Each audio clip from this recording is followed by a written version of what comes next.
worth compromising with what hurts inside. When you let fear decide your fate, you don't choose which path to take in life.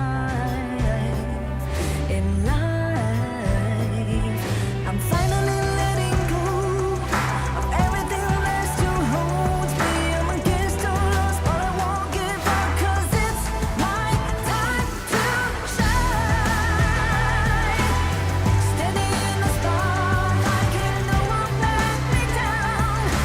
Destiny is calling high. I'm not afraid to fight for everything I love. Victory is on my side.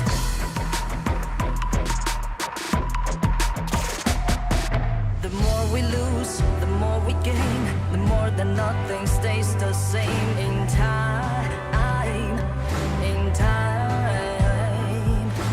can't love ever, can't forget. What you see is what you get. Sometimes,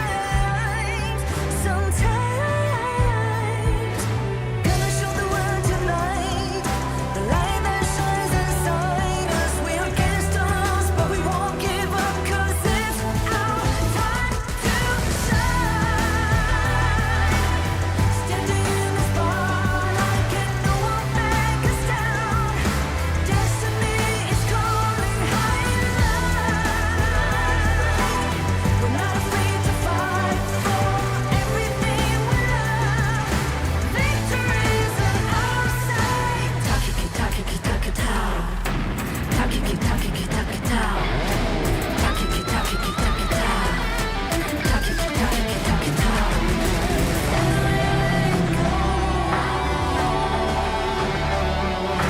Everything is still holds us. 'Cause it's our time to shine.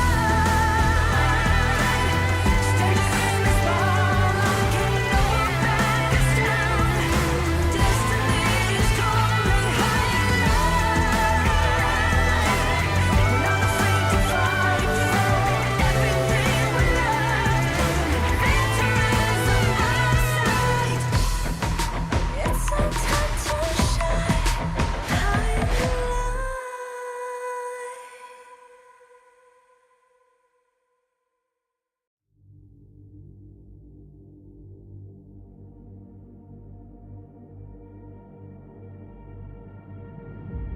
I feel it deep flowing through my blood. Rising up to become someone. And taking it all on my own. What a sweet victory. And taking all of my control. Awaken something deep in me. Like flames, feel it burning inside. Take a hold and pursuit of the prize. I've been told, ain't no way to survive. Keeping all of this fire that's locked up inside. When this is the time, enter the ring. All those mental chemicals doing they thing. I got flashes of battles inside of my dreams. I was made for this moment. At least now it seems like it's time to come face to face with your fear. Been battling reasons for all of the years, and I learned how to fight them with style and grace no one's ever encountered. You say it's amazing. I'ma come out swinging when they open the gate. Go ahead, call passion, I'm calling it rage. I'm taking what's mine like I already own it. Watch but don't blink, going here to the moment. The sky rained down. Here's to the madness that's all around. Go on, tell 'em who you are, you are, you are. Go on, tell 'em who you are, you are, you are, you are. Here's to the moment, the sky rained down. Here's to the madness that's all around. Go on, tell 'em who you are, you are, you are. Go on, tell 'em who you are, you are, you are, you are. My name is honor, my name is king, my name is champion, my name is strength. Tell 'em who you are. My name is Pentakill, you think it's strange? My name keep ringing inside of your brain. I hear it every night. Here's to the moment the sky rained down. Here's to the madness that's all around. So tell 'em who you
to the fallout.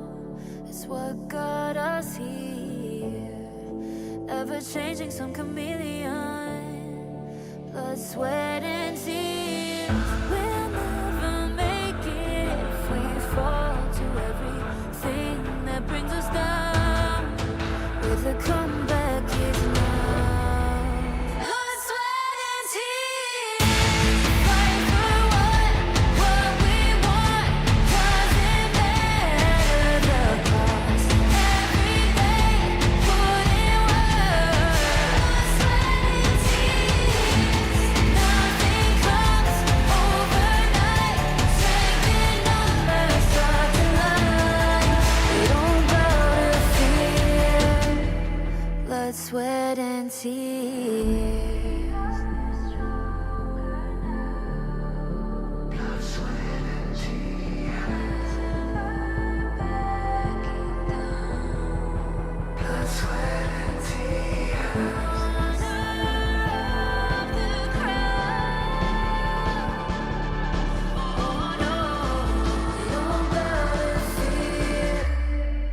Blood, sweat, and tears.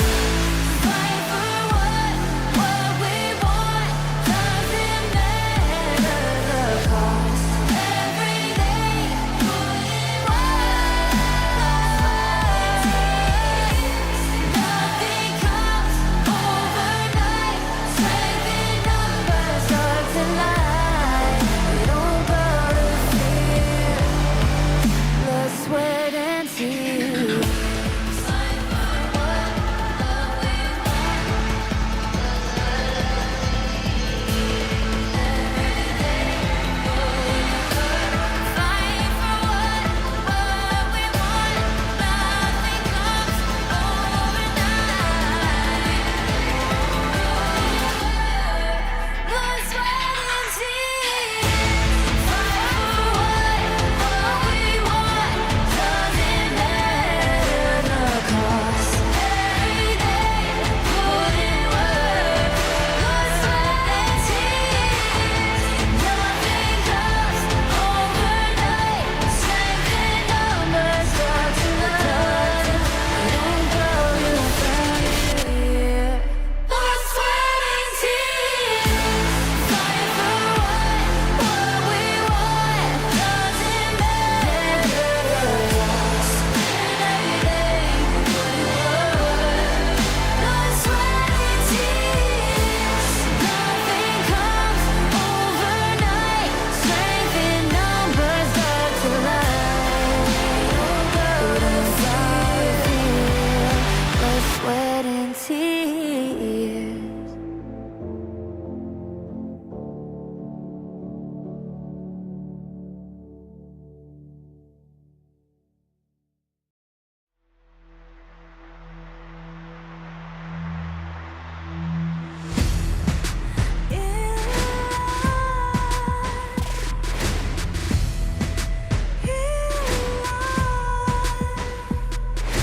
What's a life without its worth? Compromising with what hurts inside. When you let fear decide your fate, you don't choose which path to take in life. In life, I'm finally letting go of everything that still holds me. I'm against all odds, but I won't give up, 'cause it's my time to shine. Standing in the spotlight, and no one let me down. Destiny is calling high. I'm not afraid to fight for everything I love. Victory's on my side.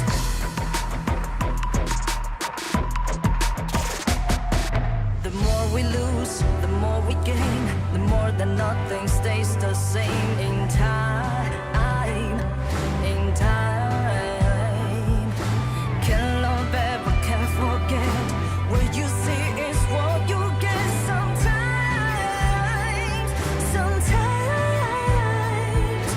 gonna show the world tonight. The light that shines inside us. We're against all odds, but we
I feel it deep, flowing through my blood.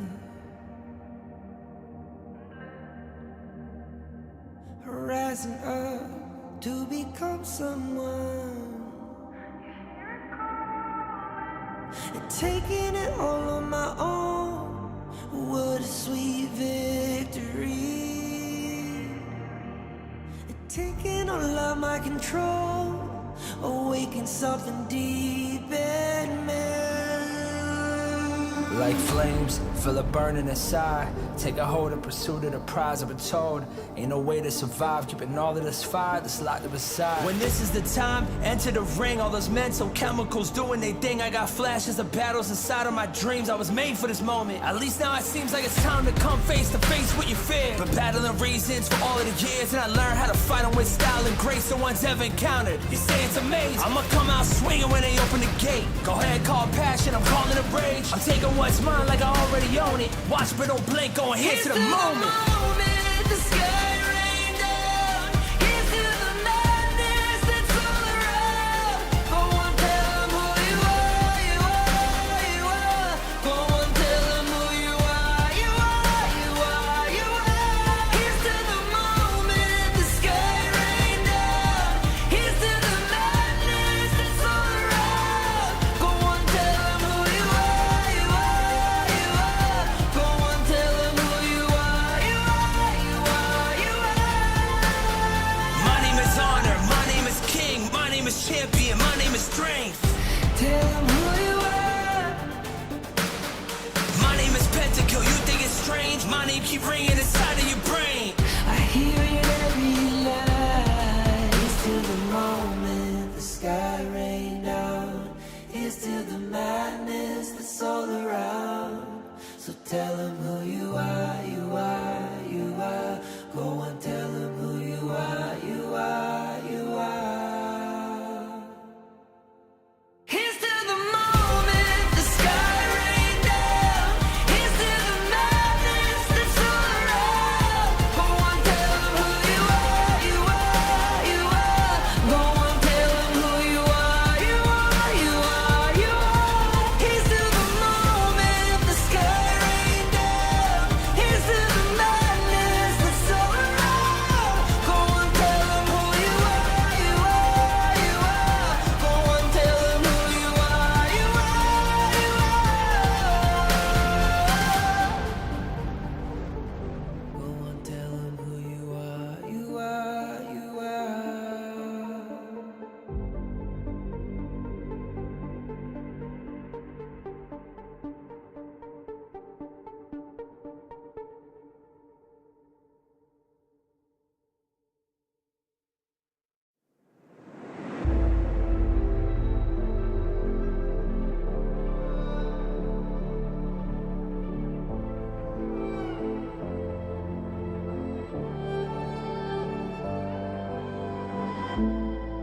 We're no strangers to the fallout.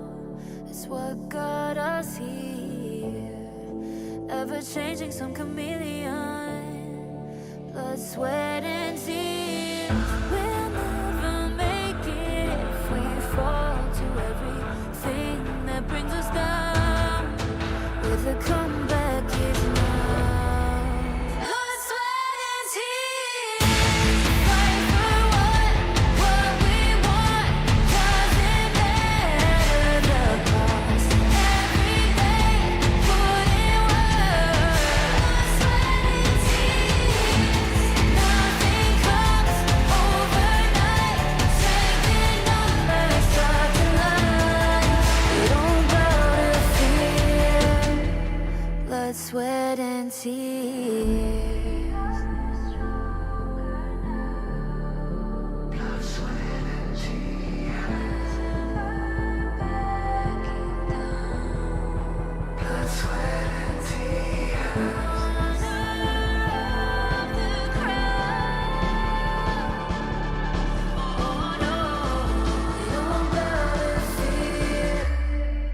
Blood, sweat, and tears. Fight for what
tears.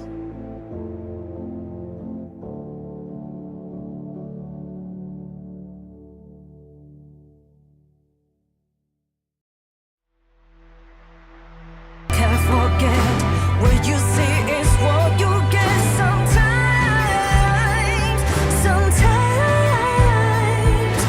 gonna show the world tonight the light that shines inside us. We're against the odds, but we won't give up, 'cause it's our time to shine.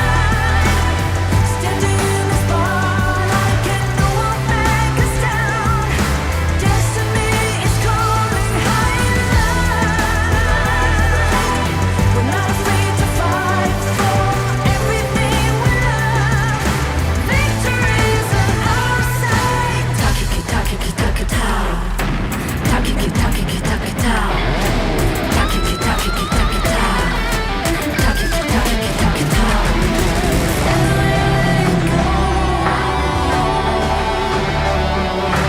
Everything must have holds us. 'Cause it's our time to shine.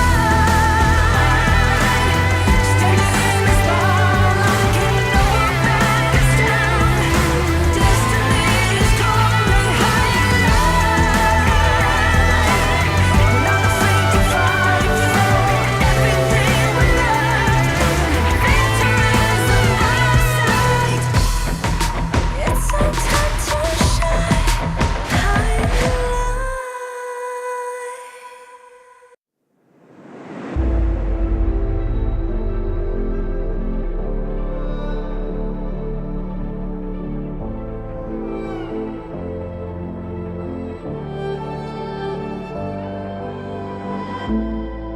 We're no strangers to the fallout. It's what got us here. Ever changing, some chameleon. Blood, sweat, and tears. We'll never make it if we fall to everything that brings us down. With a comeback is now. Blood, sweat, and tears. Fight for what we want. Doesn't matter the cost. Every day, put in work. Blood, sweat, and tears. Now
feel it deep flowing through my blood. Rising up to become someone, and taking it all on my own. What a sweet victory. And taking all of my control, awaken something deep in me. Like flames, feel it burning inside. Take a hold of pursuit of the prize. I've been told ain't no way to survive, keeping all of this fire that's locked up inside. When this is the time, enter the ring. All those mental chemicals doing their thing. I got flashes of battles inside of my dreams. I was made for this moment. At least now it seems like it's time to come face to face with your fear. Been battling reasons for all of the years, and I learned how to fight them with style and grace no one's ever encountered. You say it's amazing, I'ma come out swinging when they open the gate. Go ahead, call passion, I'm calling it rage. I'm taking what's mine like I already own it. Watch but don't blink, going here to the moment. The sky rain down. Here's to the madness that's all around. Go on, tell them who you are, you are, you are. Go on, tell them who you are, you are, you are, you are. Here's to the moment, the sky rain down. Here's to the madness that's all around. Go on, tell them who you are, you are, you are. Go on, tell them who you are, you are, you are, you are. My name is honor, my name is king, my name is champion, my name is strength. Tell them who you are. My name is Pentakill, you think it's strange? My name keep ringing inside of your brain. I hear it every night. Here's to the moment the sky rain down. Here's to the madness that's all around. So tell them who you are, you are, you are. Go and tell them who you are, you are, you are. Here's to the moment the sky rain down. Here's to the madness that's all around. Go on, tell them who you are, you are, you are. Go on, tell them who you are, you are, you are, you are. Here's to the moment the sky rain down. Here's to the madness that's all around. Go on, tell them who you are, you are, you are. Go on, tell them who you are, you are, you are. Go and tell them who you are, you are, you are.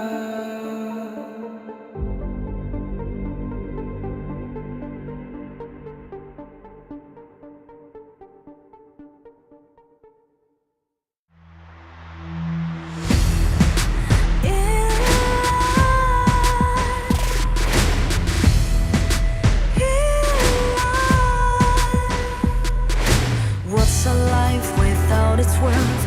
Compromising with what hurts inside. When you let fear decide your fate, you don't choose which path to take in life. In life, I'm finally letting go of everything that still holds me. I'm against all odds, but I won't give up, 'cause it's my time to shine. Standing in the spotlight, can no one let me down. Destiny is calling high. I'm not afraid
strangers to the fallout. It's what got us here.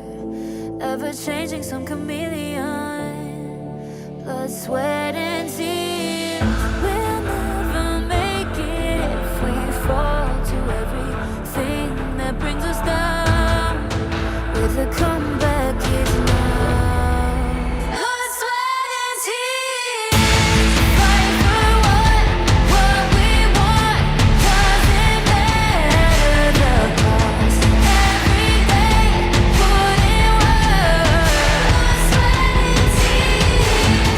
Nothing comes overnight. Strength in numbers start to line. We don't bow to fear.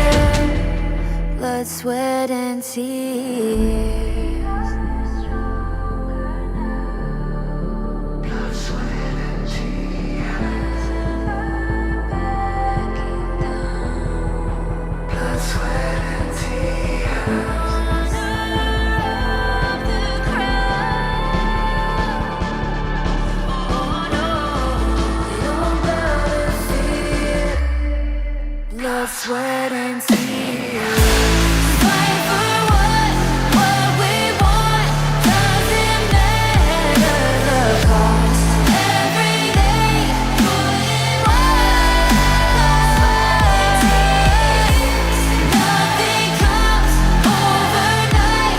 Strength in numbers start to lie. We don't bow to fear. Blood, sweat, and tears.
I feel it deep flowing through my blood.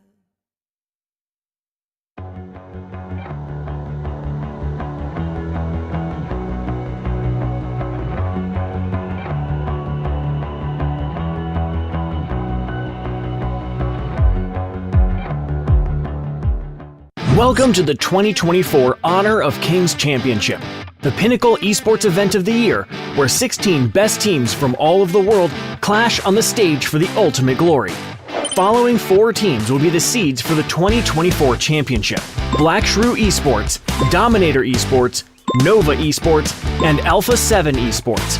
The other 12 teams are Kagendra and Mahadiwa from the host country Indonesia, Boom Esports and Blacklist International from the Philippines, Team Secret from Malaysia, Influence Rage from Brazil, Team Vitality from France, Fearless Esports from Hong Kong, China, Impunity Esports from Myanmar, Team Falcons from Saudi Arabia, Revenant Esports from Singapore, and Foot Esports from Turkey. 2024 Honor of Kings Championship will commence from October 12th to October 27th. The journey will start with the group stage from October 12th to October 17th at MGP Space in Jakarta. 4 seeded teams will be randomly drawn into 4 different groups. Then the remaining 12 teams will be randomly drawn into these 4 groups, each consisting of 4 teams. Single round-robin best of 3 will be played. The top 2 from each group will advance to the knockout stage.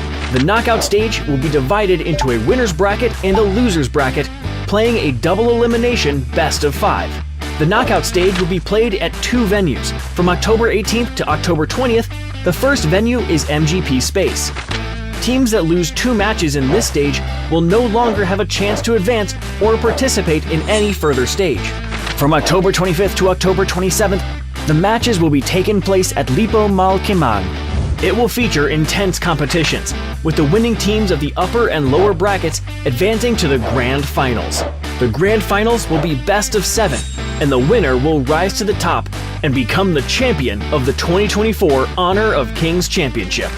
This tournament features a staggering prize pool of $1 million, with the champion taking home an impressive $300,000. Join us on this incredible journey. You can catch our live streams in-game or through our official channels. Plus, we invite you to experience the excitement of Honor of Kings esports competitions in person. Enjoy a variety of engaging activities and enticing rewards on match days. Watch live streams and participate in in-game events to win free rewards. Stay tuned and see you in Jakarta.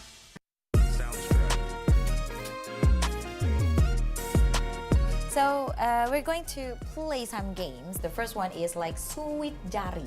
Suwi Jali. Yeah. Suwi Jali. Oh, okay. So the rules is thumb beats point finger beats little finger beats thumb. OK， I think okay. Okay. 是这样，这样，这样。 1, 2, 3. 1, 2, 3. 1, 2, 3. 1, 2, 3.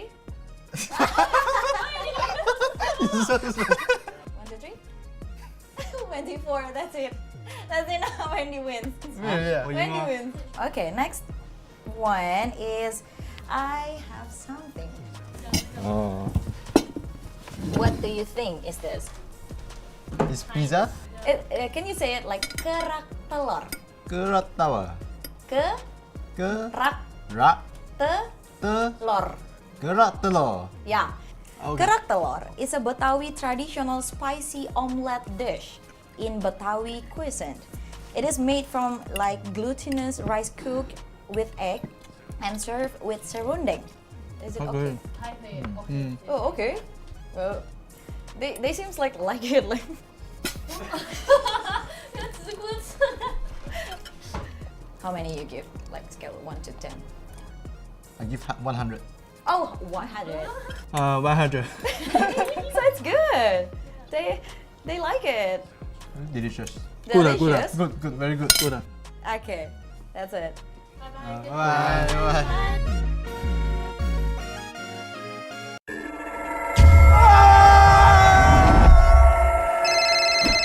Yang, aku pulang lebih cepet nih. Ini lagi OTW rumah ya. Pulang, udah cepetan.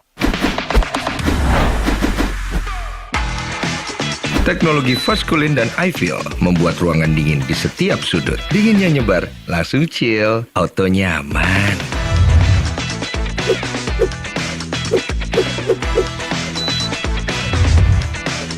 Dengan Edgarment, tumpukan cucian kotor gone, semua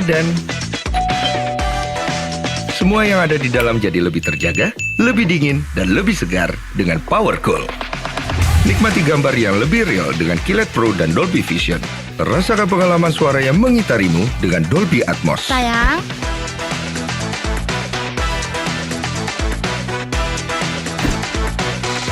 TCL, semua jadi mudah.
going to play some games. The first one is Sweet Jari.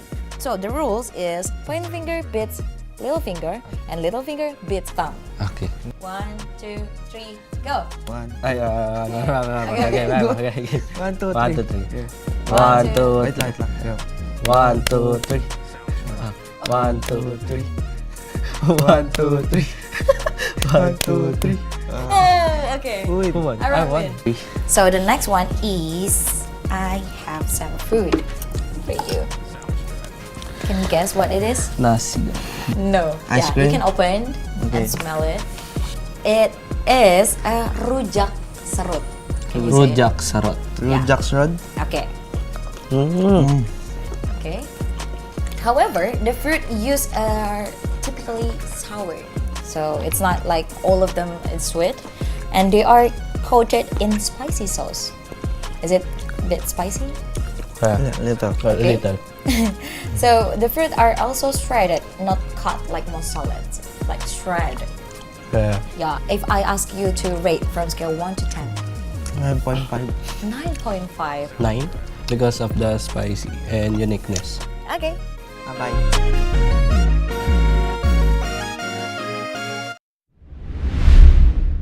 Hi everyone, I'm Yuhan, and I'm the official 2024 HOK Championship Observer. The tournament highlight of the day is here. 3, 2, 1, showtime!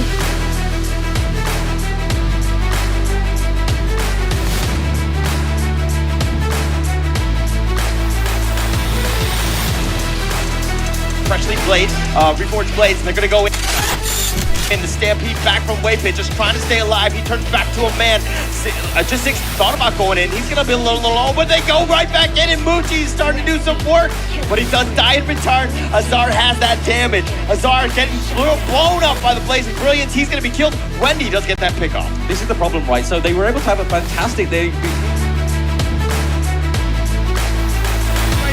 Can they get L? This Tremor Smash? I'm not sure. Well, that is the question, right? A great setup from the Punish right against Chaz. He does get stunned there, and again going back in onto Golden Kai. It's Freddy with another kill onto the Lady Sun, onto Aaron, onto Chaz.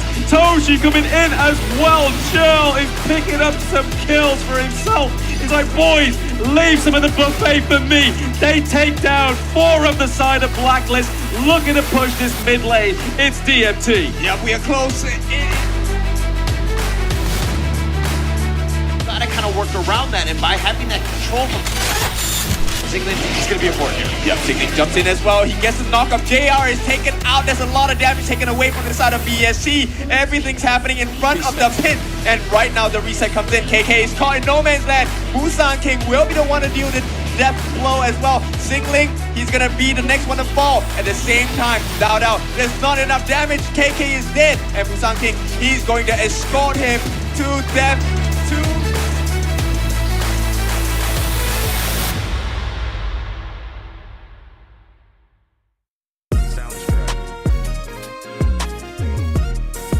We're gonna play some fun game like usually children that do. So the first game is tap, chip, chup. Okay, ready? Tap, chip, chup, kembang kuncup. Oh, you got it. They got you. Tap, chip, chup, kembang kun. Hey, move. Tap, chip, chup, kembang kuncup. Okay, so Bobby got 1 point and Clue 0. Well, so we move to the next thing. This one is like one of the dish, like a drink, special drink in Indonesia. Can you guess what it is? I mean, there's some cheese, no? Cheese? No, it's not cheese. Try it, Bobby. Try it. Guys. Okay. So it's called as kuwut. Oh, it's kiwi. No, as kuwut. Askuwood? Try it more. You don't like it? I mean, it's not that bad, but... What if I ask you to rate this from scale 1 to 10? I mean, 5. 5? Yeah. Bobby? 9 分. 9? Oh, you like it? Yeah. Okay. Okay, drink. Drink more. Yes. Drink more. It's free, it's free. Bye-bye.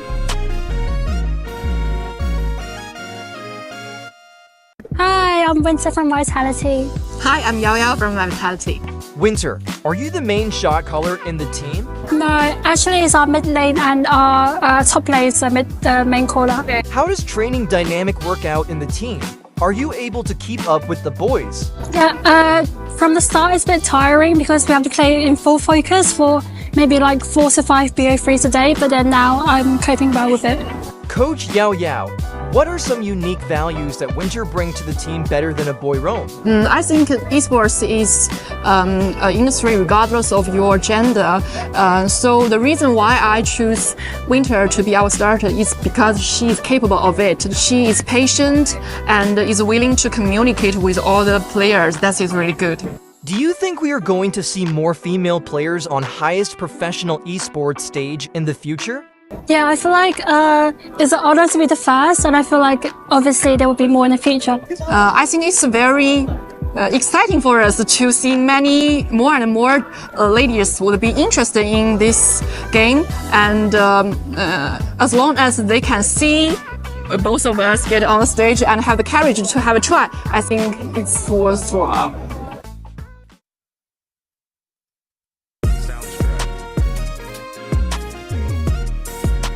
So we're going to play some games which related to Indonesia, which is many children use it. So the first one is tepok gambar. Here's some card. So can you say it? Tepok gambar. Tepok gambar. Gambar. Gembla. Tepok gambar. Tepok gambar. Tepok gambar. Okay. Okay. Okay, ready.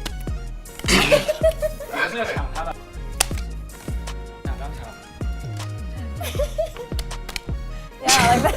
冇問題咩喂 Go. Okay, Dodo win. Go. Dodo 2. Go.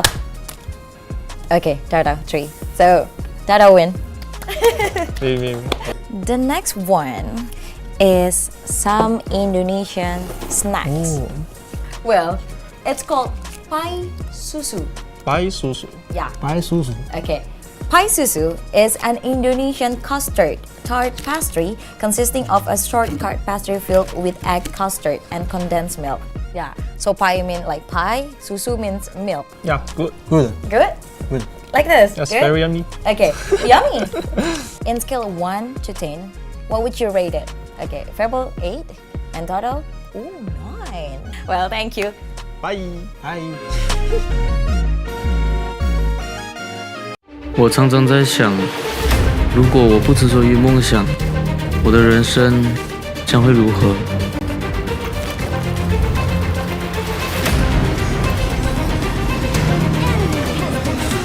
这是我的热爱所在，可是这份热爱似乎不被认可。也许这只是梦。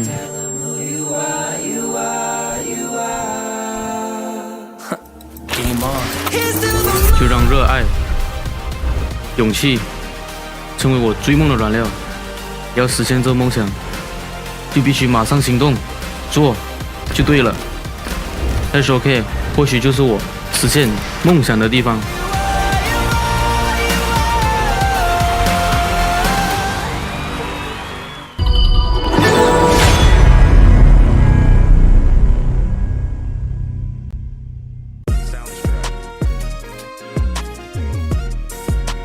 So we're going to play. It's a traditional one named ABC 5 Dasar. ABC 5 dasar. Yeah. Have you ever heard about it? No. So ABC 5 Dasar is a traditional children's game where the children extend their fingers and the fingers are counted to determine the letter to be used. Nah. Okay. Someone feeling competitive. Ready? ABC 5 dasar. A, B, C, D, E, F, G, H, I, J, K, L, M, N, O. Osaka. Oh! ABC 5 dasar. A, B, C, D, E, F, G, H, I, J, K. Oh, K, A, B, C, D, H, L, M, N, O, P, Q, R. Or a city. You can say any country or city. Or city. Riyadh. Oh yo. He wins. Yeah. Okay. Can you guess what it is? It is nasi bakar. Nasi bakar. Nasi bakar refers to a steamed rice seasoned with spices and ingredients and wrapped in banana leaves. Yeah. 你可以讲个声音 It 饭 is. 啊。这里面什么样？ Okay. So what if I ask you to rate this from scale 1 to 10? 8 9 OK， Bye. 拜拜。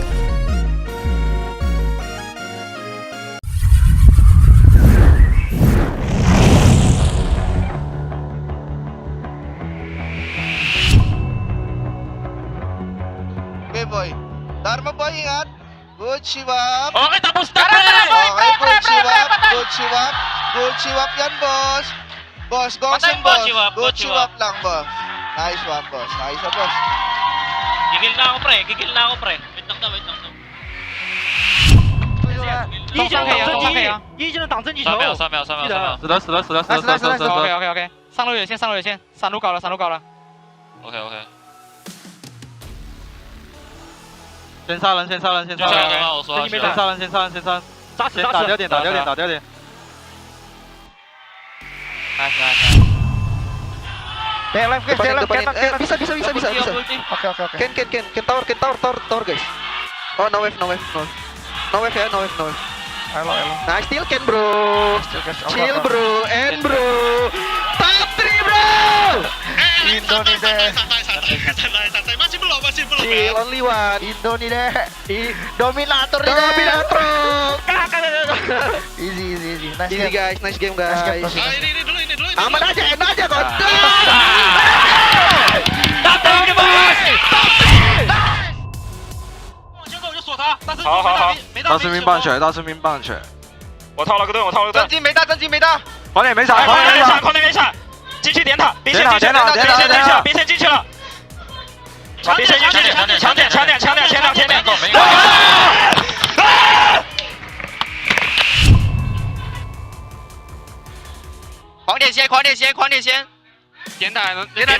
点不到，点塔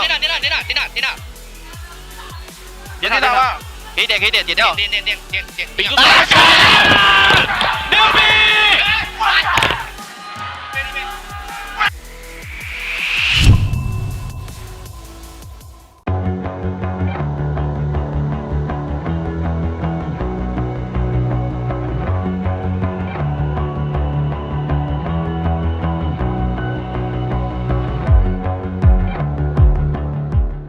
Welcome to the 2024 Honor of Kings Championship, the pinnacle esports event of the year, where 16 best teams from all of the world clash on the stage for the ultimate glory. Following 4 teams will be the seeds for the 2024 championship: Black Shrew Esports, Dominator Esports, Nova Esports, and Alpha 7 Esports. The other 12 teams are Kagandra and Mahadiwa from the host country Indonesia, Boom Esports and Blacklist International from the Philippines, Team Secret from Malaysia, Influence Rage from Brazil, Team Vitality from France, Fearless Esports from Hong Kong, China, Impunity Esports from Myanmar, Team Falcons from Saudi Arabia, Revenant Esports from Singapore, and Foot Esports from Turkey. 2024 Honor of Kings Championship will commence from October 12th to October 27th. The journey will start with the group stage from October 12th to October 17th at MGP Space in Jakarta. 4 seeded teams will be randomly drawn into 4 different groups. Then the remaining 12 teams will be randomly drawn into these 4 groups, each consisting of 4 teams. Single round-robin best of 3 will be played. The top 2 from each group will advance to the knockout stage. The knockout stage will be divided into a winner's bracket and a loser's bracket, playing a double elimination best of 5. The knockout stage will be played at 2 venues. From October 18th to October 20th, the first venue is MGP Space. Teams that lose 2 matches in this stage will no longer have a chance to advance or participate in any further stage. From October 25th to October 27th, the matches will be taking place at Lipo Mal Kemang. It will feature intense competitions, with the winning teams of the upper and lower brackets advancing to the Grand Finals. The Grand Finals will be best of 7, and the winner will rise to the top and become the champion of the 2024 Honor of Kings Championship. This tournament features a staggering prize pool of $1 million, with the champion taking home an impressive $300,000. Join us on this incredible journey. You can catch our live streams in-game or through our official channels. Plus, we invite you to experience the excitement of Honor of Kings esports competitions in person. Enjoy a variety of engaging activities and enticing rewards on match days. Watch live streams and participate in in-game events to win free rewards. Stay tuned and see you in Jakarta.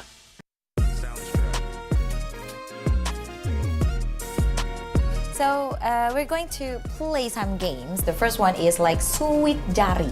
Suwit Jari. Yeah. Suwit Jari. Oh, okay. So the rules is thumb beats point finger beats little finger beats thumb. Okay, I think okay. Okay. 是这样，这样，这样。 1, 2, 3. 1, 2, 3. 1, 2, 3. 1, 2, 3. 24. That's it. That's enough. Wendy wins. Yeah. Wendy wins. Okay, next one is I have something. Oh. What do you think is this? Is pizza? Can you say it like kerak telur? Kerak telur. Kerak Rak. telur. Kerak telur. Yeah. Okay. Kerak telur is a Betawi traditional spicy omelette dish in Betawi cuisine.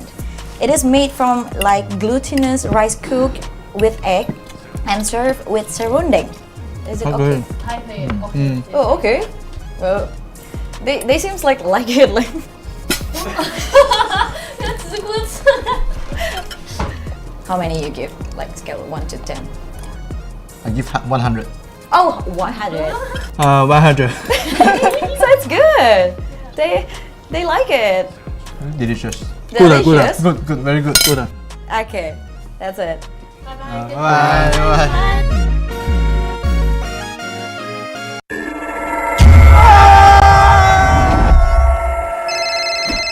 Yang, aku pulang lebih cepet nih. Ini lagi OTW rumah ya. Pulang, udah cepetan. Teknologi Vaskulin dan I feel it deep flowing through my blood. Rising up to become someone. And taking it all on my own. What a sweet victory. And taking all of my control. Awaken something deep in me. Like flames, feel it burning inside. Take a hold of pursuit of the prize. I've been told ain't no way to survive. Keeping all of this fire that's locked up inside. When this is the time, enter the ring. All those mental chemicals doing their thing. I got flashes of battles inside of my dreams. I was made for this moment. At least now it seems like it's time to come face to face with your fear. But battling reasons for all of the years, and I learned how to fight them with style and grace no one's ever encountered. You say it's amazing. I'ma come out swinging when they open the gate. Go ahead, call passion. I'm calling it rage. I'm taking what's mine like I already own it. Watch but don't blink, going here to the moment. The sky rain down. Here's to the madness that's all around. Go on, tell them who you are, you are, you are. Go on, tell them who you are, you are, you are, you are. Here's to the moment. The sky rain down. Here's to the madness that's all around. Go on, tell them who you are, you are, you are. Go on, tell them who you are, you are, you are, you are. My name is Honor, my name is King, my name is Champion, my name is Strength. Tell them who you are. My name is Pentakill, you think it's strange? My name keep ringing inside of your brain. I hear it every night. Here's to the moment the sky rain down. Here's to the madness that's all around. So tell them who you are, you are, you are. Go and tell them who you are, you are, you are. Here's to the moment the sky rain down. Here's to the madness that's all around. Go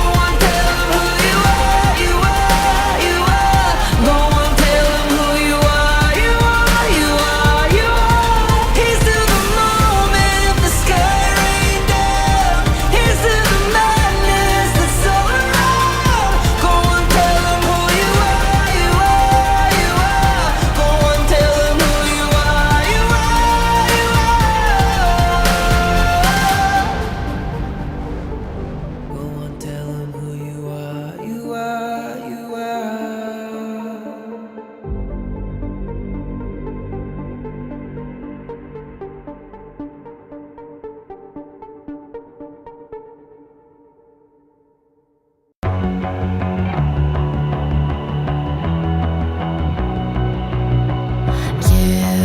walked through the darkest night. You've heard the crowd, felt the blinding light. You were standing there when your heart comes alive. It's a dream of ahead, and it never dies. Right here, right now, give it all, get it out. Never a surrender, I fight and never fail. I am a contender, a challenge I can feel. The smallest lies become the brightest enemies, relentlessly. And even if you fall, you gave it everything to be a king.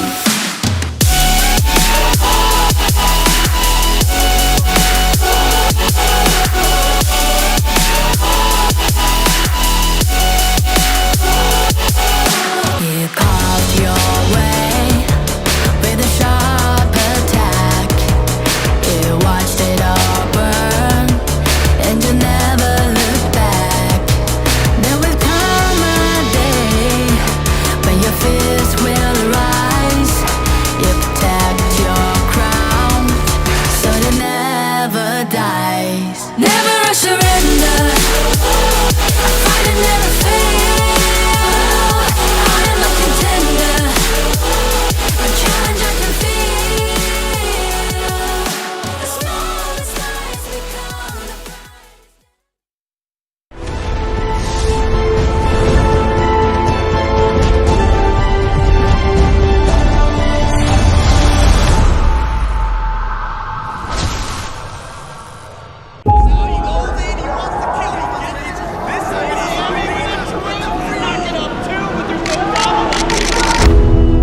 Becoming a champion in the world tournament has always been my dream.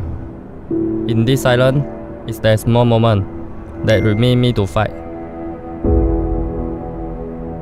They are the reason I come back, the reason I rise again every time. There's always something in life that tries to break us down, questioning if we can keep going on our first tournament.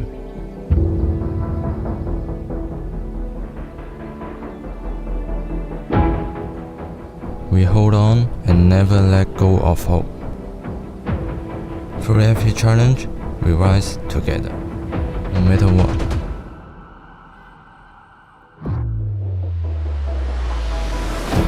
Sometimes the path ahead isn't always clear. Then I find it, a reminder I left for myself. A part of me wonders if I should turn back. But I know where I need to go.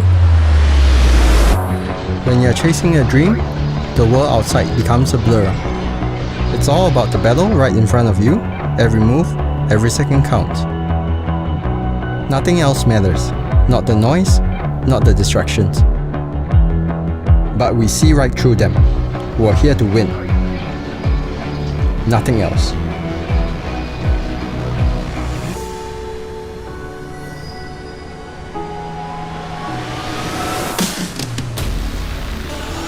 We have come this far and nothing stands in our way. No fear, no hesitation. We trust each other, we're here to win.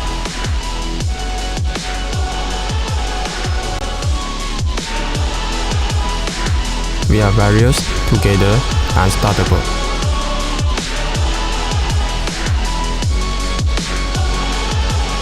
Each step we take, we carry the pride of our people. We are Indonesian hope. And now, we rise to meet the challenge under our nation. With my team, for my country. This is our legacy. This is our honor.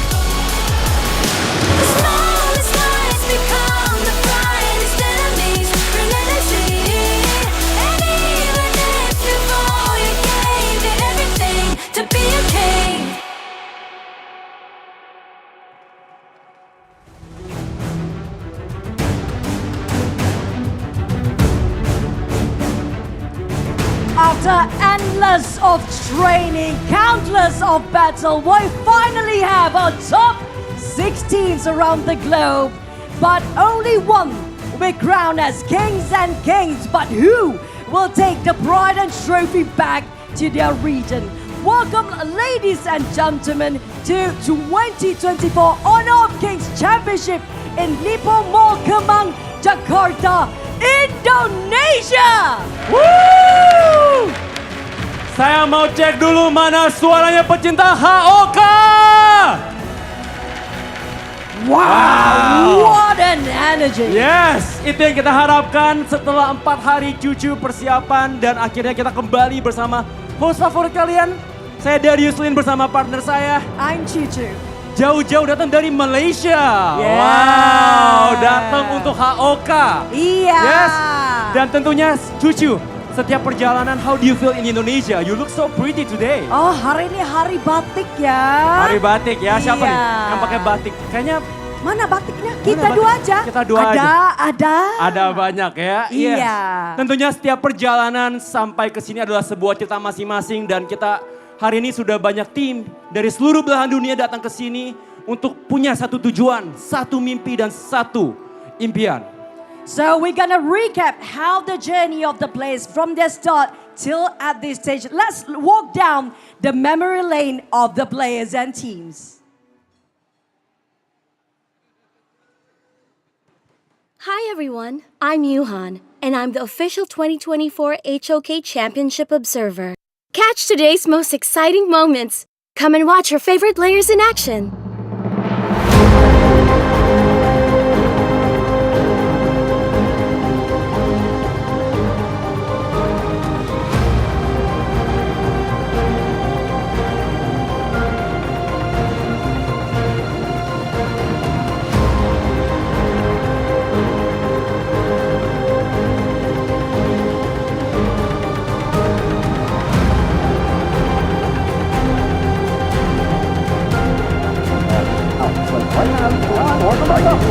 They got the duel to the death, but the battlefield command, the wind slash is going to be used in return. He does go down. They don't have enough to save him. CY is just barely hanging on. Azar's going to be picked off. Juan, impressive, flashes over the wall. They will back off, but they've lost 2. That was...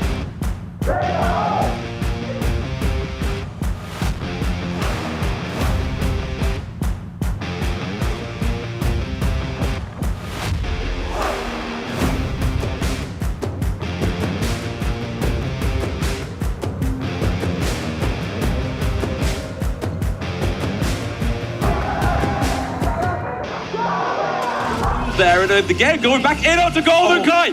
It's Freddy with another kill. Onto the Lady Sun, onto Aaron, onto Chaz. Toshi coming in as well. Chill is picking up some kills.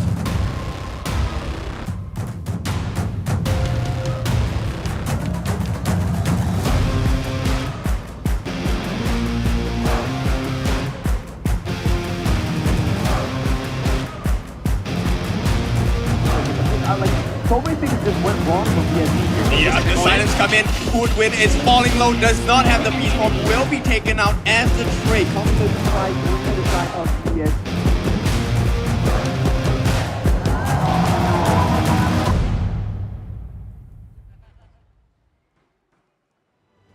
Yes, that's our journey dari group stage sampai knockout stage. Yes, kita tadi sudah melihat itu adalah perjalanan dari semua tim yang akhirnya tersisa 6 tim saja hari ini di knockout stage phase kedua, Cucu. Dan tentunya kita nggak lupa, mereka kesini mau dapetin hadiah ya. Motivasinya. Motivasinya ya. The motivation for the teams. Yes. What they're fighting for. Selain dari mereka akan mendapatkan piala tentunya. Dan kita nggak akan lupa bahwa mereka ada total hadiah $1 million. Woo! $1 million? $1 juta, Cucu. Prize pool? Prize poolnya ya. Wow. Dan kita akan melihat dari ke-8 tim yang sudah masuk ke knockout stage. Mereka akan membawa pulang beberapa hadiah tentunya. Dari ke-7 dan ke-8 they will get a prize pool, of course. It will be around $40,000. And that's gonna be Team Falcon and also Boom Esports. Yes, dilanjutkan dari tim, ada dari 60.000 adalah tim ke-5 dan tim ke-6, Cucu. We still don't know who. Yes, kita belum tahu dan kita naik lagi ke tim ke-4, Cucu. Ada berapa, Cucu? Fourth place we take away $80,000. That's a lot, guys. And next, 80.000 ya. third place, Yes. we're hitting the numbers up. It's gonna be 100,000 USD. Third place. Wow, dari 80.000 naik ke 100.000, yes. Kita up lagi. Up lagi. Up lagi. Juara kedua dapat 160.000 US dollar. Wah, bisa pencen nih. Bisa benceng. Kita harusnya dapat ya cucu ya. Benar Bisa. ya. Iya, But oke. last but not least, the Yes. champion take the lion's share with $300,000. Wow, 300,000. 300.000 US dollar akan dibawa pulang oleh pemenangnya. Yes. But we need to know who's fighting who when it comes to the prize pools as well. Here comes the bracket in case you guys been missing all this while. Yeah, so ini adalah menjadi bracket kita di 3 hari ke depan. Dan kita akan bentar lagi melihat siapa yang ada di upper bracket dan melawan ada juga di lower bracket, yes? Yeah. Tentunya di upper bracket seperti yang teman-teman sudah tahu ada Dominator Esports, mana suaranya? Ya. Dia akan melawan Blacklist Esports, yes? Yeah, for upper bracket, Yep. they will be the first one to get the slot in the grand finals. Yeah, and of course we will see the lower bracket too. Ya, and di lower bracket ada yang tahu nggak nih siapa yang di lower bracket? Ayo, ada yang tahu nggak? Siapa? Secret. Secret. Malu-malu cuy Ya, ya. secret kan lagi maksudnya rahasia. Jadi suaranya juga rahasia. Iya, oke ya. Kalau gitu Iya. kita tanpa berlama-lama lagi cucu kita lihat today schedule pastinya. Iya. Ya, hari ini kita akan bermain di lower bracket terlebih dahulu cucu. Yeah, lower bracket we have 4 teams which can be in the knockout stage. At the quarterfinal we have our first series of the day, FE versus Team Secret, of course, FE Yes. Esports. And whoever loses, it will be a knockout stage. They will have to say goodbye. Yes, and we have the second match yang akan dimulai nanti setelah game pertama, itu ada Blacklist International melawan Nova Esports. Yes. Yeah, and this will book them, so whoever managed to make it through will advance to tomorrow lowest bracket semifinals. Yes, so tanpa berlama-lama lagi, right here, right now, we will reintroduce the 6 team that in the knockout stage phase 2. And from the first group, the king of Indonesia, Dominator Esports!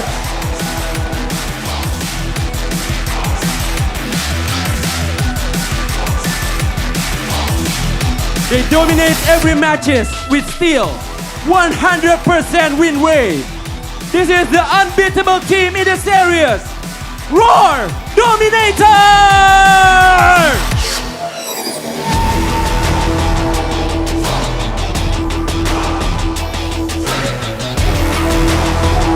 Next we have Blacklist Esports. We expect them to be at the top since mid-season, and they've proven time and time again they can withstand the heat and the competition. Here is Blacklist Esports.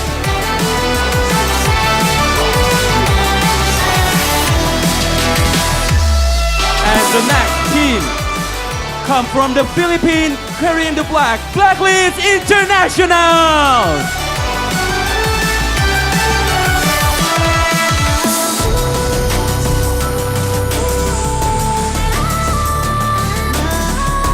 The last hope from Philippines to bring glory to their region and to take home that trophy. Ladies and gentlemen, this is Blacklist International!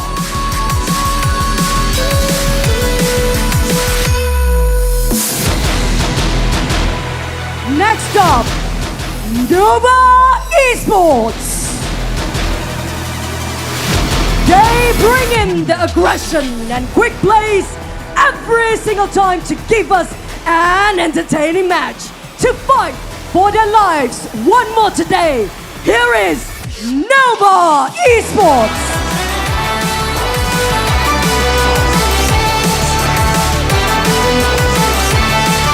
Please cheer up for our next team. This is Team Secret!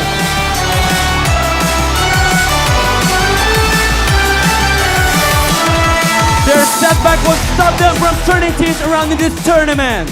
And they want to be the team that comes up as the kings in the region.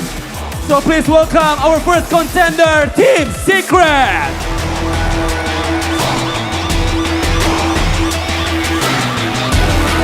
As for their rivals, Fearless Esports! They've proven that they can fight head-to-head with the top teams to finally be called one of the best contenders. They're here to continue, to reset, and to fight back. This is Fearless Esports! Now, as both teams ready for their first series of the day, let's start with a bit of a fist bump for the showmanship of the first series of the day.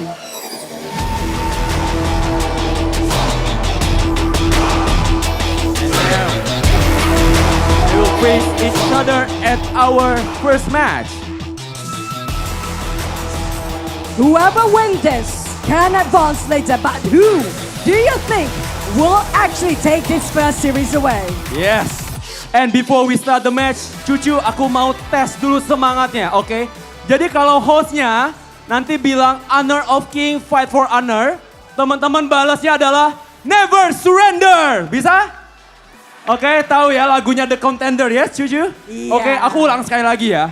Kalau hostnya bilang honor of king, fight for honor, teman-teman balas apa?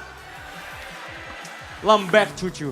Lembek ya. I love it so much. Okay, just one last time before we start the match. Honor of king, fight for honor! Surrender! Okay! What an energy! Right now we're gonna toss it back to the Casa. What do you have to say for this series? Casas, take it away! Live from Lipo Mall, Jakarta, Indonesia, we welcome you once again to the knockout stage of Honor of Kings Championship, and this is the English Desk. I'm OSX with Blam here and Kindofu for the biggest match of the day. We are about to start in the lower bracket. I am feeling the weight, I am feeling the energy of the crowd right now, and I hope you boys are feeling it as well.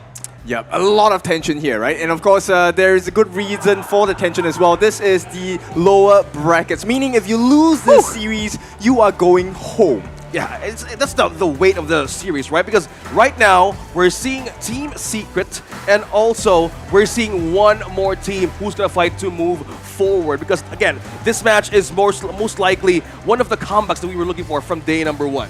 Yeah, I mean, it's been a struggle for the Team Secret, right? They've had not a shaky group stage, but a better playoff stage. But the thing that's been powering all of these plays throughout the tournament has been that Real Meal 13 Plus, right? As you can see it here, it has the 120 frames per second. It's your max performance settings as well, and it's got your 80-watt VOOC supercharge as well. Yeah, completely. The teams are supercharged, is already, and today, we're about also to witness greatness from each of them. But of course, we would like to thank one of our partners as well, TCL, for making everything work. For those of you who's checking out our stream, this is like at the TCL X955, the amazing LED display. Let's talk about the lineup on the match heading to this series. Let's talk about Team Secret. All right, Team Secret, they're going to be fielding Yuhan in the roam, Shishan in the middle, Sun in the farm, TNX in the jungle, and Xuan in that clash lane. We've already seen the synergy of this team. They're very strong, and now with some changes, they're looking to take it up against Fearless Esports. Yes, but here is their opponent. It is Woodwind, KK, Fable, Dao Dao, and Shin Ling in the clash lane. And a notable player that I've been talking about with a lot of the coaches is KK, because if we remember him all the way from Open Series Split 1,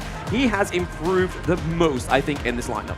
Yeah, speaking about improvement, right? I think both of these teams right now has similarities, has ups and downs in the knockout stage. But one thing also to note that Team Secret as well, they only lost against Blacklist International into the group stage. But now they had a great of coming back and getting a 3-0 on to Falcons Esports, while on the other side, Fearless Esports, man, it was so close of a fight. As you remember, the BSE versus Fearless Esports match, it was so near yet so far match. But this is kind of like their way of possibly going back up top. Yeah, for sure. Now, there's one more thing we need you to do is to log in and watch the championship series. You will get the exclusive skins as well as the Zhou Yi run with Purple Thunder Blaze. And with that being said, there's going to be an action-packed game coming in. Now, Fearless Esports, I think a majority of the crowd will agree that they seem to be the stronger, more stable team, right? Okay, we're talking about the crowd here, right? The crowd, the energy. And one thing also stands out from this, like a lot of teams has experience with crowds like this. But how about heading into this match? Because right now we're on Lipo Mall Kemang. We're going here from October 25 to 27. A lot of things happening. Now going back to my point here, how are the teams are really solid on this experience? Who has more advantage of being in this kind of tournaments, Blam? Well, I mean, if you look at it on paper, right, Team Secret definitely have the most experience of being on the stage. Fearless Esports, their first debut was obviously in Abu Dhabi for the Open Series and the KC play-ins. Okay. To get to here, but Team Secret, they've been at Season 2 Invitational, they've been at EWC, and now they are here as well. So they've had a lot of troubles within their way. They were second place in Season 2 Invitational. EWC, they got to be one of the semi-finalists as well. So they just need to kind of find their foot to get into that final part. Okay, so both has a weight, right? Because I'm leaning towards Team Secret right now based on what you shared there, because this is the most important thing. Like, not everybody gets to have this experience. And we were talking about like backstage that these teams actually would have this kind of like factor in front of the crowd, Kin, right? Yep, I mean, imagine, right now there's about 200 seats in the arena, but you can stand around the space as well. So we're looking at maybe 800 over people. Wow. Playing in front of 800 people is no small feat, right? And with that being said, it is very stressful. And at this point, with the tension being a knockout game, meaning if you lose this, you go home, it's not something you want to play around with. Yeah, absolutely not, right? I mean, it's going to be do or die, unfortunately, for one of these teams right now, for both teams that are playing today, right? So we've got this matchup and we've got the following one as well. So that's going to be two teams that are going to be knocked down. We are currently at the top 6. It's going to be top 4. Damn, man, you just said it correctly. Like, do or die match in the first day of part 2 of the knockout stage. We're looking at the coaches here. Yeah. Coach Kelvin. I know there's some changes right onto the knockout stage. How about this for the change of Team Secret? I think I like it a lot, right? After Kelvin came on, there's a lot more freedom in the draft. You can see the players are much more free to do what they want. Of course, still with structure, right? They're not running like headless chickens or whatnot. But I think this will give them the confidence and kind of the space to really execute the strategies to a T. And that's exactly what you need against Fearless. I mean, they'd be very kind of well-behaved headless chickens, right? I mean, they're all in the seats, they're all sat there, but yeah, it's FE Andy as well that's had a lot of experience within HOK, and then to bring this onto Fearless Esports, especially with the addition of Dao Dao and Xinglin, has really made this team kind of like an underdog because they have found themselves making their way here from the Open Series to the KC play-ins, now to HOK Championship 2024, where they stand to be potentially eliminated by Team Secret. Oh my goodness, I want to talk about that because as we head on to the draft, both had similarities, but one thing also has been a winning formula from these two teams is Team Secret going with the Zhangfei. It always has been their winning recipe, because since they put it out on how the draft will go in the first series of it might be heavily contested depending on what they want to go for, since they're in the second pick this time around. Okay, so counter pick strategies, right? And we're going to go with the Arlie first. This is a signature pick for KK. He has done really well on this hero. Very high percentage of winning as well. But the band's pretty standard. Yu Huan, Diadia, we have the Mai Shiranui as well as the Lady Sun. So a lot of things that are expected, right? I'm just looking for someone to throw a wrench in the plans, because this is the knockout stage. This is one step closer to that grand finals. You want to surprise your opponent at this point. Okay, speaking of surprises, right? It's Arlie has been like a priority, okay? And as expected, we were starting to talk about it because if we look at the drafts previously on how the days went, it has been the Zhangfei for Team Secret's recipe. But also respecting the part that there's no Diadia, which Fearless Esports has been great about it. They go with the Dolia, pairing it with the Arlie and the Elaine. I say this is a complete strong pick for Fearless Esports. Yeah, because it's the double Death at Sunset, right? Death by Sunset, it's going to be really potent at catching the backlines. So Sun is not going to have a very good time. In fact, they might be able to force out that infinite vastness right before the fight starts. But more importantly, they do have countermeasures. They have the Zhangfei and the Musashi as well. Musashi is a TNX special, so we're in for a treat today. Okay, speaking of force and treats, Mr. Kindofu, how about we see a Ganon Moha once again? I would love it, right? But it doesn't look like it's going to be that way for now. there's still a shimmer of hope, right? Because they haven't banned it out yet. They will ban out the Hanxing as well as the Byron. So we can expect maybe a Dharma coming out or Ma Yin. You know, these are good combinations to catch both with the Elaine or even with Lung as well.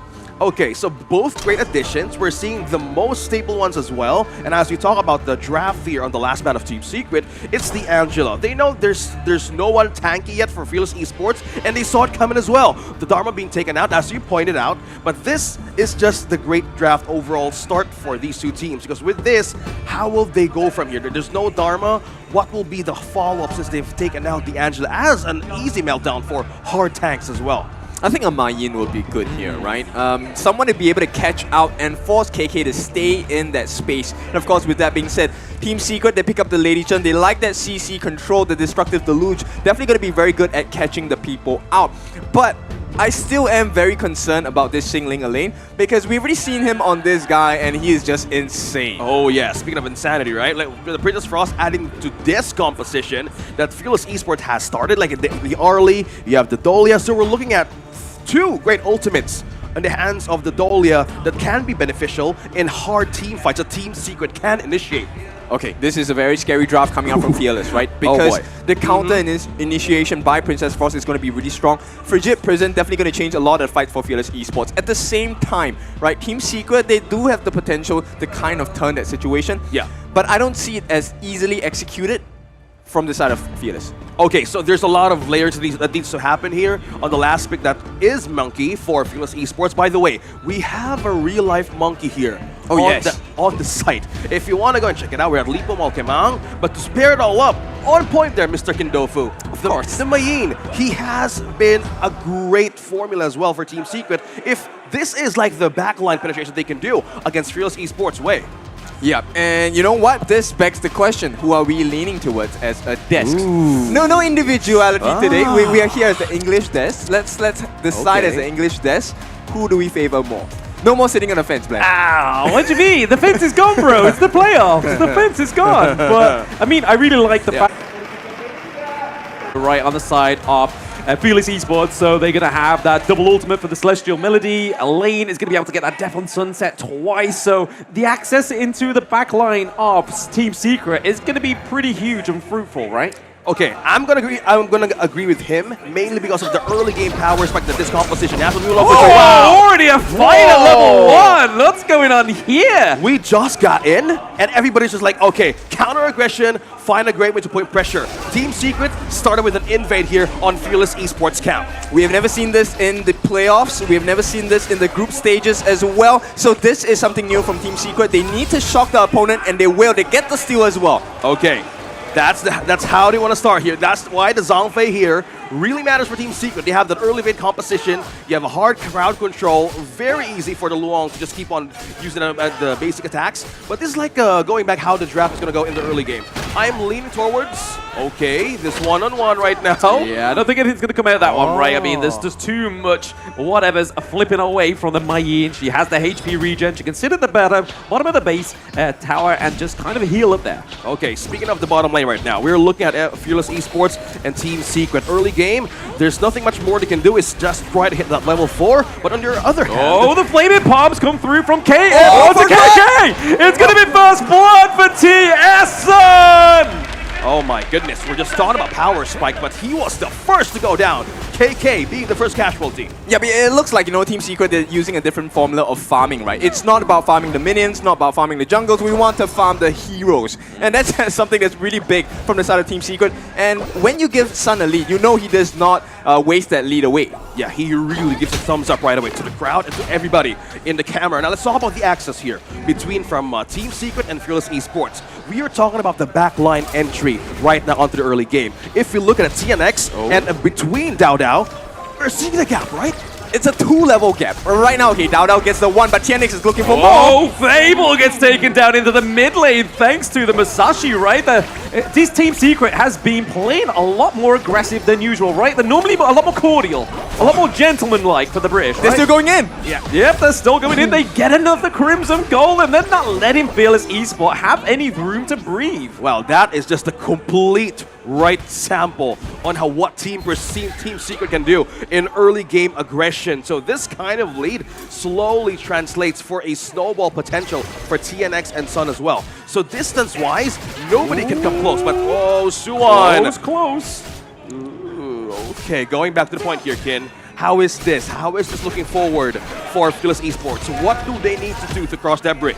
They need to make sure that KK gets the farm, right? At this point, 1 level disadvantage in the farm lane is like 10 levels, behind. Yeah. And it's really important because it gets you the kills. So that's why they're actually making a play on the bot as well. Can he go down and see how Sun is doing at this point? He looks pretty calm for now, right?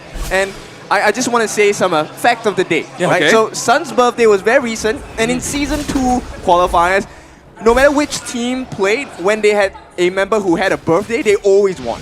Oh, Birthday buff. Birthday buff. Okay, so it's real. real. The death on Sunset. It's not going to be enough to catch up Shu, and just yet, the Moonslash just come through. They are just trying to edge away at that Clash lane T1, but right now, Dao is just trying to keep them from that T1 in the mid lane, right? Because as soon as that opens up, we're going to be seeing a lot more from TNX getting a lot more resources. I think that's the most important part that Fearless Esports need to prevent, right? The opening onto the first T1 turret here that they can do. It's so much pressure happen onto this map that Team Secret initiated, and Fearless Esports can't do anything but to wait. But look at this. TNX, I think, is not patiently waiting for this kind of opportunity. Yeah, you have to force it, right? They will try Oh, the dream roll from Dao. Is it going to be a fight on 2 fronts here? We're seeing the Zhongfei go in as well. There is the Unbridled Outburst, a push away. FE right now. TNX a little bit lost for words. Xinglin gets the kill onto the side of Fearless Esports. So currently a 1-0, a great counter engage. Shuwon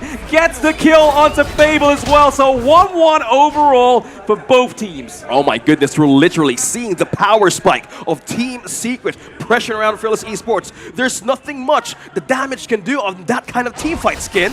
Yep, and one thing that's going to be very dangerous for the side of Fearless Esports is that TNX is 500 gold ahead of Dao and a level ahead, right? At the same time, he will have his Giant Script. He's already building most of the items. He's just left with that last recipe before he completes it. And that's going to be a big marker of change because he's going to be much tankier. He's going to be able to stand in the front lines and get the damage in while they provide room for Sun and Shishan to really just deal the damage on the side, towards the side of Fearless Esports. I think the damage is really needs to show in Fearless Esports. We're seeing an item pickup as well. Now they're waiting for the time for the perfect opportunity to take it against Team Secret. There's nothing much yet, mainly because they need to sustain it. Looking at the rotation here into the Tyrant. Something's happened here between TS and FE.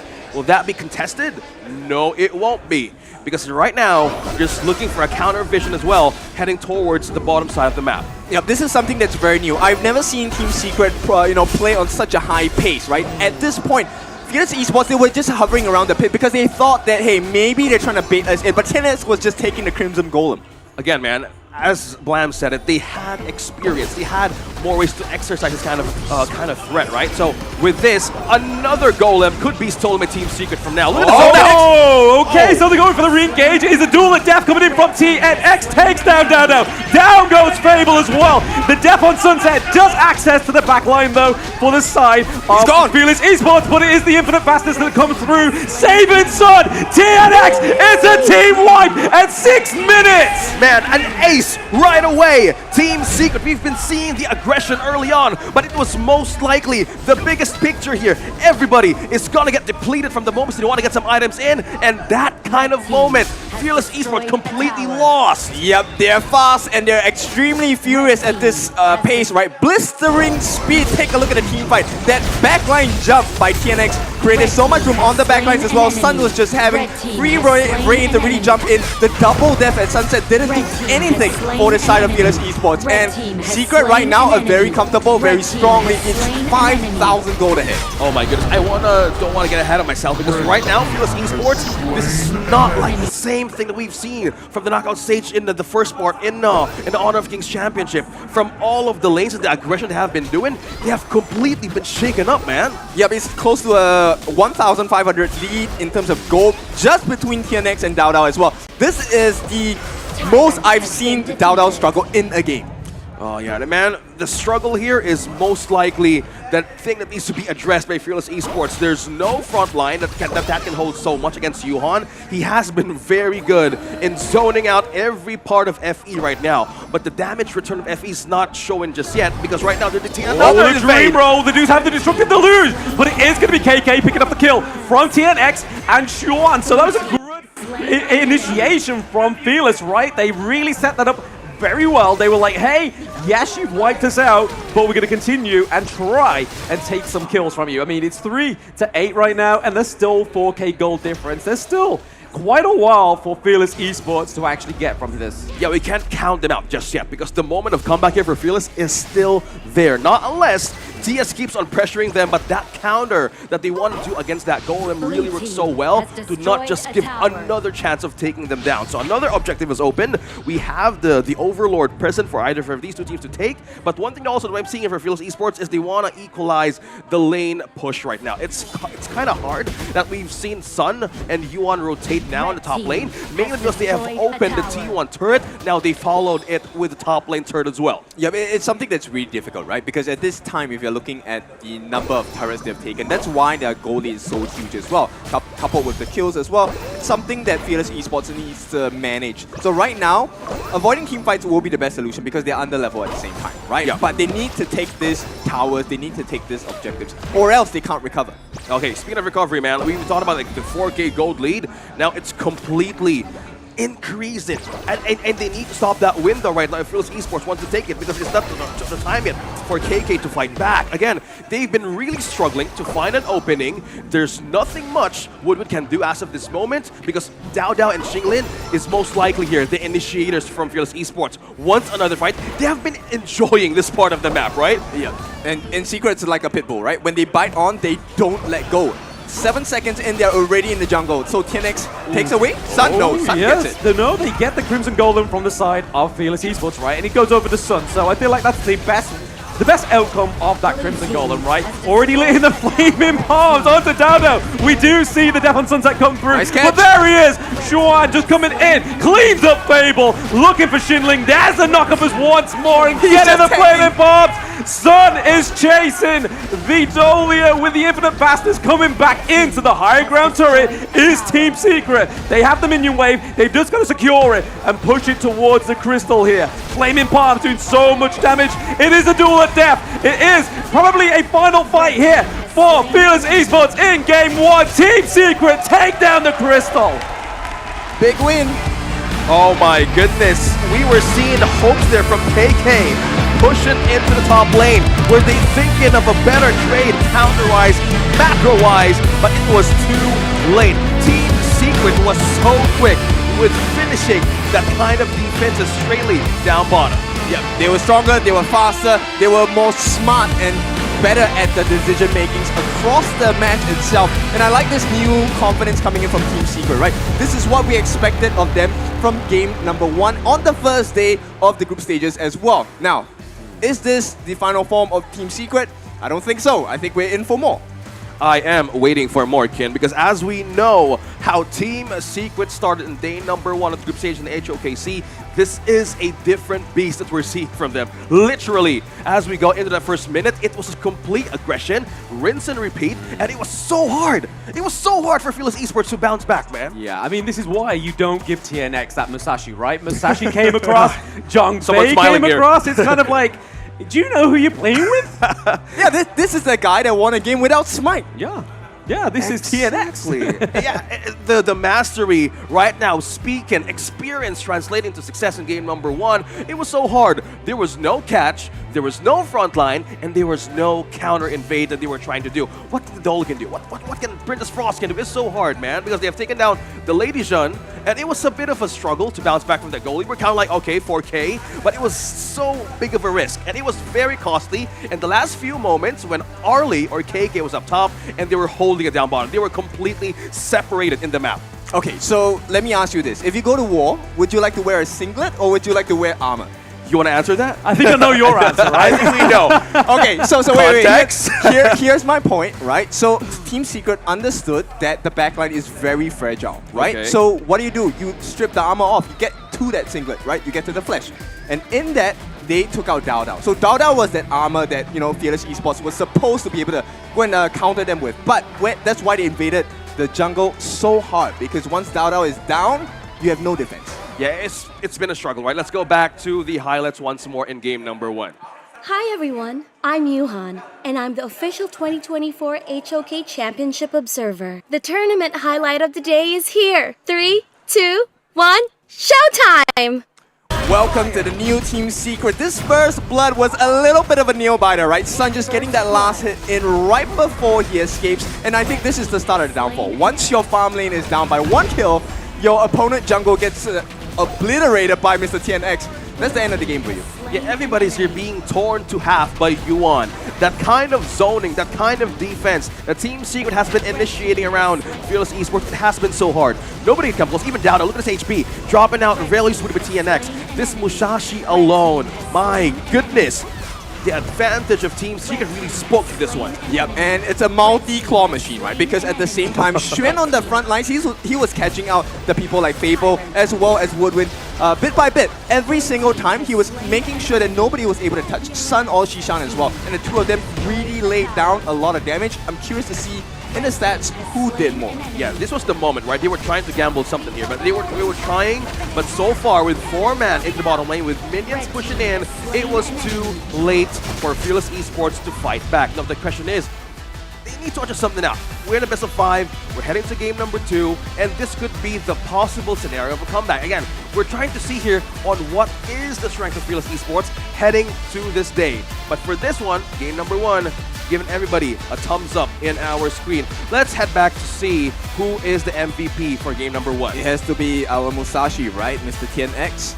Yeah. It has to be. It has to be because he was the one making the biggest plays in the game. He was the one forcing errors out of Fearless Esports and taking, you know, he's dealing, okay, 20% of the team's hero damage. That's not a lot, but the impact he had, he tanked so much damage as well. The 37%, he was taking turret damage. Yihan was standing in front of the tower so the rest of the team could go into the backlines. They were doing so much. Bro, it's complete, like they're literally slicing a plate in half. And in this draft here, Zhang Fei, Yuhan on point on how to separate it, counter defenses here. How are you seeing this, Blam? I mean, looking at Impressive League, I mean, the game only lasted 10 minutes, right? But you can see here, TNX didn't actually even go for any more than one actual full Tier 3 item. He had the Blood Rage, but he had the second tier of the Dragon's Rage, so Dragon Scale. And then obviously the Eye of the Phoenix second item as well. So you see in this, I think it all stemmed from that amazing wipeout in the early game, right? Oh yeah, I can still remember. And we're looking at the team fight rates here. It's been a forced situation for Dao Dao, Fable, and even Woodwind. There's no frontline counter, as we repeat once again. It has been the aggression and the early ace that Blam mentioned really gave a lot of snowball momentum for this lineup. Yep, it's scary because at the same time, Yuhan was taking the secondary smite, which means your farm is going to be lowered by a little bit. And he was already out farming Woodwind on the other side, which then allowed him to build the defensive capabilities. He didn't even build Dawnlight for the full item, right? He just had half of it. And it was more than enough because the shield value did help them tank up so much damage. And you can see, once they hit their, put their foot on the pedal for the gas, they never really stopped from then on. Yeah, this was something that you mentioned, right? Like, there were some moments of a comeback here that they need to not let go against Fearless Esports. Team Secret had a 4K goal lead somewhere between 6 to 10 minutes because this was like a, okay, can we stop the window from closing? And it was hard for Fearless Esports. Yes, you can reset, but what if you can reset without having enough magic or physical damage items? That was been a struggle. That's the second problem as well. Yeah. I mean, I think you can kind of see what was happening with Fearless Esports roster within that one, right? They kind of got to the later part in the game before they realized they should use Dao Dao as the anchor, because you saw there was able to bait a lot of the side of Team Secret onto Dao Dao, and then that decision was made a little too late in the game, I feel. I think that was the complete struggle, right? It's the main point of this lineup, or even the series, because nobody can come close in that situation. They were definitely caught blindsided, but this is one of the things, right? Imagine if level 1, you walk right next to the brush and 5 people jump on you trying to get the kill. That's a scary situation. Yeah, I know a lot of this is just game number 1, but we want to know what's the thing going in the heads of our players right now. Let's head in for our player interview before heading to the draft.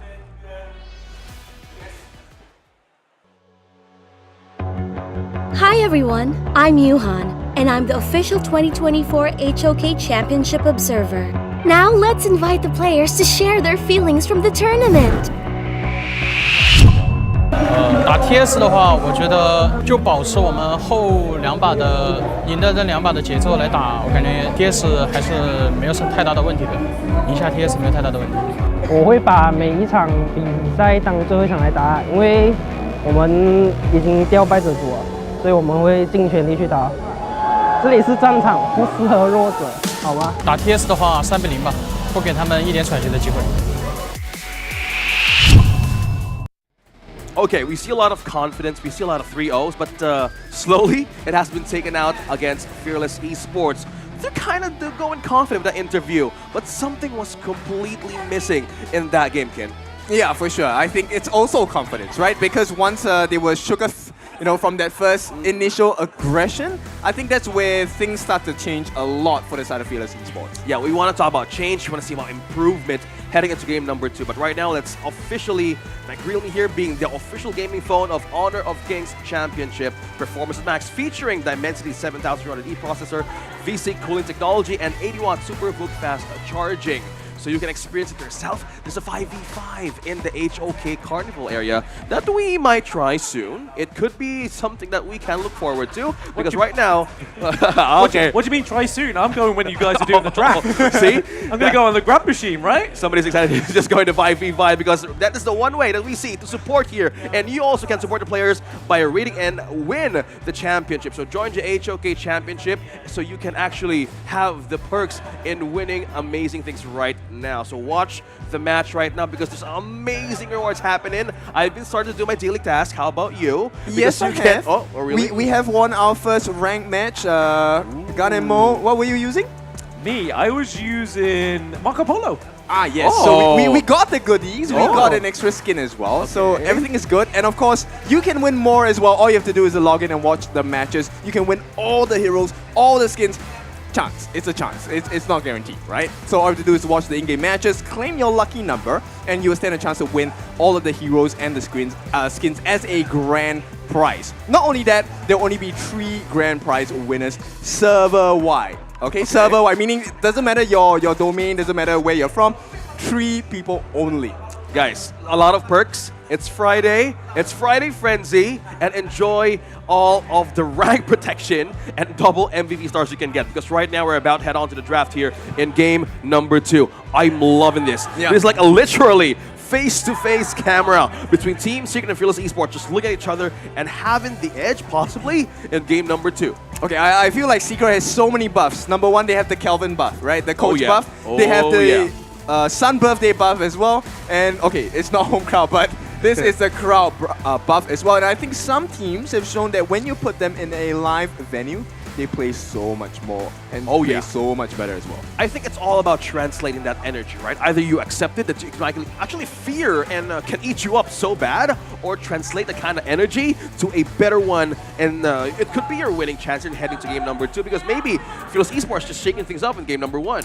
Yeah, they might just be doing some a little bit of research and development, right? There's like, hey, let's kind of give over the Masashi. Let's see if they can actually win with that, because if that's kind of like their penultimate performance, we can just kind of dominate from there. Like, we can just take that away, the Zhongfei, the Masashi, and then that's it, they're done for. But I feel like Team Secret have more secrets in their roster. Okay, I think I'm starting to lean with this kind of observation with what I just said, right? Like, how about it was just like a test of waters, but it could be a costly one if they keep on letting that happen in game number 2, because right now, how we saw Team Secret in game number 1, a different beast, a different priority on picks as well.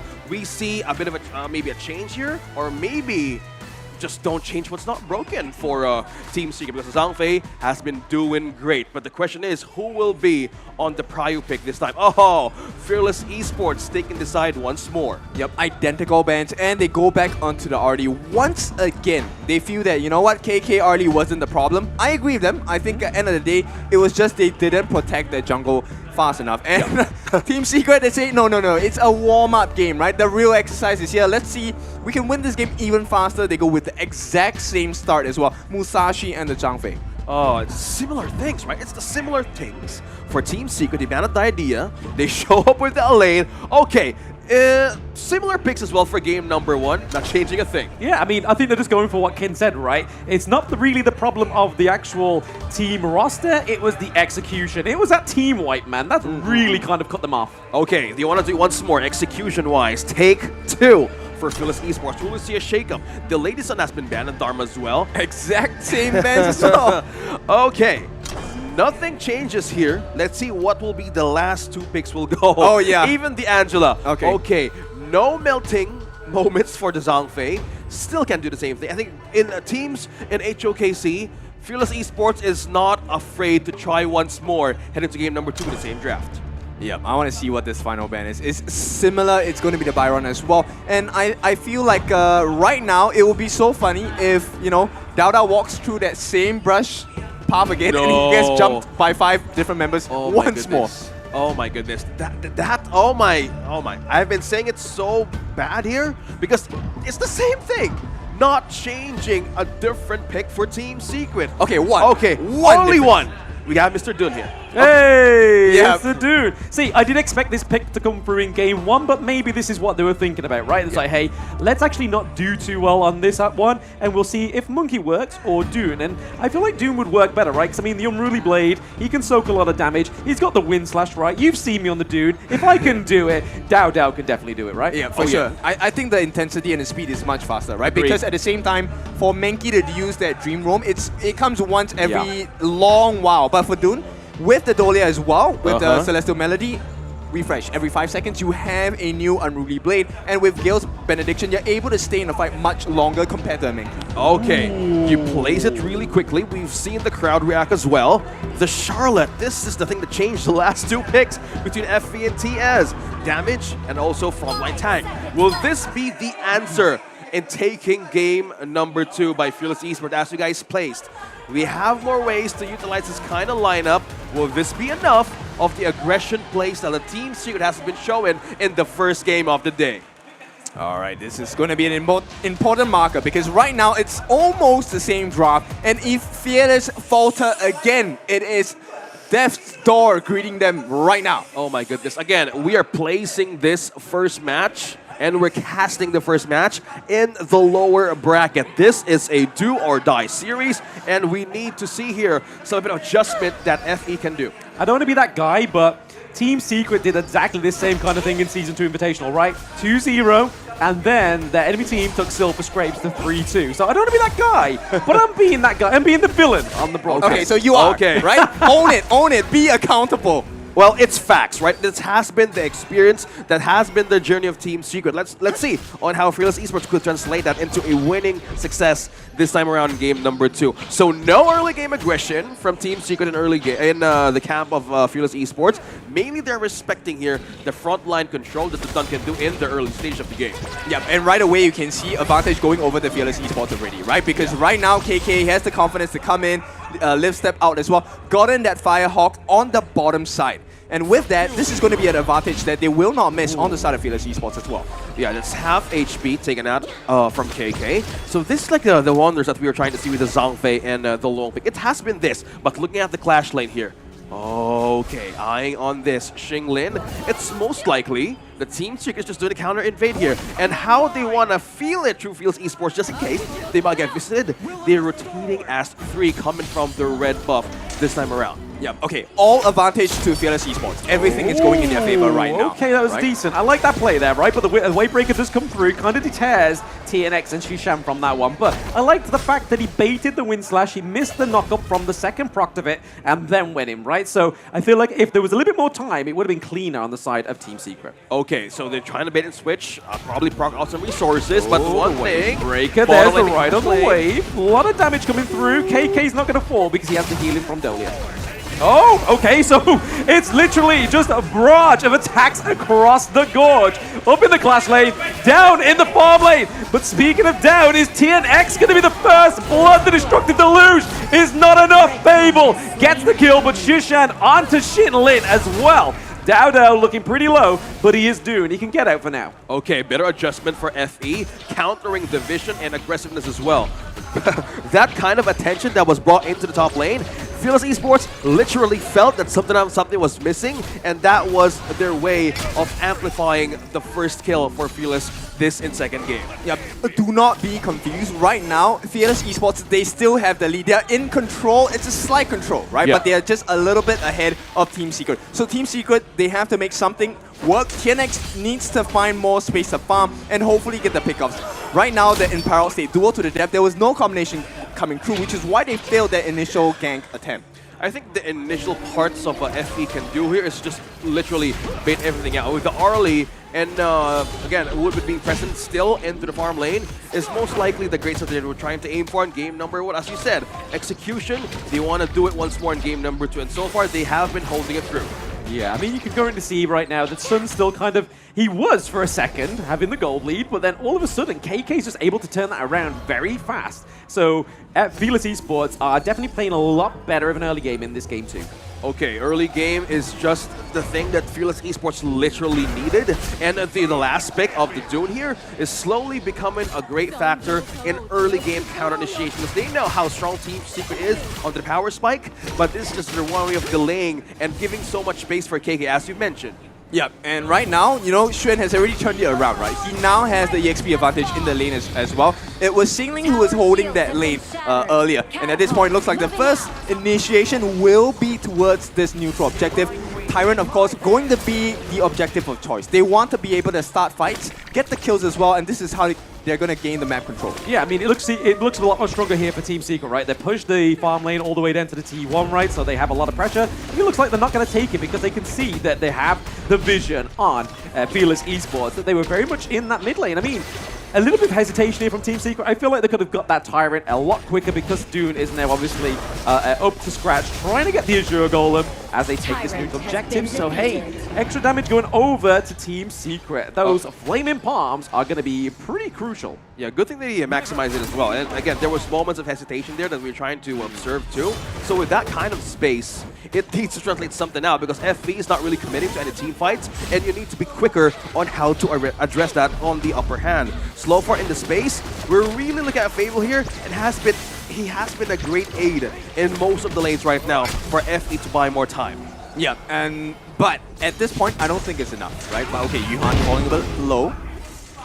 Nothing too much, right? They're just kind of testing the water. They're just trying to bait the other team. They're like, hey, we can bait an ultimate if we use an ultimate. So it's just that exchange, maybe. I think the exchange right now for Fearless Esports is they just want space and time and not just be killed as of this moment, because it is more important to likely survive and get more items. That was the first mistake. Okay, 2v1 up into the clash lane here. The CC immunity does come from the lane. Death on Sunset onto the Masashi, but the duel at Death is able to catch him out. But it's not going to be enough damage onto the lane just yet. He's able to kind of just soak up this 2v1 potential. And I feel like this is the good thing about the lane pick, right? You're able to kind of, once you get to level 8, it's a lot easier to kind of uneven those odds. Yeah, it's like the in and out on how this kind of lineup of Fearless Esports could be effective in this game. Because the lane is a great advantage against the Luong and Lady Zhen, mainly because of the force out of the Death at Sunset. With that kind of mindset they can do against Team Secret, it could really dictate the pace on how they want to go with the counter picks or even the team fighting presence. But so far, both of them had just been really careful on how to address this kind of game. Yeah, we are looking at two different things, right? The number one thing is, okay, what's the wave like before the team fights? And the second thing we're looking for is how many extra hits do the farm laners get on one another. That's is what is going to decide the fight. That's why Sun and KK are consistently trading back and forth. Yeah, they have been really eyeing on who's going to make the first mistake here, because they have been holding this lane so far, and the advantage, half of the gold goes to a Team Secret. But one thing also that has just been really effective here is how they want to hold the lane, because the moment that FE has enough time and the items to go up against Team Secret, they would really take advantage of it. Yeah, I feel like this neutral objective being taken here by Team Secret could either really benefit them as if they get the pushes into the lanes, or if they don't do anything with it and then the side of Fearless Esports are able just to kind of take the Vanguards in. I feel like there's a lot more gold going over to the side of Fearless Esports as they secure those Vanguards, right? Yeah, at the same time, right, they're picking up the pace from game 1, right? They're making it so much faster, they're trying to invade as well. And when they get all these extra resources, that is what is going to turn the game for them, because late game, this is going to be Fearless Esports game. Yeah, we're literally discussing the window here for the power spike of Fearless Esports. This is the most important thing because that thing has been missing in game number 1. The damage, the front line, and this is going to be scary. Oh, did he tear from the Unbridled Outburst? Oh, KK looks very low. Sun gets the kill there. Are there going to be any more? The Unruly Blade comes through from Dodo to get him out of there, but the Infinite Fastness being used very aggressive here by Sun. Shinling gets the kill onto Hugh1. It is going to be a 2-2 trade, 3-2 trade. They are going at it. Fearless Esports, Team Secret landing the win slash. It's only Shishan alive. Hugh1 needs to come with backup, baby. That was a great trade from Fearless Esports as well. They have been overstaying for a moment there, but it literally translated the overcommitment of TS to just move forward because the protection of T1 is so important right now. They have been very protective in that kind of scenario.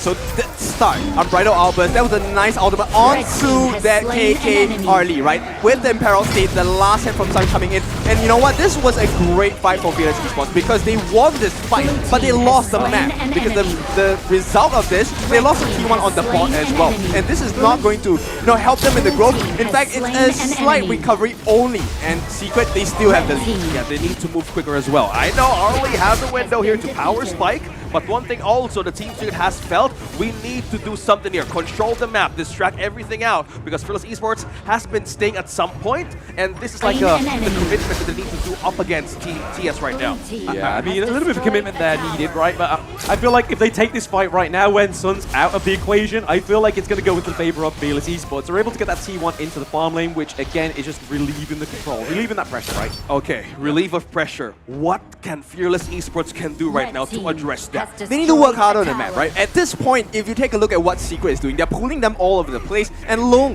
Mr. Sun, he has been able to just solo push a lot of the objectives. And the other person who's solo pushing or defending is Shen. So nothing comes out of the Fearless Esports aggression. Nothing. Okay, will that translate into something? Nothing out to something, because you want to see something here from Fearless Esports. They have been holding on for so long. Again, if we keep on doing that, we need to be more prepared to address also the window that Team Secret has been building. The goal is with them.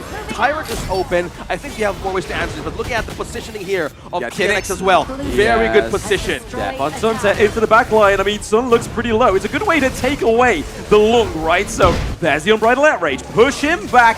Fearless Esports for now. Still a lot of pressure from Shinlin onto the back line once more. He's doing a lot of damage onto the Musashi for now. Oh, there we go. Dual adapt. It is Sun picking up the kill onto Shinlin. After all that abuse, he turns it around. Shun gets the kill onto Woodwind as well. But the wind slash misses. If that connected, it would have been just as fatal as a double kill from KK. That translated perfectly in Fearless Esports. I know Shin was the first one to go down, but that kind of comeback and the wave switching in, Fearless Esports literally saw that coming. Okay, look at the goal lead. It's cut. It's gone. Right now, Fearless Esports, they take this Shadow Tyrant, in fact. It's going to be recovery of the gold. They get back the EXP as well. They're going to hit 15 really soon. And this is the game they're looking for, right? KK is 13, tied up with Sun as well. And Dodo, from being 2 levels behind, he's now similar levels with TNX as well. So this is a good recovery. This is what they needed to do. Okay, we have now the closer to do list. If you are FP, and this is like the instant replay. This was like the pickup they wanted to do. Since Shinglin was gone, there was no backline counter, there was no backline aggression that can be given in Team Secret hands. But this counterplay, when the wind slash was gone, it could have turned around something. But at that moment, Fearless Esports saw that window, the very tiny hole. They literally expanded to a great success. Yep, and it switched the map control, map aggression to their favor. Right now, it is TS who has lost that mid T1, and T2 being threatened on the top. It's not going to be an easy defense for the side of Secret. Yeah, I think the defense, right? We're looking at the aggression here, but at the same time, we need to look over on how the macro plays with Fearless Esports. We know they been a pickoff coming in from Shinglin and Woodwind. It's just that they did not let go of the lane equilibrium from mid and to the top lane, which actually forced TS to do cleanup right now. Yep, and okay, so we did not see the finishing items, but we do have the Dragon's Rage coming out from TNX. He's going to be able to have a little bit more lifesteal as he goes into the fights as well. Deal percentage damage onto his normal hits. So this is going to change the fight. But at this point, with the goal lead, I think Fearless Esports, their draft is just a little bit more tanky, more robust. than the side of Team Secret. Okay, I think now the power spike is showing for Fearless Esports to do a counter-attack. That's what we feel is kind of contention. Are you going to let this go? But look at the position of Suwon here. Oh, okay, so a little bit of an aggression onto the backline here of Team Secret. We do see that Masashi takes a lot of damage. Dowdow as well, not actually getting in the way. Scot-free. We do see the Celestial Melody does go over to the lane as well, so he does have double death on Sunset. The Unbridled Burst is there to push away the Dovia. There is a death on Sunset from Xingling once more. CC Muty, the shield from Blood Rage comes through, but Chuan gets the kill onto KK. Woodwind goes down. It is a double kill. Xingling has no more. There is no way into the backline for Fearless Esports. Team Secret are running down this clash lane for now. Yep, they're opening up the door, the pathways for the T3s and Team Secret. They smell blood. Okay, now they're at the base once more, 10-6. On to the lead. lead. The death on Sunset! The duel to death is going to be enough to try and take down that backline. Down goes down! It's going to be game 2 for Team Secret! It's already match point! Oh my goodness, King! Blam! We've seen the greatness. We've seen the countless Team Secret literally stood up how they take game number 2, and they have literally closed the window once more of the draft spike of Fearless Esports. Okay, so the salute comes from the players of Team Secret. Please, please, please, for the love of goodness, do not put up the 3-0 sign. We do not want to see that. My goodness. Yeah, I mean, caster curse is one thing, right? Player curse is a whole nother level. Yep. I don't want to see that again. We have seen that in the Malaysia Grand Finals. Yeah. We are in Indonesia, a different country, a different place, different crowd. Do it properly, win the game, then put your hands up. Okay. I'm understanding you, boys. So, if Team Secret does it again, consistency, strength, I think they have been not really aggressive early, which is good, by the way. It was a way to address the execution they wanted to do against Fearless Esports, but with that kind of securing in game number 2, it opened up a lot of space, and that pickoff specifically in the last few moments of the game really worked so well. It really did, right? I mean, they were just waiting for the side of Fearless Esports to crack, right? Like, they were taking chips. Just imagine the team's a big egg, right? And they're just going at it. And it was just that vital moment where Xingling kind of just overstepped a little bit too much on the lane, got punished, and then from that point on, it was just clean slate for the side of Team Secret. Okay. It's a good one, but there's one more thing, which is they didn't reveal any more strats. Yeah. Let's go back, right? Let's go back to the highlights to see once more what happened in game number 2. Hi everyone, I'm Yuhan, and I'm the official 2024 HOK Championship Observer. The tournament highlight of the day is here. 3, 2, 1, shout!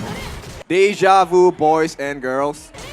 Yep, and this will be the first, right? It was a shaky start, let's be honest about it. I think Fearless Esports did have some merits in this game. They did a lot better. Yeah, and a better improvement too. Like, they haven't gone into situations they have been hesitating in the early game. But this moment, at 8 minutes, they knew, like Team Secret knew, that there was moments of windows that they can turn out to be a great way of initiating. It was like the 3-3 trade that happened, and when they found out that KK was literally out of position, this was the complete punish of Team Secret on that kind of overcommitment from FE. Yep. This is why we say, as a farm lane, don't go in, don't soak damage, right? We need you to stay alive. Yeah, literally. And this was the pickoff, right? This was the moments that Team Secret actually have been taking the T1, but one skill literally missed that moment from TNX. It turned things around. It turned things around for Team Secret too. But for this, Fearless Esports really had a great way to recover on that kind of moments that TS has been doing. But this kind of aggression that they do at 30 minutes really showed up really well. Yep, it's a birthday celebration, right? MVP, I'm just going to call it now. It is going to be Xuan. He was the one making so much space for the team. Yes, TNX did dive in, but Xuan was the one making the plays here. And if we take a look at every single fight that has taken part in this particular match itself, Sun was always left untouched. Okay, Kelvin, what's your reaction? Oh, yeah, okay. That's the Kelvin that we know. Okay. All right. Okay, and there is the wave, literally. And that is just complete confidence of 2-0. If we get a 3-0, will there be a mark left? I hope not. I hope not. We will know for sure, guys, because we're heading towards the game, and the MVP is none other than... No, it's not. Oh, sorry, man. It's Shishan. No. Okay, regardless. Okay, Shishan played a perfect game as well. Look at the damage that he took. 8%, right? So everyone was focused on Sun, trying to get his Sun, but Shishan was just throwing the flowing sides, the ocean of tears, the destructive delusions. he did not throw it at the players. He threw it in front of the place that they were running to. I hope you noticed that, because this is the mark of a difference between a good player and a great player. A good player feels like, okay, they're here, let me throw it here. But a great player knows what's your next move, and I will stop you there. Yeah, he has been really great, man. Like, Shishan onto this hero, the Lady Jean, bro. Like, this is just the addition, because you were talking about space, right? How much they could reach Fearless Esports, and it was a complete layer of everything, and it worked so well. Having a Mask of Agony and also the Venomous Staff literally depleted that healing that the Dole can do from this lineup. Yep, and the longer you leave him alone, the more damage over time that he does. So, which is why Xuan, he went for this very aggressive X of Torment, Starbreaker, Sky Dome. No, was it Sky Dome? No, Pure Sky, not the second tier. So Pure Sky along with the Frost Embrace. Take a look at the damage that he dealt. 53,000 just by getting kills. He didn't do anything else besides take towers, but when the kills came, they came in painful. Man, even the team fighting rate is really showing how they were forced, right? Look at this, Shishan, 100,000 onto the damage and landing those flow and size, even the Destructive Deluge in the most worst case scenario of FE, they were literally forced once again to defend. And look at this, there was a flip, right? Yeah, Fearless Esports, it was a great start getting Tyrant in the Shadow, Tyrant 2, but the moment Team Secret knew the opening, it wasn't just the objective. It was everybody at the wrong position, and when they knew somebody was literally showing in the map, they take it and it went in their favor. Okay, boys, let's go into the Fearless Esports room right now. What are we thinking? How do we come back from this? We played the same draft twice, and we got beaten. We had a good start in the second game. We got beaten again. So, Coach Blam to Coach Andy. I mean, I said take the Musashi and the Zhongfei off the table, right? This is TNX. This is Huan on the Zhongfei. Don't give them red side, right? I feel like if that's what they do, obviously the losing team, they can choose whatever side they want to go on. Yes, the Ali was great, but having those first two picks is going to be better for them. It takes away the Zhongfei. They could pick it for themselves if they wanted to. I think he has a point. If we want to go back to the draft once more, the most heavily contested heroes by Team Secret is mostly the Zhongfei and the Luong. It works so well, but if the other team got the advantage of taking it against him, it was a bit of a struggle, right? It was some in and outs, but if they do want a perfect execution, which they want to pull off in game number 2, maybe that could speak something else, because right now, in game number 2's execution, it was there, but the ending, it was so hard to be a closed kind of a game, right? Okay, Devil's Advocate. So, you know TNX Musashi, you know how he plays. You take the Musashi away, ta-da, we have a Luna. Which would you rather play against? A TNX Luna or a TNX Musashi? I think the utilities are more on the Musashi. I think he has a much better potential on the Musashi. The Luna, right? It's a glass cannon. And if you take away the Azure Golem, it becomes a minion. Sorry, man.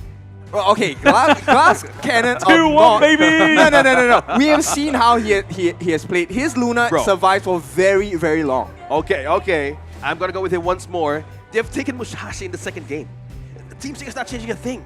So what is that? Like, come on, Fearless Esports, shake something up. I see a glass panel rising up here. It's like, what is this? I know. The hopium. Okay, go ahead. Nonetheless, it is game number 3. It is not the end yet, right? It's over when it's over, but until then, there is a chance for Fearless Esports. Can they come back? That's the big question, right? Okay, speaking of comeback, Skin has been great in dictating, like, guessing numbers in the group stage, which was a decline of its mojo when the 2 days were about to close in the first part of the knockout stage. Somehow, some way, it doesn't take of an effect right now. I don't know, man. We're just saying facts here. So it's the grand finals buff, right? So you want to go in the future? No. You see, the way that my games go, they are very exciting. So we are at the final stages. So when they're playing exciting, the games go fast.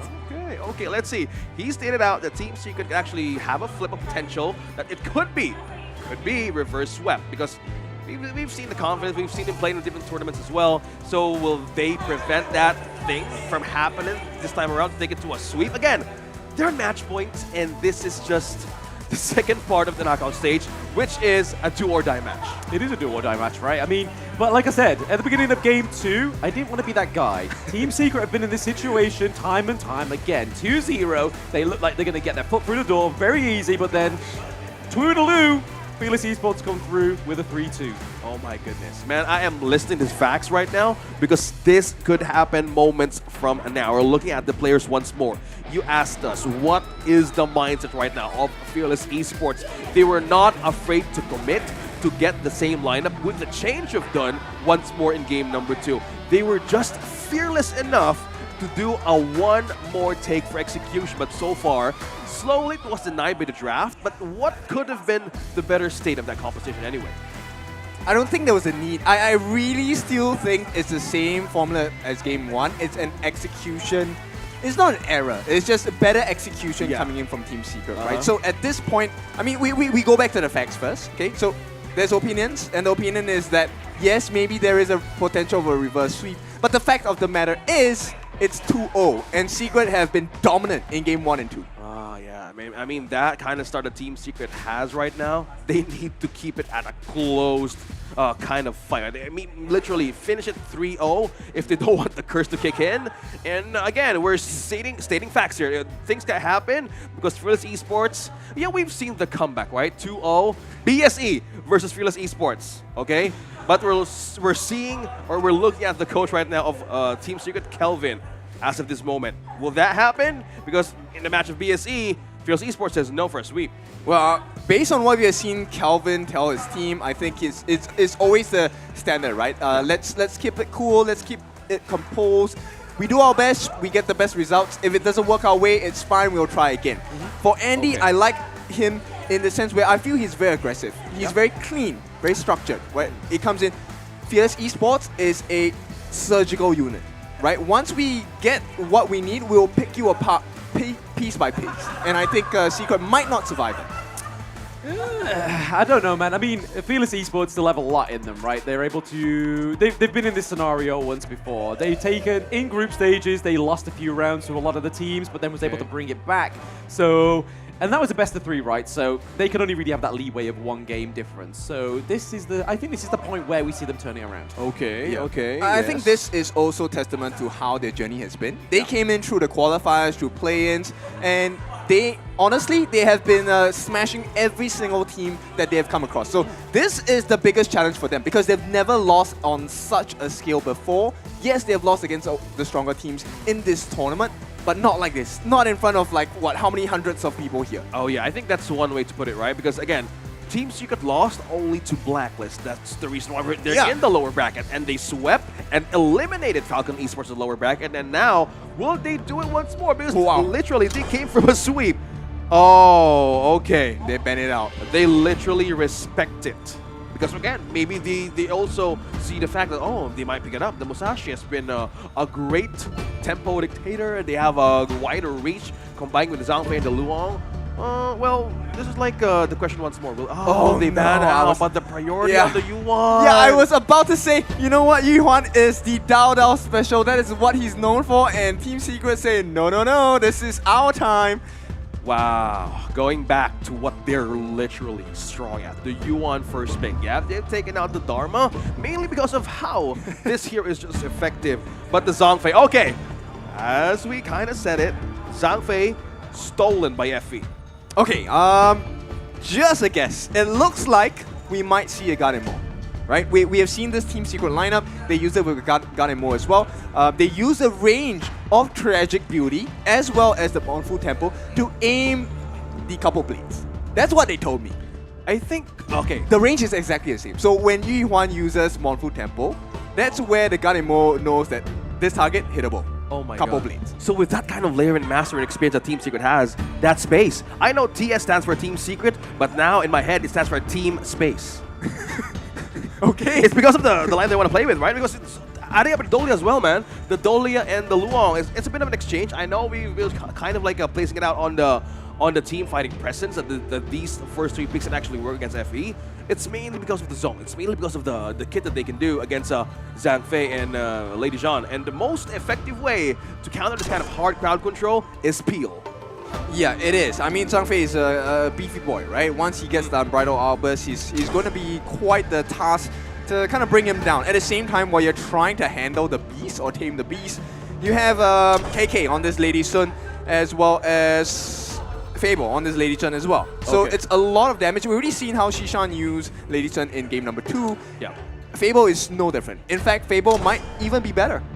You mentioned about the Luna, right? Team Secret literally banned it out the equation. Because with the ban of Shangguan and the Elaine, that is the greatest threat right now that they could actually face against TS. That repeat, that kind of reset that they can get from Shangguan and the Elaine really takes a lot of instant precision kill for this Lady Sun. Now they're adding layered this protection. They're building around this Lady Sun to not be in a tight spot to even defend, because they need to actually start all the lanes in the right pace this time, because in the playstyle that we've seen in game number 1 from Team Secret, it's all about the aggression, a different beast, as we say.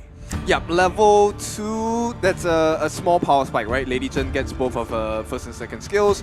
Lady Sun gets the rolling raid with the frag grenade as well. And Zhang Fei finally has either or both the Leaping Savior and the Forbidden Domain. So pretty early game starts. But they're going to show off the Ogryn. I don't think we've seen Team Secret play Ogryn a lot. No. Yeah. Okay. See, this was my sense. Like, I don't want to be that guy. I don't want to be the guy who's like, hey, my Again, knowledge is there. right now, you're My literally knowledge is that guy. Yeah. I am him. H-I-M. But no, like, I honestly saw this Q1 pick being a flex pick, right? Like, it was just to take it away from Fearless Esports for me. I agree. And with it being pick 1, it could be jungle, it could be mid. So really opening up that composition with the Ogryn as well. Dolia is really going to be given over the Celestial Melody. Holy! Wow! It's the pay! Good thing Holler's not in the desk. We all know how much Holler loves pay, right? Yeah. Good thing we're safe. We're safe. So the pay pick. We've seen this debut pick from Black Shrew Esports, mainly for Musang King, but Team FE wants to use this against Team Secret. Would this be the key here to stop their sweep? Early aggression, early invasion, they get the lead, they just smash the game 10 minutes and under. That's the game plan coming out from Fearless Esports. But we all know that that's the game plan when the pay comes out. Okay, a lot of this, it needs to happen in the early game. If you are pay, start it right, start it with the momentum, because that's the only way to have that kind of snowball run. Right now, it's game number 3. Team Secret on match point, and Fearless Esports bring on being eliminated and Honor of Kings Championship. Will they stop the sweep in this game? Yeah, this is tournament life, right? So it's really important that they don't mess up any of the strategies they want to do. And right now, this is exactly what Team Secret is kind of poised for, right? They want to make sure that the invade doesn't happen. The fact that Dao Dao shows himself on lane means they are free to kind of link around the map and see what's the next best movement for the side of Team Secret to try and make this aggressive plays against Fearless Esports. But it looks like Fearless, they don't want to be overbearing, because any mistake will cost them the game. Yeah, a lot, man. A lot. Because if Team Secret really had the upper hand, they know how to translate it into continuous aggression. But so far in the early game, I'm leaning towards Wooden and KK to maintain this kind of distance, this kind of play style. Mainly they have the Zhang Fei and also the Lady Sun. And for that kind of comp to pop off, space and kills, most likely the most needed scenario for this one. Yeah, the zoning very important, right? So Yuhuan, of course, will provide the heals, but Shishan already looking for an opening, and you can see the pacing once again so much faster from the side of Team Secret. They're already, TNX is already 4. Dao Dao just hit 4. Okay, now they're eyeing on how to just literally be in par on how do you want to start with against Team Secret and TS. Team Secret and FE rather, that was both. But this, right, early game power spike slowly being developed. But in the side of Sun and Dolia as well, Sun and Yuhan, this is the space that I'm trying to see. Although Sun's being peeled down bottom slowly, but the regen coming in from Dolia, it's just a way of surviving this kind of early game counter being dealt coming from Woodwind. Yeah, actually, if the game goes on a normal pacing for Team Secret, it's perfect, right? Because they have so many abilities that require an advantage. The Smite. Your Woodwind is going to have a slower EXP and gold growth, right? Okay.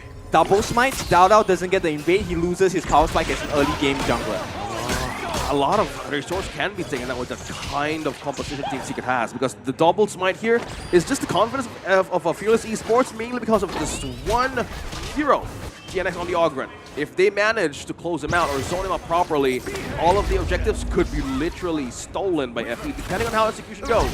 But this is okay. Oh, the knockups come through. It is going to be Fable getting the first blood, so Shishan does overextend a little bit too much. Shuan is over the wall and a little bit safe here, being able to get the HP regen, but I felt like that was brewing up right. There was too much of an overstay into the clash lane. Yeah, that overstayed is a space for Fable, being the Lady Jeanne, to use the ultimate right away. Hitting on level 4 and 5 really can sum up a peel and also early game advantage with people into the right pace.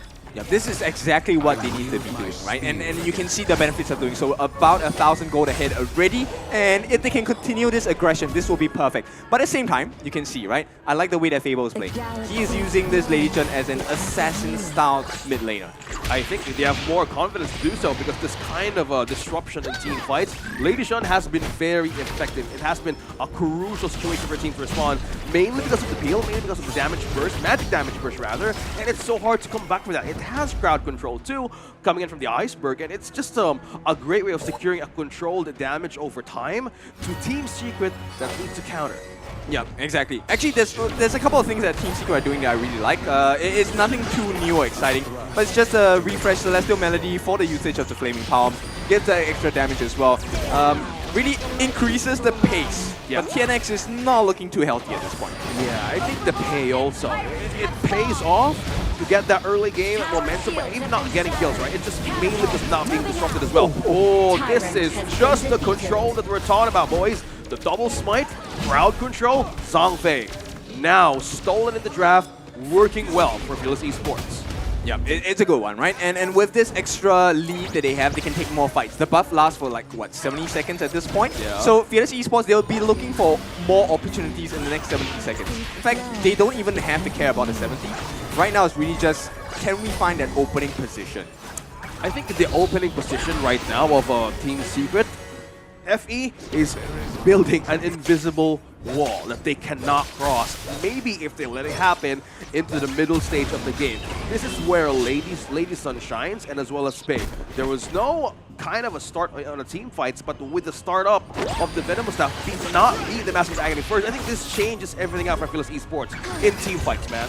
Yep, it's not a defensive measure, it's an aggressive measure, right? So still, offense is the best defense coming out from Fearless Esports. We've seen how they can be really clinical with the aggression as well. And right now, T1 is the reward on the bot lane. Has destroyed a tower. But they have open bottom lane turret as well, taking the T1. FE controlling the map better this time around. Execution-wise, having that kind of comp, they have utilized it well. Yep, and right now it's going to be the T1 on the top, right? This is the next target. This is exactly what Team Secret was doing against them, and Fearless Esports definitely have learned their lesson. Okay, the path of passing does come through though, and the Death Precipice is going to be able to clean up the minion wave, so I feel like they're not going to get caught out here. Maybe Shishan may get caught out once more with those double knockups from the Pei and the Byron. This is what I'm talking about, right? Oh no, Dolly is getting knocked out here though. The Destructive Glue saved by the Ode, so the healing from the Ode really did save Huhan. So what can Team Secret do to save themselves in those kind of scenarios? It has been like the space. In game number 1, the main story, Zhangfei put everybody in half. And this is like the same thing that FE is going to mirror in this game, mainly because there was no reach. Yeah, they have zone out too, but boiling the focus up top. Another turret taken as well. T1 goes down, and now this is just Fearless Esports looking for opportunities that we have been discussing to push a fight against TS. To answer your question, no, they can't. There is no solution. The only solution is to be able to, even out the levels, make sure your goal stays close within the 1,000 range. But right now, it's close to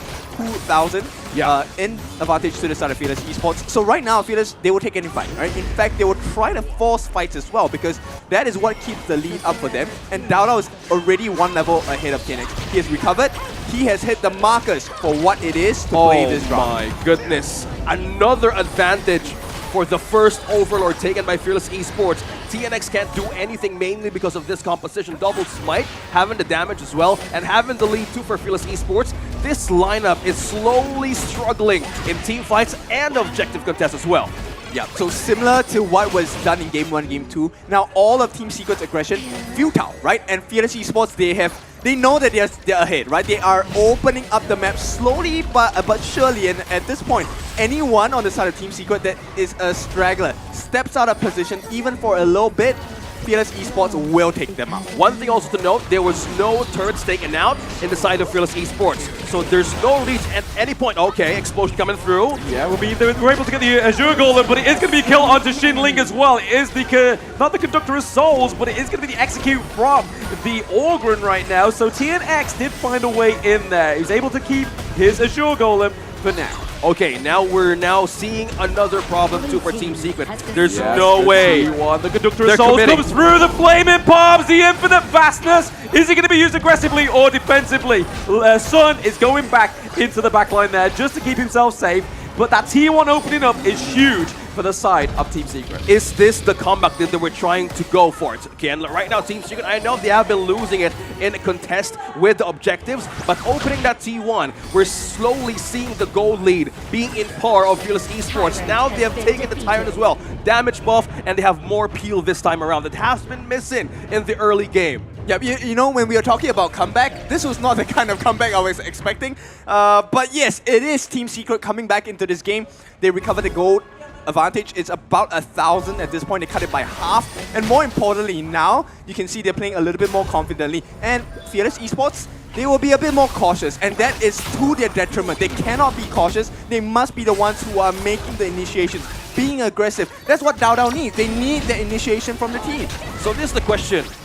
Okay, another knockup coming through, but this is like as you pointed out, is this a window of a Team Secret that will shine against FE? Because so far, they have been waiting, they have been patiently waiting for the right moment, and slowly it translates to a possible comeback potential. But how about FE? Is there a window here to close against Team Secret's lineup? They have to make sure that Ogren dies, right? As long as TNX is not favorable in the fights, he's not in a good position, they take out TNX, they should be able to clean up the rest on the side of Team Secret as well. But here's why it's so difficult, because TNX is 13. Everyone else, with the exception of DAO, will not be able to take a one-on-one fight with him. Level advantage, item advantage, gold advantage, too many things are going too well for the side of TNX.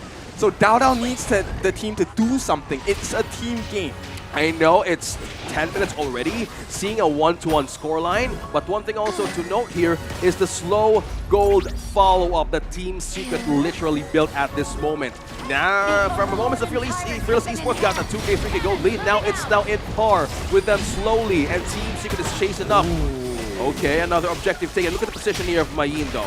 Suan, will they come in close for an ambush here? Singling. It could be contested here. Is it going to be? No. DAO does get the neutral objective. Woodwind is still in the thick of it right now. He's able to leap over the wall to keep himself safe. Xushan needs to watch out. He gets the heals come through. The untarget ability as well. But it's going to be Byron. Xinling onto the back line, but it's not going to be enough as they are trying to fight on two fronts. The Conductor of Souls come through. Not just yet. Fable goes down. Xinling goes down once more. And then the infinite vastness comes through. Sun is in the clear. Oh my goodness, the crucial healing made by Yuhan literally survived that ambush into that play. They were trying to wrap around the backline of Team Secret, but that moment, they literally knew that Xinglin and Fable will be the one to fall down, and Team Secret literally had eyes on what could turn the tides there in that kind of situation. I hate to burst the bubble here, but the coach on the side of Fearless Esports did mouth that the game is over. Wow. In his opinion, right? I just have to say it's not over yet, right? At this point, KK does have the Daybreaker, so it's something that they can use to recover, but you can see why the coach has lost a bit of confidence, right? Right now, it is almost impossible to jump into the backlines of TS. And in fact, if you take a look at the last fight, Sun was going in their backlines. Oh my goodness. Some words of comfort for Coach Andy. It's not over until the fat lady sings, right? Yes. Yep. Again, in the best of 5, a lot of things can happen. I know we're on to the match point. A lot of windows can happen here, but they did not really had a way to close out the T1 in mid lane from Team Secret. Another turret taken out. T2 going down from the top lane. Now opening so much of the map. Team Secret, is this the window that they would really need to open against FE right now? It is. In fact, it's a very painful one because they might go in at this point. Like everything is ready for them to take a fight. Oh my goodness. How will the defense go? Because the lead, slowly, I keep on mentioning it, it's like a slow and steady pace. Although it was risky in the early game scenarios, but Team Secret really had a way to bounce back from this. And with the push and pressure, slowly, this is just Fearless Esports. Oh, they caught out TNX, but he's going to be the Conductor of Souls that come through. And now that we see straight into the back of the same team of Fearless Esports is Sun. The Infinite Bastards comes through once more. They are all pretty low. It means that the Vanguards are able to open up the higher ground turrets for now. Woodwind going in for a little bit more of a second win for his team. Dowdow is on the aggressive playstyle here as he sees that TNX is pretty low with health, but thanks to the Huon, right, he's able to heal up. So I feel like that's the crucial thing here. The Dolia and the Huon, kind of like a hyper carry. Good discipline coming out from Team Secret, right? Most teams would have committed to steal that Crimson Golem, might have gotten punished as well. So Team Secret, they understand they have the lead and they will back up. Fearless Esports, they can still come back. One big fight will turn it for them. Oh, they need to be careful with that, man. Again, this story in this series, Fearless Esports defeated by BSE, head now to the lower bracket, and this is like their chance to come back. But how about this, man? They're in the brink of elimination. And this, right, Dowdow once more really needs to pop off, right? And this is like he needs to have an advantage for damage because this kind of pick really revolves around the layer here for team fights. He has 6 items already on the side of Dowdow, so he's really strong, but he needs a team to back him up, and right now KK is the one person we must keep our eyes on the side of Fearless Esports as well, because if KK dies, there is very little damage to be had. Oh my goodness, the damage. I think that's what to talk about, right? Like, look at the pressure coming in from the top lane. Yep, the wind comes through onto Woodwind right there. The Path of Passing was also going in. We can see that it is Shu1 doing a lot of damage already onto Fable, so kind of just taking away that leading gem, right? Because I want to repeat on a point that you said there, kid. If you take out KK, I still think that they have the leading gem, right? That Destructive Deluge really still does a lot of damage. We saw it on Shishan. So it is still a bit of a damage output for the side of Fearless Esports, but nothing is going to follow up just here yet. They're going to get the neutral objective, though.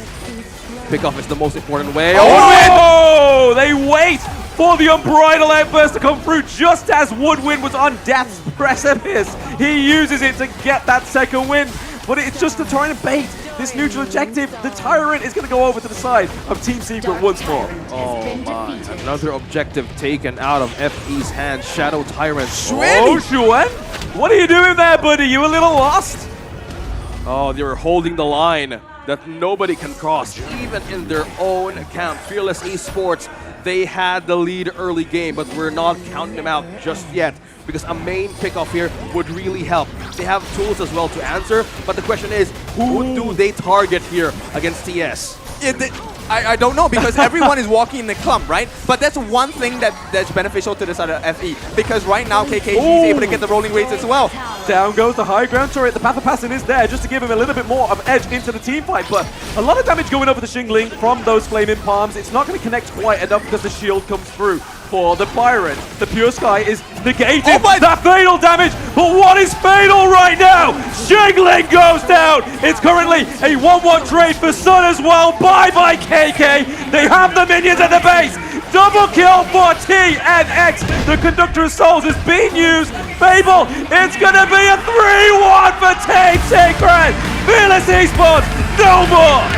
Eliminated in the HOK Championship.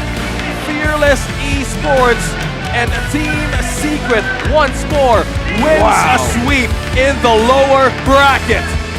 I think it's safe to say this is not the result that most people expected, right? We expected a very fierce fight, knowing how Fearless Esports, you know, they are a team of strong quality as well. They have been really clean, but today Team Secret was just faster, was just better, was just smarter as well. Oh wow, and a cleaner execution. Again, we've been opening up some experiences, some changes that could happen in the best of 5 from Team Secret experience throughout their tournaments, but now seeing them in the start of the day, in the knockout stage day 2, TS sweeps and eliminates Fearless Esports. Let's throw it over the stage together with the winning team. And thank you, casters! Woo! We got the first winner of Knockout Stage Phase 2! Team Secret just won a 3-0 clean sweep against Fearless Esports. Can we have Sun on the stage to interview us? Come on, Sun. 来，过来。孩子呀。Okay, Sun. Sun，这个今天是你的3连霸，你们赢了3连霸，3-0跟你们的 Fearless。OK， 然后呢，这个4天你们有什么特别的准备吗？So 就有一直看他们比赛，然后再向别人请教吧。哦 ，OK， so any more secrets？ 有没有什么其他的秘密吗？你们有？不方便透露。Okay, so I'm asking the question. This is a very surprising sweep for 3-0 for the team secret, right? And we wonder what is the secret of the team secret for this 4 days preparation. And the answer is they just have a very... They've been studying a lot for their openings. Yes. And no leak of the strategy right now. They're just Yeah. going to keep it to themselves. It's a secret. Terlalu banyak rahasia dari tim secret, jadi tidak bisa berbagi karena mereka bersiap selama 4 hari ini menonton dari tim dari selanjutnya. Masih ada, tournamentnya masih jalan lagi masih jumpa jalan, ya? tim lainnya lepas ini. Yes, Okay, betul. for the next question I want to ask you, son, how are you? Okay, you okay? Okay, so a lot of teams out there do pick you one of the best marksmen in this tournament. But for you, who do you think is the best marksman so far other than yourself? Nah, selain daripada kamu ya, kebanyakan timnya picknya kamu kalau jadi marksman yang paling hebat dan terhebat di dalam tournament ini. Tapi kalau di pandangan kamu sendiri, siapa lagi yang lebih kuat daripada kamu? 除了你自己之外，很多人都是选你是最棒、最厉害的射手。但你自己来说，除了你之外，还有谁比较你特别强，成为一个射手？我觉得我们马来西亚3个队伍射手都挺强的。有一个，如果可以选一个人嘛，是谁呀？JR. Now he did mention all the Malaysian teams feels like all the ADC, all the marksmen are super strong. But if he can pick one, it's gonna be JR. Jadi JR adalah pilihannya ya. Oke, jadi JR ini salah satu rivals ya dari Son. Oke, Son, 我听说你这几天刚过生日，是不是？然后呢，这是不是因为你是生日，然后这是你的 birthday buff， 所以呢，能够赢就是因为你刚才过生日。So, Son just celebrate his birthday couple days ago, and we want to ask, is this a home buff or is it a birthday buff from him, right? Or even a birthday strategy, right? Yes, karena Son baru aja ulang tahun beberapa hari lalu ya. Ucapin dulu dong buat Son ya. Ya, jadi kita nanya nih ya, ini gara-gara dia ulang tahun, makanya dia langsung beneran 3-0 marksman-nya atau gimana ya? Son? 我觉得这是生日的buff吧，他会送我进决赛。Okay. Basically, he said this is his buff. This is his day, his buff. Okay, Yes, guys, yes. give it to Son. I mean, Kita like, ucapin ulang tahun buat Son. happy birthday. Jadi itunya emangnya buff ulang tahunnya ya bisa ke semifinal selepas ini. Iya, benar ya. Tapi untuk daripada aku ya soalan akhirnya, for the last question from me to you. We have so many fans, even from the Malaysia ones, coming here at the venue to support you guys. You have the Indonesian fans as well. We have a lot of watch party in Malaysia too. Do you have anything to say to them? 那现在在马来西亚对吗？很多你们的粉丝在看，因为我们有那个观看派对，所以还有就是你们的粉丝也飞过来了，还有印尼的粉丝有对什么跟他们要说吗？Ada apa-apa nggak mau dibilang kepada fansnya？感谢你们从马来西亚飞过来，还有在其他平台上支持我们吧。Oh, he thanked all of you guys that flew all the way and the supporters here on ground. And all of you guys been supporting at home as well. Dibilang terima kasih banyak-banyak sama sambutan ulang tahunnya ya. Thank you so much, son. 再次恭喜你们。恭喜啦，恭喜啦。Okay, 下一场再见吧。下一场再见了。Okay. Wah, that was a pretty interesting interview with Son. Yes. Iya. Karena kita baru lihat ada yang ulang tahun 1 ya. Cucu ya, benar ya. So, this is a winning 3-0 for Team Secret, and we give it applause. We give it back to the casters. That is Team Secret with their winning interview, and my goodness, they have been preparing for this kind of base that we've shown in game number 1, and they swept Fearless Esports in bouncing back, even to go back up against BSE. Completely denied, but still, GGWB for giving us a great way of looking at this tournament for it also be a contention to the title as well.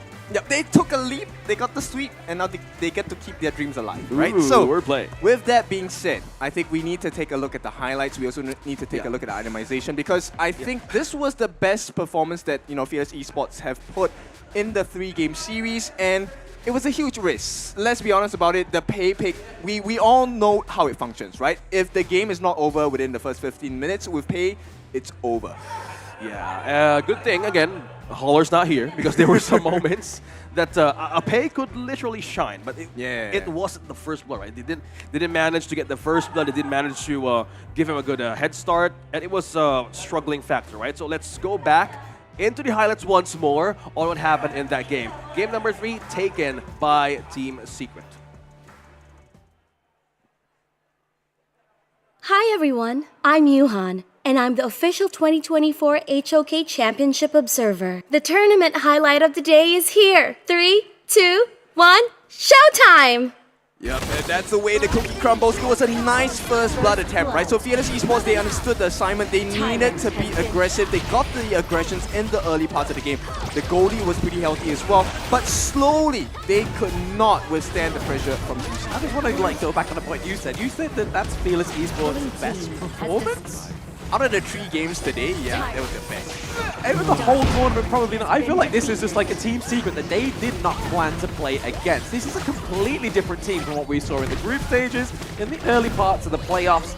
This is a domination of Team Secret, right? This is like the Season 2 flavors, right?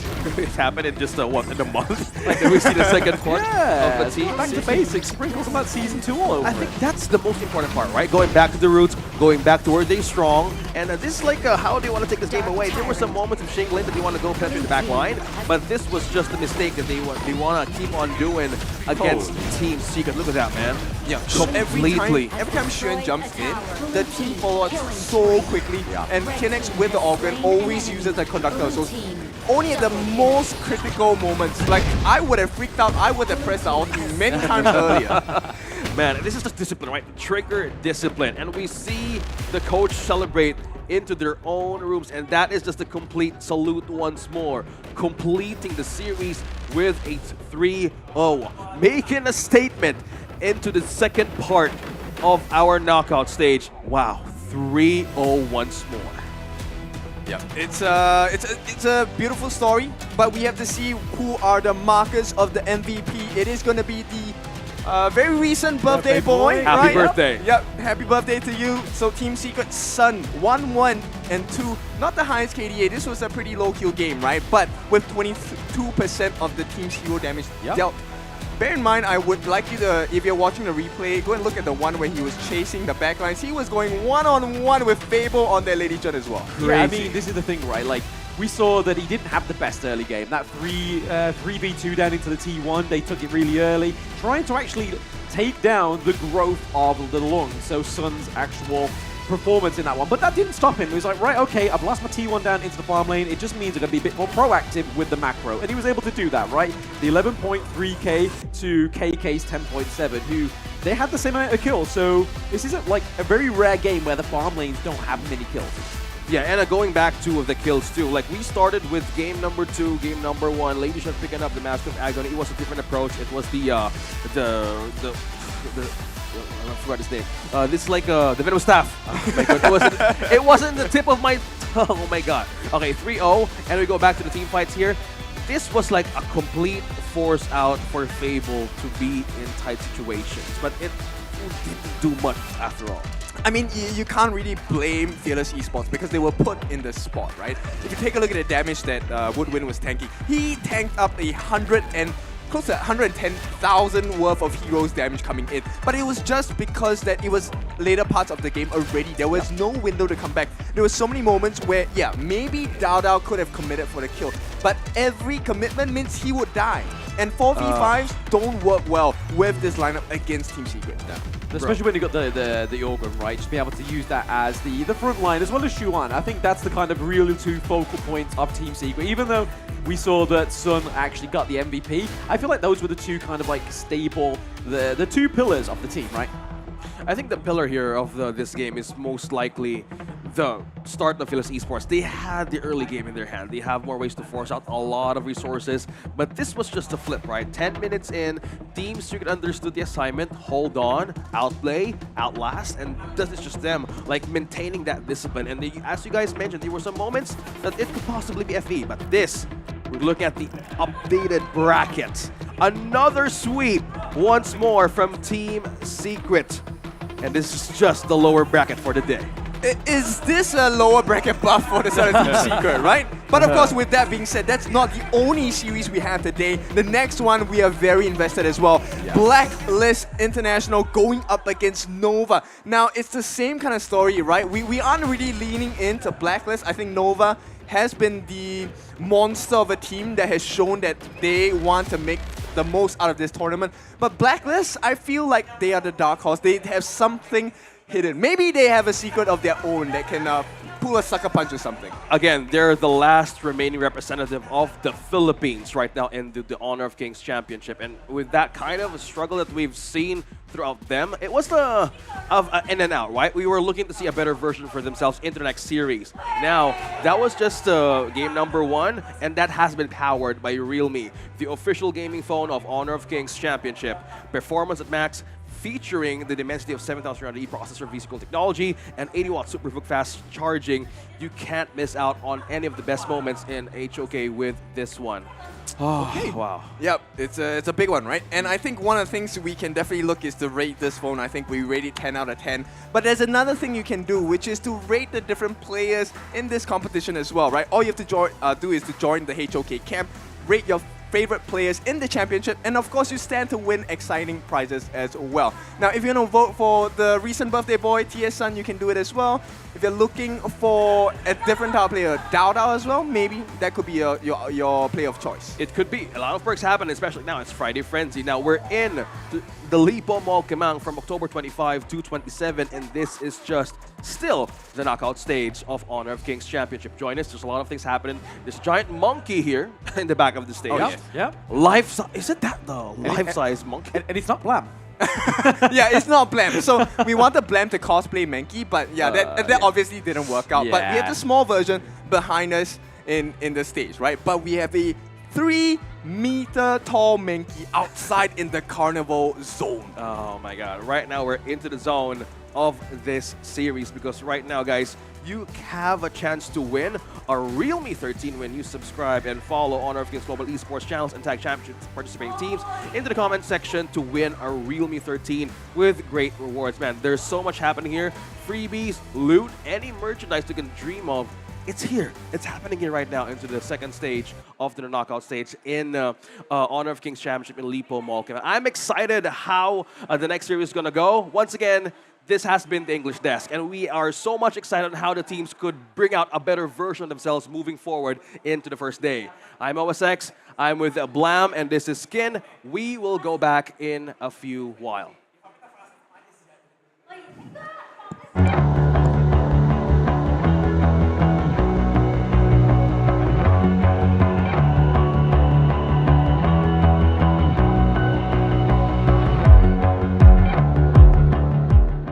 Welcome to the 2024 Honor of Kings Championship, the pinnacle esports event of the year, where 16 best teams from all of the world clash on the stage for the ultimate glory.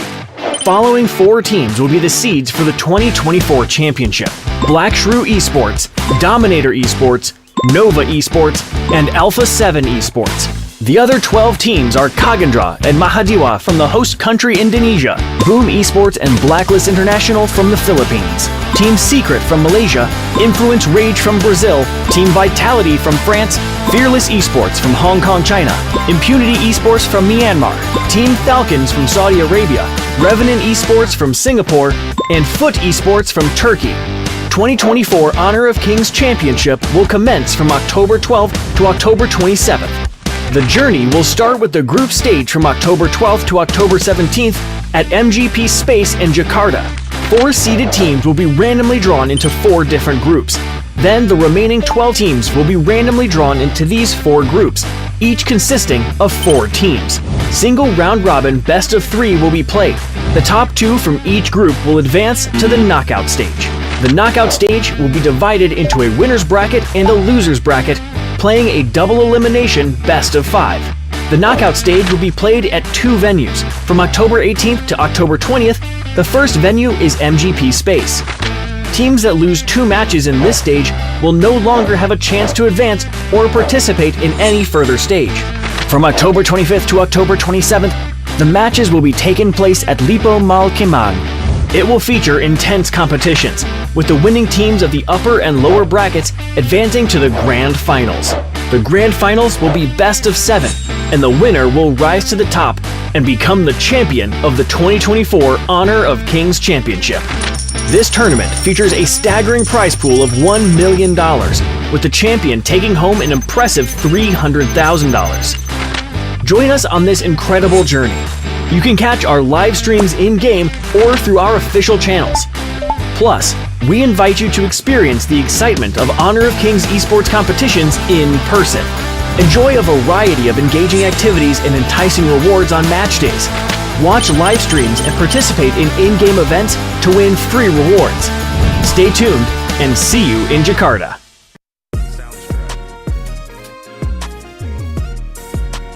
So we're going to play some games. The first one is like Suwit Jari. Suwit Jari. Yeah. Suwit Jari. Oh, okay. So the rules is thumb beats point finger beats little finger beats thumb. Okay, I think okay. Okay. 是这样 1, 2, 3. 1, 2, 3. 1, 2, 3. 1, 2, 3.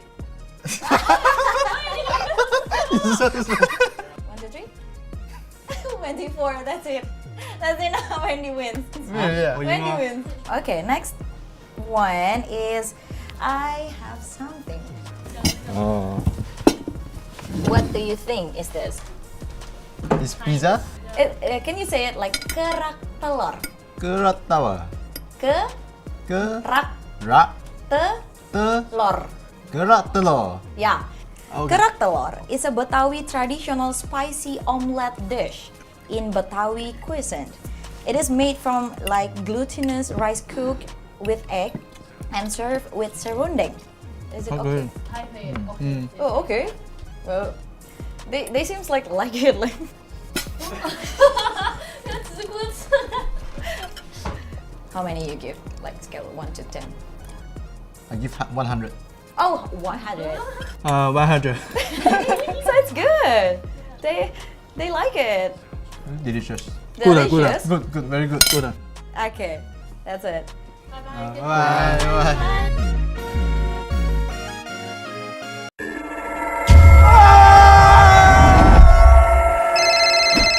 Yang, aku pulang lebih cepet nih. Ini lagi OTW rumah ya. Pulang, udah cepetan. Teknologi Fast Cooling dan iFeel membuat ruangan dingin di setiap sudut. Dinginnya nyebar, langsung chill, auto nyaman.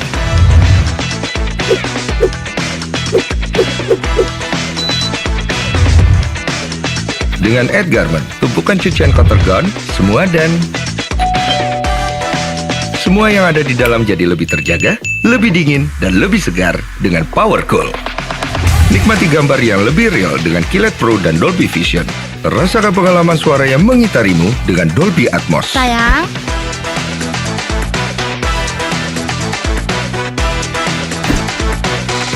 TCL, semua jadi mudah.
play some games. The first one is Sweet Jari. So the rules is point finger beats little finger and little finger beats thumb. Okay. 1, 2, 3, go. One. Okay. 1, 2, 3. 1, 2, 3. 1, 2, wait lang. 1, 2, 3. 1, 2, 3. 1, 2, 3. 1, 2, 3. Okay. Wait. I win. So the next one is I have some food for you. Can you guess what it is? Nasi. No. Ice You cream? can open Okay. and smell it. It is a rujak serut. Can you say it? Rujak sarot. Rujak sarot? Okay. Mm. Okay. However, the fruit used are typically sour. So it's not like all of them is sweet. And they are coated in spicy sauce. Is it a bit spicy? Little. Okay. So the fruit are also shredded, not cut like most salads, like shredded. Yeah. If I ask you to rate from scale 1 to 10. 9.5. 9.5. 9 because of the spicy and uniqueness. Okay. Bye.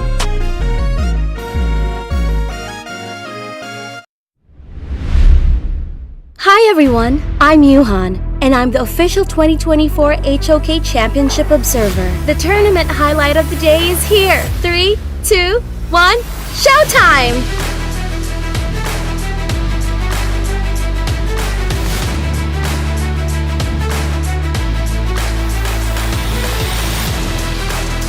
Freshly blade, reforged blades, and they're gonna go in the stampede back from Waypit, just trying to stay alive. He turns back to a man. Just Six thought about going in. He's gonna be a little low, but they go right back in, and Muji's starting to do some work. But he does die in return. Azar has that damage. Azar getting blown up by the Blazing Brilliance. He's gonna be killed. Wendy does get that pick off. This is the problem, right? So they were able to have a fantastic day. Can they get L? This Tremor Smash? I'm not sure. Well, that is the question, right? A great setup from DMP. Freddy trying against Chaz. He does get stunned there, and again going back in onto Golden Kai. I feel it deep flowing through my blood. Rising up to become someone. And taking it all on my own. What a sweet victory. And taking all of my control. Awaken something deep in me. Like flames, feel it burning inside. Take a hold in pursuit of the prize. I've been told, ain't no way to survive. Keeping all of this fire that's locked up inside. When this is the time, enter the ring. All those mental chemicals doing their thing. I got flashes of battles inside of my dreams. I was made for this moment. At least now it seems like it's time to come face to face with your fear. Been battling reasons for all of the years, and I learned how to fight them with style and grace no one's ever encountered. You say it's amazing. I'ma come out swinging when they open the gate. Go ahead, call passion, I'm calling it rage. I'm taking what's mine like I already own it. Watch but don't blink, going here to the moment. The sky rained down. Here's to the madness that's all around. Go on, tell them who you are, you are, you are. Go on, tell them who you are, you are, you are, you are. Here's to the moment. The sky rained down. Here's to the madness that's all around. Go on, tell them who you are, you are, you are.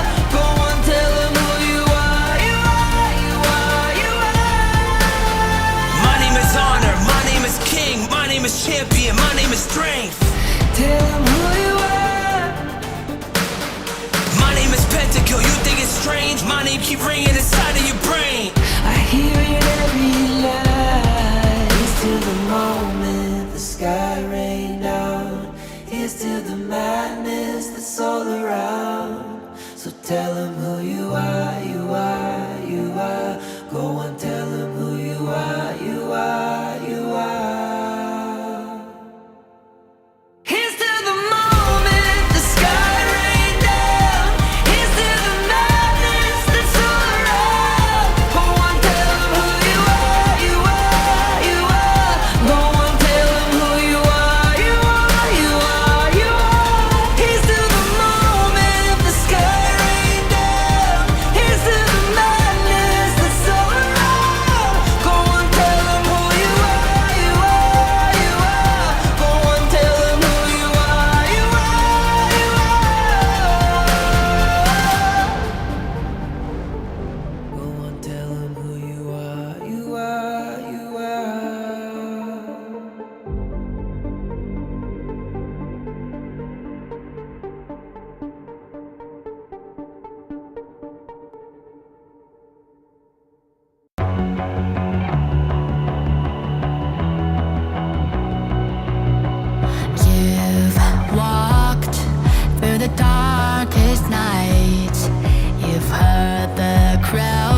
the blinding light.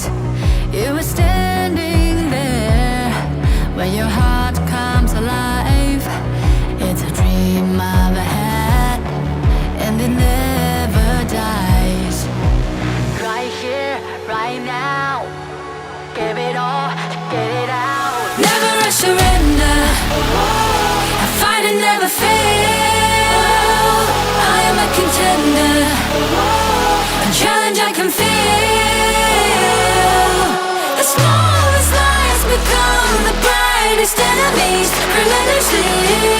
And even if you fall, you gave it everything to be a king.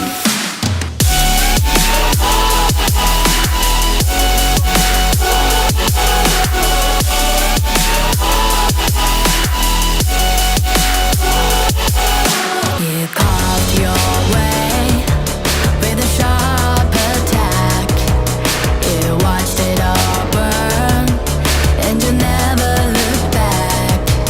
There will come a day when your fears will rise. You protect your crown, so it never dies. Never a surrender, I fight and never fail. I am a contender, a challenge I can feel. The smallest lies become the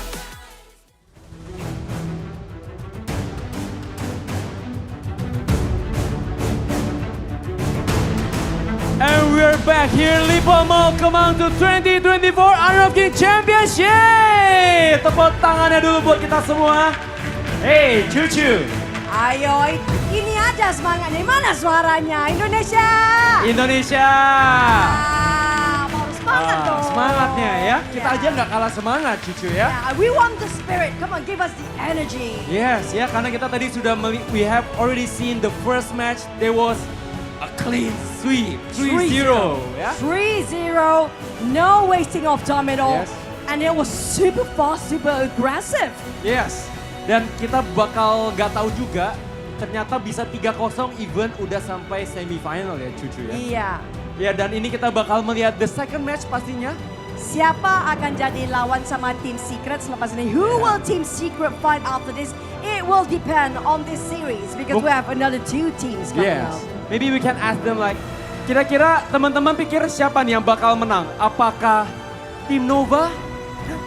Is it really Noah? Ataukah mungkin tim Blacklist? Blacklist?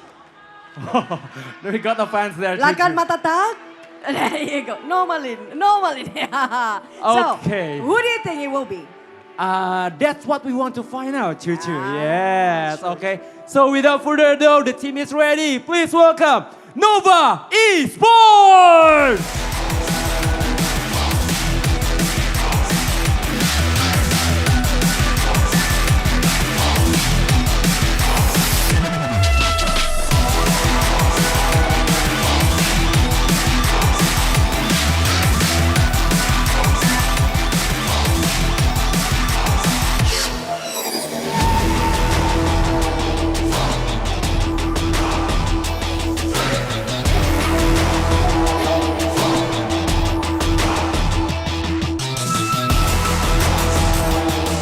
Next up, the rival for Nova Esports is gonna be Blacklist International! Woo!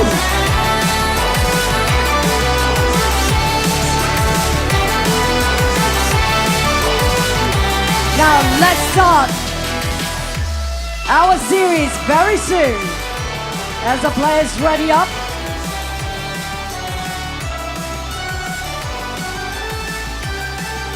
let's go for a great start for the series. Let's fist bump each other for both Nova Esports and Blacklist Internationals.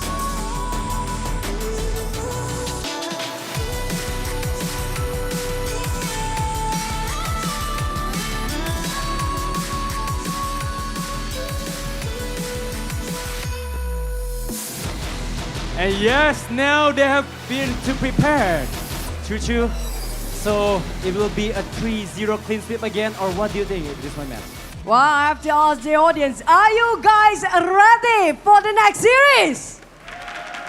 I think they're ready. I think our casters are ready too. So we don't want to waste any more time. Casters, this is the game that we've been waiting for. Take back the mic from us. Welcome back, everybody, to the match 2 of the Honor of Kings Championship 2024. I am Blam in the middle hot seat. With me is Hauler and Kindofu. And after that last game, that last match is a thunderous victory for Team Secret, but also a thunderous defeat for Fearless Esports, right? Yeah, I have to say it's one of those moments where I didn't expect a 3-0 from Team Secret. I thought that was a team that was definitely going to be on the rise, but getting them into this situation where now we're going to move on, I mean, another team has to go home here. Yeah, very, very painful experience. But of course, with that being said, there is going to be a winner and then there's going to be a learner, right? And at this point, we have fans on both ends coming in for the side of Nova Esports and, of course, for their challenges, Blacklist International. Yeah, I thought you were going to actually say lover, not learner. I thought you were going to go with a different route, but go on, please. Well, okay, so first and foremost, I think Nova has had very strong performances throughout the entire competition, right? But we need to take a look at their competitors first. Yeah, let's look at Blacklist International. This is the team from the Philippines. They're the second place team. It's, of course, going to be Chaz, Golden Kite, Juicy, Aaron, and of course, Chemi 1. Watch out for this guy in the top lane. Yeah, I mean, we all know that Kindofu loves a bit of a Chemi 1 coming from the back line, right? He's been very verbal about it throughout the entire of the tournament. Coming from anywhere, I don't know. Yeah. No, but the best is from the back, right? So that you can really just jam them into the clump and just kill them all at the same time. The jammy chammy, but here is his competitors, right? Nova Esports. Yep, so Nova Esports represented by Waypit in the roam, Wendy in the mid, and Muji in the farm lane, and of course CY in the jungle, and Xuan in that clash lane as well. The 5-man fearsome team that I think they're looking to perform their best out here live. Yeah. I mean, question to both of you guys. How many MVPs is Wendy going to get in this game? Well, it depends on how many times they win, right? I think that's going to be the biggest one because there's a lot of opportunities for Nova Esports to really shine, and it is on the back of Wendy, who kind of carries this team. Very strong player, very scary, actually.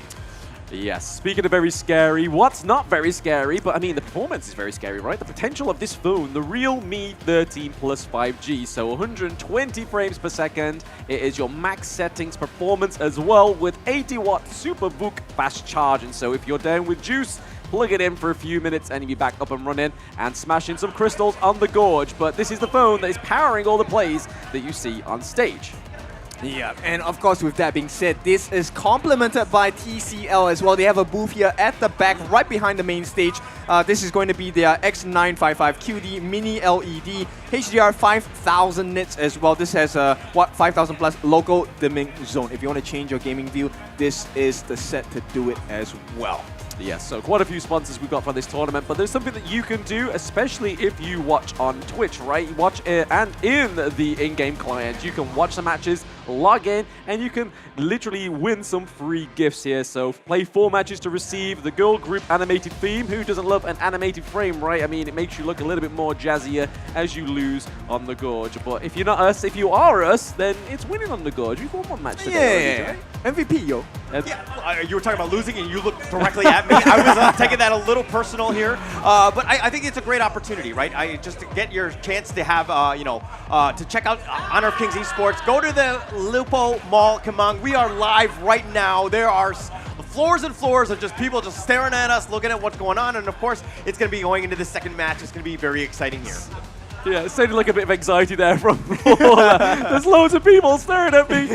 But no, yeah, this is where all the action is. It's not a green screen. It's not a tomfoolery or trickery. We are actually in Lippo Mall Kamang. But here we are. We can see the players on stage. There is Blacklist right now. So again, this is another do or die fight, right? So if either of these teams leave, then unfortunately, they will leave out of the competition. But it's going to be more important because obviously it could be another team from Malaysia going through, or it could be a Philippine team coming through into the top 4, which would obviously give a lot more of a representation, right? Yep, so it's going to be the battle of the minds first, right? So coach versus coach, we're heading into the band pick phase. I'm expecting quite a few standard bands coming in from the side of both teams. As we've already seen, first band is actually going to be the Dolia, right? So Dolia, of course, very potent combination with so many people. Yeah, but going into this one, I mean, Blacklist International was actually the second place team in the Philippines going in. The fact that they're now in top 6, I mean, yes, this is an elimination game, but are they going to be able to just kind of shine here, get themselves into that top 4? Is that something that you had on your bingo card? I did, right? So I think Blacklist is one of the stronger teams in this tournament as well. But time and time again, I think there were a couple of gaps that they have been shown to be exposed by the opponent teams, especially like a team like Nova. It's something they need to watch out for. Yeah, I mean, they do, right? I mean, Nova's not a team that you want to kind of take lightly, and you can even see it here with first pick. They took a lot of deliberation going for that early. They could have gone for Lung, they could have gone for anything else, but they decided to do what Fearless Esports did in the last match, and it was go for the early, right? And Muchi on the early, I would probably say, is probably more fierce than KK's early, in my personal opinion anyway. Yeah, I mean, Muchi is one of the star players of this team, right? If not part of the 5 star-studded players on the side of Nova as well. And I think they're looking for a very big performance. But right now, the Dharma has been let loose, right? So they're going to be snapped up immediately by Blacklist International. And I think this might be the start of a winning formula for the Filipino region representatives. Yeah, I mean, the Dharma, right, is a huge pick for Chami. That's been one of his greatest picks up into the Clash lane, right? Normally, it doesn't go quite smooth for him when he was like on the likes of the Organ, what we saw in the last series they play, which we thought was going to be juicy on it, but no. They do lock into the Lady Sun, so Golden Kite does get one of his favorite picks, but we look over to the side of Nova, and we speak his name once, just a little bit like the Candyman. He arrives on the draft of Nova, alongside Diadeer as well, which got banned out in the last match as well. So we're getting some more hero picks coming through, and you can kind of see the difference in the tails between these two teams. Musashi coming through for Juicy as well. So taking a little bit of a note from Team Secret's TNX. For sure, this is a classic battle, right? Ever since Ogren got released, it's been a one-on-one situation, Musashi against Ogren, a test of a player's skills. Who actually is the better player? And at this point, the couple power coming out from Nova, the Diadea along with the Ogren, this might be a winning combination for the side of Nova as well. Yeah, I mean, there's a lot in it, right? I mean, this all depends on how it's executed, which I think was the problem in Fearless Esports Game 1 and Game 2, right? It wasn't the draft, it was the execution. So hopefully we see that Blacklist are able to execute a little bit better, and the same for the side of Nova. So there's a little bit more. I can see this game being very scrappy, because both of these teams can scrap, right? Like Blacklist is known for scrapping. They ban out the Byron as well to kind of try and stop the scrapping limitations for Nova as well. Yep, the stuns coming in is going to be very detrimental to the side of Blacklist, right? Especially when you have someone like Lady Sun. Yeah. Golden Kite, I think, is a fantastic player, but Lady Sun does have her limits as well. Yeah. And going up against Arlie, Muchi is definitely going to be able to squeeze in a couple extra hits with the Maple Dance as well. So it's really of a big concern for them not to get stunned. The Byron pick, Byron ban actually is a very smart one, along with the Angela. We don't want those tank shredders coming in. It's a really weird, right? Like, Angela was only probably... is she banned or picked? Oh, it's Oh. That confused me. I was like, hang on, how have they managed to ban the Angela and Pickett as well? But no, this is a hero that's been pretty much banned 100% of this playoffs, this second stage of the playoffs, right? So this seems to be a little bit of a clear rotation or sort of position change on the draft and the meta, right? So we do see the Ganamo, something that we wanted to see last game, and banning out the Motsu is kind of a good thing, right? But that gave him the green light on the side of Blacklist to get the Ganamo. Okay, so let me open up Blacklist draft and gaps here at this point. So there's going to be one fine line in the center of their positions, and that is the entry point. And I love the fact that Nova recognized this as well. This is where the Guan Yu comes in. He's going to be able to gather every single person up, and instead of trying to split the team fights as most people do against a lineup on the side of Blacklist roster, they will instead try to just couple and clump them up all together at the same time. Yeah, exactly. I mean, we saw that towards the end of the side of Nova's roster there, the Guan Yu and the Lady Chen. So a very effective Lady Chen we've seen all part of the last match series, right? So using the Destructive Deluge, being able to kind of just zone out, but deal a lot of damage onto your enemies, but also create a big piece of space for your team. But then getting the Guan Yu, you're going to be able to kind of like move them into that Destructive Deluge, right? Yeah, very potent combination, right? But of course, with that being said, we're talking a little bit too early, because that will require you to be able to get your Razor Cavalry at the right time to push everyone inside. And that's a really hard thing to do.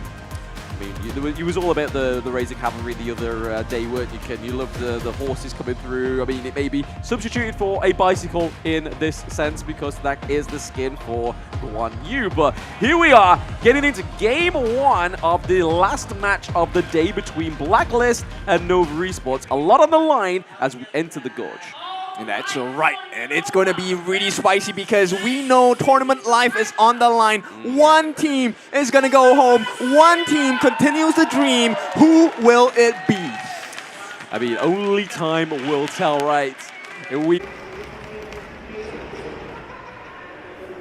head into this first match first match of game 2, right? So let's see how they do going into this one. The Gorge, we have the horses come through. We've got the Masashi coming through as well. Interesting is that last pick Liang, right? He's going to be able to try and shut down and negate that Guan Yu. Just try and suppress him, keep him locked in. And he's got more ways of doing that, right? He's got his, not only his ultimate, but he's got like his Shield of Books and stuff like that. So the CC, there's plenty on the side of Blacklist. Yeah, not only that, he's, I think his main target for the control is going to be Muchi or CY as well, because that's the one that really makes the draft strong when CY uses that Conductor of Souls. He does have that survivability. Yeah, he does. I mean, we saw it last game with Team Secret, right? They picked it. They was able to use the Conductor of Souls in the last little part of that team fight. The sustain comes through.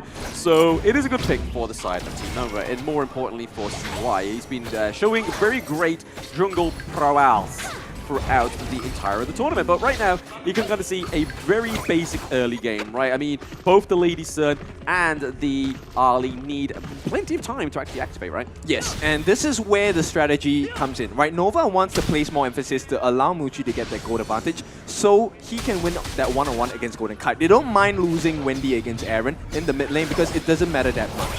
So yeah, I mean, the Lady Gen's there to create space, right? Just use that Destructive Deluge, use their other abilities just to kind of have that CC, the untargetable, the lock-in place kind of thing, right? So just kind of used as a bit of a bait. But you can kind of see here, both on the coaches' faces of both these teams, there is a lot of tension, right? Any misstep in this early game could lead to a detriment. Oh, they're going to look to go. Conductor of Souls is going to be committed. The Ocean of Tears, CY taking a decent amount. They're looking to fight this with the Death Precipice. They'll flash away by Chammy. He's going to be fine. But Blacklist International come out a little worse for wear. Yeah, Chammy Whammy is able to get out of there. He's not going to get stuck in a bit of a jammy, is our boy Chammy. But right now, into the clash lane, you do see there. Top lane, Chammy gets pushed away. No flash, of course. He's going to be pushed back into under the tower. Chammy will heal up. How many players can you say have done that same kind of situation and stayed alive like Chammy?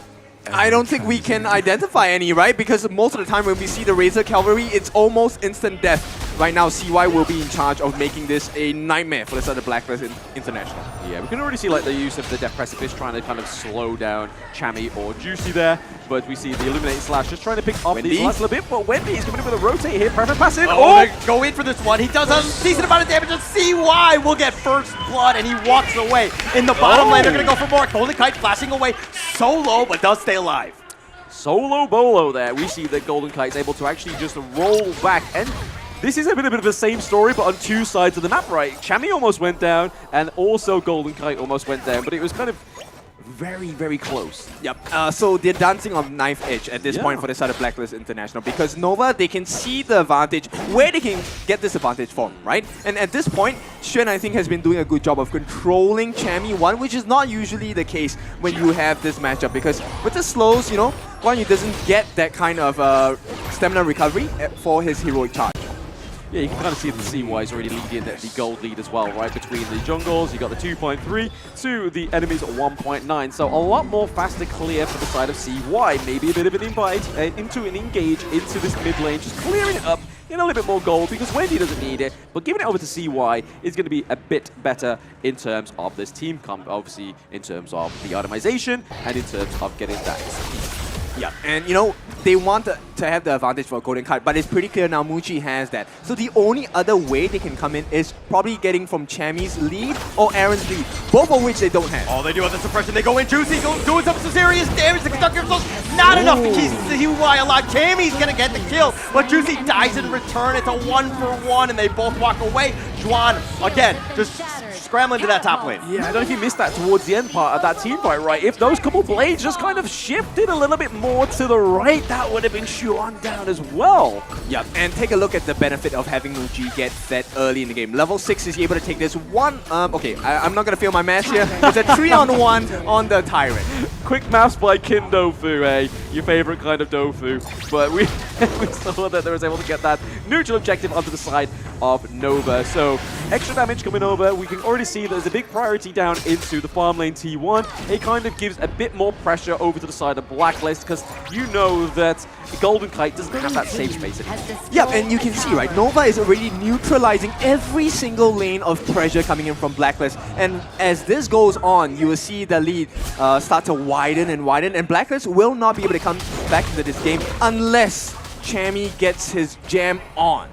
He's jammed with the wham and the slam blam. Thank you, ma'am. Is Chammy going to be able to do it? We'll only time will tell. They were able to get the Overlord, weren't they, though? So I feel like a bit more pressure into these lanes will be good for the side of Blacklist. But it does give over quite a bit of gold when they take the Vanguards on the side of Nova. And currently the gold is actually going over to Nova as well. So they've got to be careful on the side of Blacklist that they don't let that kind of slip further away. Yep, don't let that 1,000 gold be a mistake and misunderstanding. It is going to be a big lead coming in from Nova. Big lead. I mean, there's the Destiny counter, right? Just trying to force them away out of that one. But the Shrunken Deluge doing a lot of damage onto Juicy. So even if they try and take a team fight here, we're already seeing that Blacklist is already playing a bit of a handicap, right?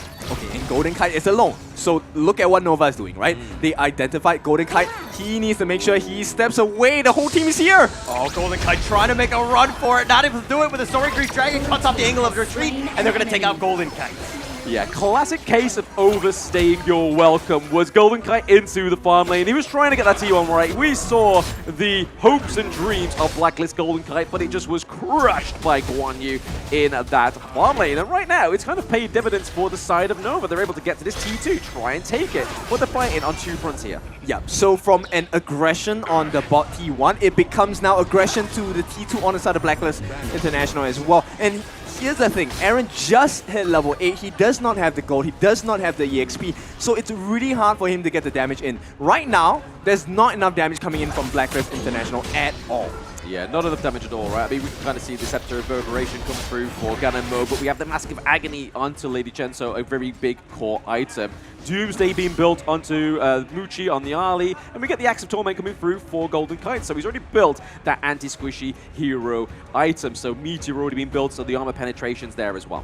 Yeah, and this is really important if they want to survive in the mid game. Right now, we're still in early game, guys. Yeah. 7 minutes into the game, 3-1 scoreline. Nova definitely has and will need to push the advantage, because if they don't, they allow Blacklist to recover. Late game Gun and Mo, Aaron's going to be a beast. Oh, but look in the mid lane. It looks like there's going to be a little bit of action. A team gathering more than anything else. CY just scaring them away, and they're taking a decent amount with the flowing sight. All 5 of them will back off. Yeah, I think that was a bit of a counter-engage from the thanks for the idea, right? That Destiny counter was just keeping Chammy got caught out with a flash, not able to get away, and Waypin's gonna get that kill. Nova Esports now looking to make their way into the mid lane, put a little bit of pressure on that T1.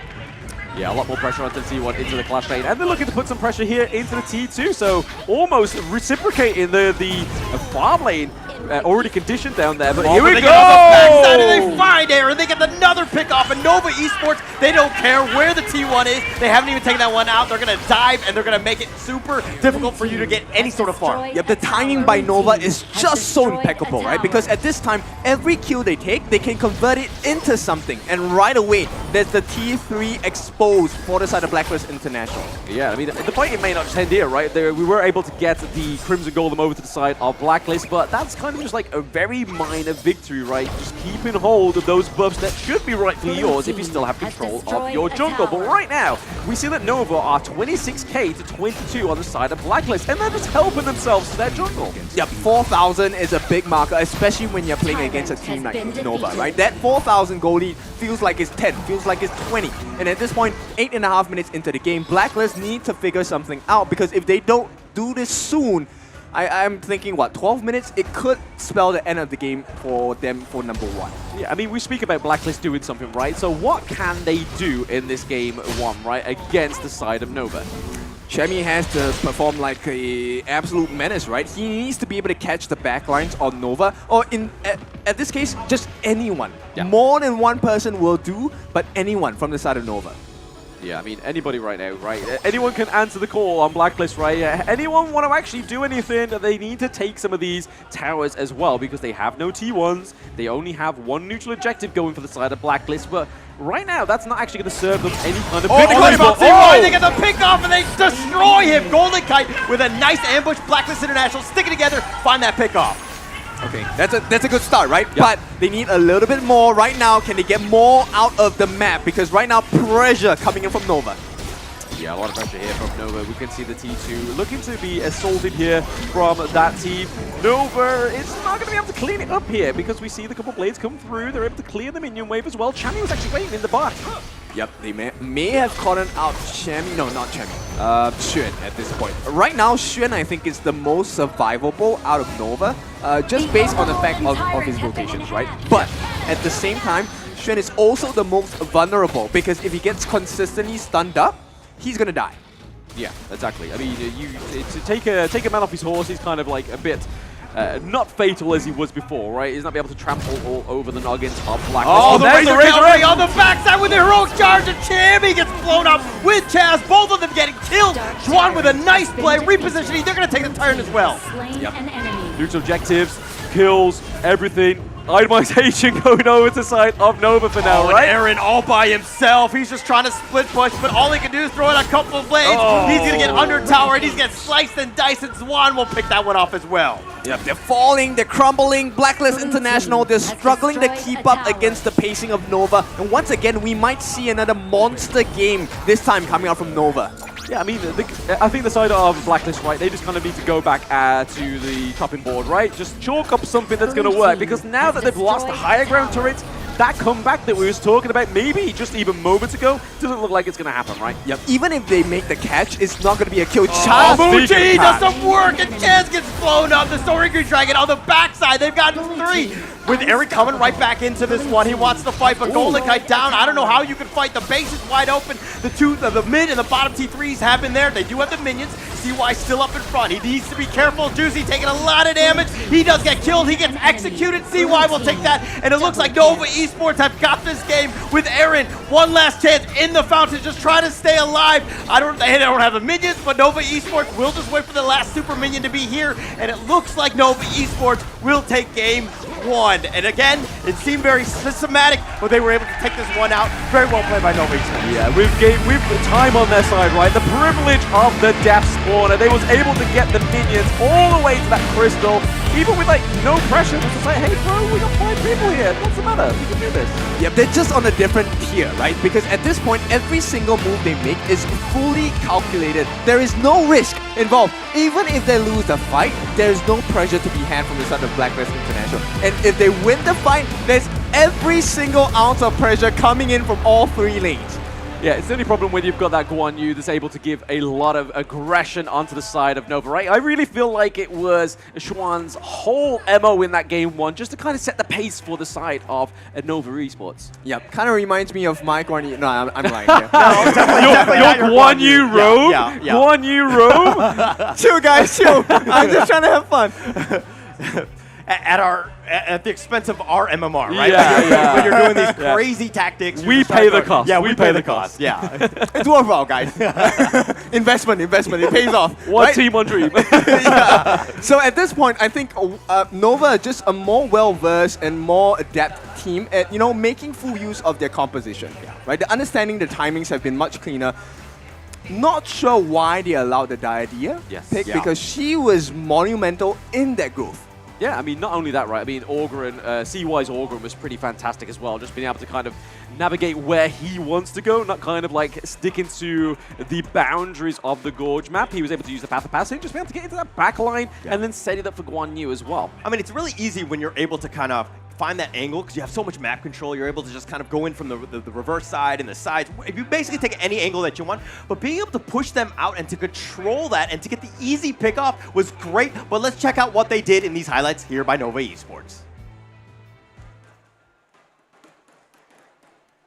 Hi everyone, I'm Yuhan, and I'm the official 2024 HOK Championship Observer. The tournament highlight of the day is here. 3, 2, 1, showtime! Right, so thank you very much, Yuan, there. And that is our official tournament observer, just giving us the best highlights of this Game 1. But it seemed like a much more vicious Game 1 compared to Team Secret's Fearless Esports, right? I mean, yes, we had the team wipe in Game 1, but this, just Swan on the Guan Yu was just so deadly, right? Yeah, it's one of the things, right? If you take a look at some of the highlights here, they actually figured out how to catch out certain members on the side of Nova, but it feels like they don't understand the full puzzle of what, you know, Nova offers right there. Yeah, and I mean, you saw there from Waypip, right? He was able to use the immobilization, but then Chammy didn't quite understand the skills that, hey, if I dash away, that's still going to follow me and still absolutely mess me up. And here, we saw it a little bit too often in the farm lane where members of Blacklist were just kind of overcompensating and overextending a little bit too much, especially when that T1 fell. This is why you kind of get pushed into a corner, right? Because there was not much options left. You had to clear the waves so you could deal with lesser pressure on two ends of the map. But end of the day, the lead was just too much by Nova. They were too systematic, they were too clean. It's like a surgery. They picked them limb by limb. Yeah, I mean, it was a little bit too hard, too fast, too quick, right, for the side of Blacklist to even come back from that Game 1. But hey, this is why it's a best of 5, so they can actually reformulate their ideas and try and stop what is going to happen. But we're going to look at the MVP of this one. Any guesses? I'm going to go with Shuan Yu, right? Shuan Yu, no, that's actually like it. Actually, that's really good. I mean, he was completely on point, right? He was, like, the positioning was so good. Just starting that and getting it easy early 2 pickoffs was monumental for those 2 fights. Okay, you know why? Because there is a team that is able to allow him to make the flanks, because everyone was so focused on CY, everyone was so focused on Muji. They needed to kill the Arlie, they needed to kill the Allgren, and when you're so tunnel visioned onto so many different targets, nobody remembers about Xuan, and Xuan is more than happy to oblige. He says, let me take you for a horseback ride, not one that you enjoy. No, yeah, it was a very bumpy ride up a very steep mountain face, and we can kind of see here in terms of the goal difference on the side of Nova to Blacklist. So even the supports, right, there was a lot of difference there, 2k at least, and then you see from Muji here, so 8.5 to the 6.7, and then you can kind of see within the itemization that going for the Sky Piercer, almost having the Daybreaker, it would have been a lot more fatal than it already was for Blacklist. And you can see here with the damage of Muji, only 28k, so it was really, once more, paying dividends to this Lady Gem pick, which we was talking about in Team Secret's match, right? Yeah, I mean, Wendy is a star player as well. He came from a professional league, and now that he has touched you know, onto this plane of experience, Wendy is showing us how it's done. 78,000 worth of hero damage dealt across to the side of Blacklist International. Now, bear in mind, this is always in combination with Xuan as well. Xuan used that Razor Cavalry to push them back into the Destructive Deluge. One we talked about early, right before when the ban picks were happening already, and they made it a reality. Yeah, it's only so many teams that can pick up the Guan Yu, right? Yeah, I mean, it's a very rare breed, just being able to play it. But you're just seeing the strength. And again, this is top tier, right? Everybody is so good here, and you have to be able to make those plays. Repositioning is so key. And to kind of Kin's point about the Lady John, Wendy was just able to have a really good job with that second initiation. Yep, so really excited for the second game of this series. Might we see a 3-0 again? This time, I mean, okay, Secret's performance was convincing, but Nova's has been even stronger at this point. I mean, you can say that, but you got to give it to the gravity of the team, their enemy, right? So Fearless Esports is definitely a bigger enemy than Blacklist at this point. Yeah, agreed. So right now, it's really for Blacklist to see what they can do, but we need to find out about their thoughts, interviews first. Hi everyone, I'm Yuhan, and I'm the official 2024 HOK Championship Observer. Now let's invite the players to share their feelings from the tournament. Because in Team Secret game, we are really confident and our shot calls is very direct. And for Dominator, we really struggle for our comms, anything. Like, we don't really like a team. No strategy, just like play the rank easy. I think we play like unusual. If we play better in game 2, because game 2 is very high possibility to win, we will just 3-0 and you guys just pray. If we play unusual, 3-0 and out, you guys. Even we lost to Dominator, we will still going to beat you guys.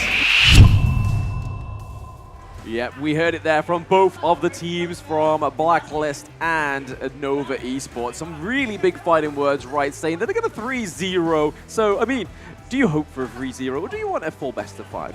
As a fan, as an audience, we want to see as much action as possible, right? And of course, with that being said, we want to have the maximum performance by both teams, but there's one thing that has maximum performance and you can get your hands on that as well, and that is the Realme 13 Plus 5G 120 FPS, one of the best phones out there for you to get onto the gorge and win some games, get some stars, get the Grandmaster, you know, and just enjoy the experience of HOK altogether.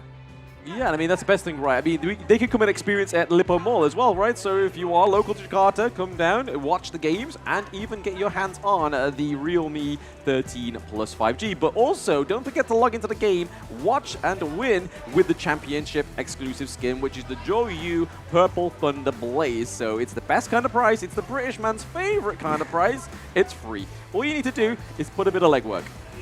Okay, well, actually, I just got it myself, so I'm actually very excited. It was the free price, so it was great for me. I'm okay with that one. But of course, if you also want to kind of support, you know, Honor of Kings, and of course, what we're trying to do here is if you follow the Honor of Kings Global Esports channel, tag championship participating teams in the comments for a chance to win yourself a Realme 13 Plus and have an opportunity to win that as well as other great rewards. It is the opportunity. But again, let's talk about opportunity into going into this one. This is going to be, of course, Game 2. What does Blacklist International need to do better here?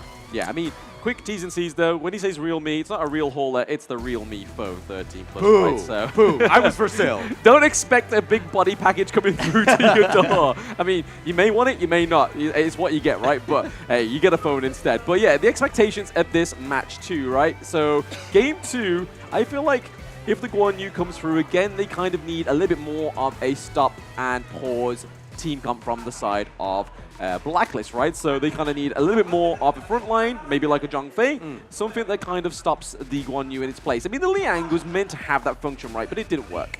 I mean, that's why the Zhang Fei was banned out, right? In the first ban and pick, right? So they totally understood what the lose condition was, right? What would make it difficult to execute this Guan Yu. Yeah. And very smart plays from Reina, like we said. The first part of the battle is a mental one, right? Yeah. It's coach versus coach. What kind of tools can we give you to best perform against your opponents? And match number 1, game number 1 of this best of 5 series, Reina wins. Oh, absolutely, but hands down, right? I mean, that was a bloodbath of a game 1. There was no real comeback for Blacklist because it was a little bit too late to the point where they lost the T1 down into the farm lane, lost the T1 up into Clash, and then it wasn't too long after that they started to decimate that T1 in the mid lane. And we even saw it from CY, right? He was able just to help himself to his enemy jungle at that current moment. There was no way for Blacklist to come back because there was already behind in gold, XP, and itemization. Yep. It's kind of ironic, right? So it's too late, but it was so early in the game. Yeah, yeah. But nonetheless, we know TG, we know Blacklist International. They are a team that recovers really quickly. They learn really fast as well. So we'll see what kind of strategies they want. I like they got a more pick, but once again, it was very detrimental because Guan Yu's Razor Cavalry range outranges Guard Your Grave. So he gets to push you before you get to push him back. Yeah. I mean, even if he just push you, again, like you just said there, the Guard Your Grave push you back, he then can be like, hey, there's somebody already else waiting for you. CY comes in, right? But we are seeing once more the BP roll through for Game 2, and there he is, the most familiar beast on the Gorge. It is Zhang Fei getting banned out again. Clearly something Nova doesn't want to play against, and clearly it's something that they feel like maybe they don't really need, right? But it's more of a detriment of Blacklist. And then we look at the side of Blacklist for their bans. The Dolly and the Masashi does meet the ban hammer, and it's actually going to be Ali going over to Golden Kite in Game 2. Okay, I'm just curious if they're going to pick up the Ogren for themselves, because at this point, Musashi is banned out. That's one of the major counters, right? But at the same time, knowing Nova, even if they lose the Ogren over to the side of Blacklist International, they don't really care. Right? They will have a different type of style. And once again, Diadea slips through the cracks, will go into the hands of Waypit, and this time we have the Wendy special, the Mai Shiranui. Yeah, we know about the Blam special, but you don't need to know about that. But the Mai Shiranui here for Wendy is going to be absolutely frightful, right? I mean, if they can't deal with a Guan Yu, how are they going to deal with this lady that can backflip, the Kajukin as well, right? Just being able to just deal damage from afar. Maybe the Lady Shen is going to be the problem, right? And even the Dune. So Dune, Aaron has had a good performance, a good win rate. He has the win slash for the knock-up, and then obviously the Unruly Blade to try and get in onto the Mai Shiranui, but Muji gets the Lady Sun as well. It's the team ladies, bro. Yeah, it's just a faster pace. I like this change. So I like the Dun. I prefer it over Ogren, right? At the same time, Gale's Benediction. Yes, if in comparison, Conductor of Souls, you get the heals, you get the shields. Gale's Benediction, you get the shields only, right? But the damage you can deal for Dun is slightly faster than Ogren in a team fight. And I like that potential. So if he manages to catch his hands onto Muji on this Lady Sun, it does spell pretty much disaster for the side of Nova. Yeah, I mean, speaking of catching hands, they do ban out the Dharma, right? Even though it's one of Champion's picks, I would probably argue it's probably the best performance of Blacklist last roster, right? Because we saw that it was pretty lackluster from the side of Golden Kite and even the mid lane, right? So Aaron on the Ganon mode didn't quite have the flavor that we hoped to. But Liang getting banned out as well as the Motsu. So again, another pick that Nova don't want to play against is the Motsu. So what? Are we looking at a Guan Yu again? Because the Clash lane is still open, right, at this point. And for Blacklist, I think one of the things they can consider is the fact that a Byron could be definitely very much in their favor as well, getting the Storm Strike, getting the Electrifying Charge as well. These are things that will slow the Guan Yu down and, of course, put a dent in the way that Xuan plays.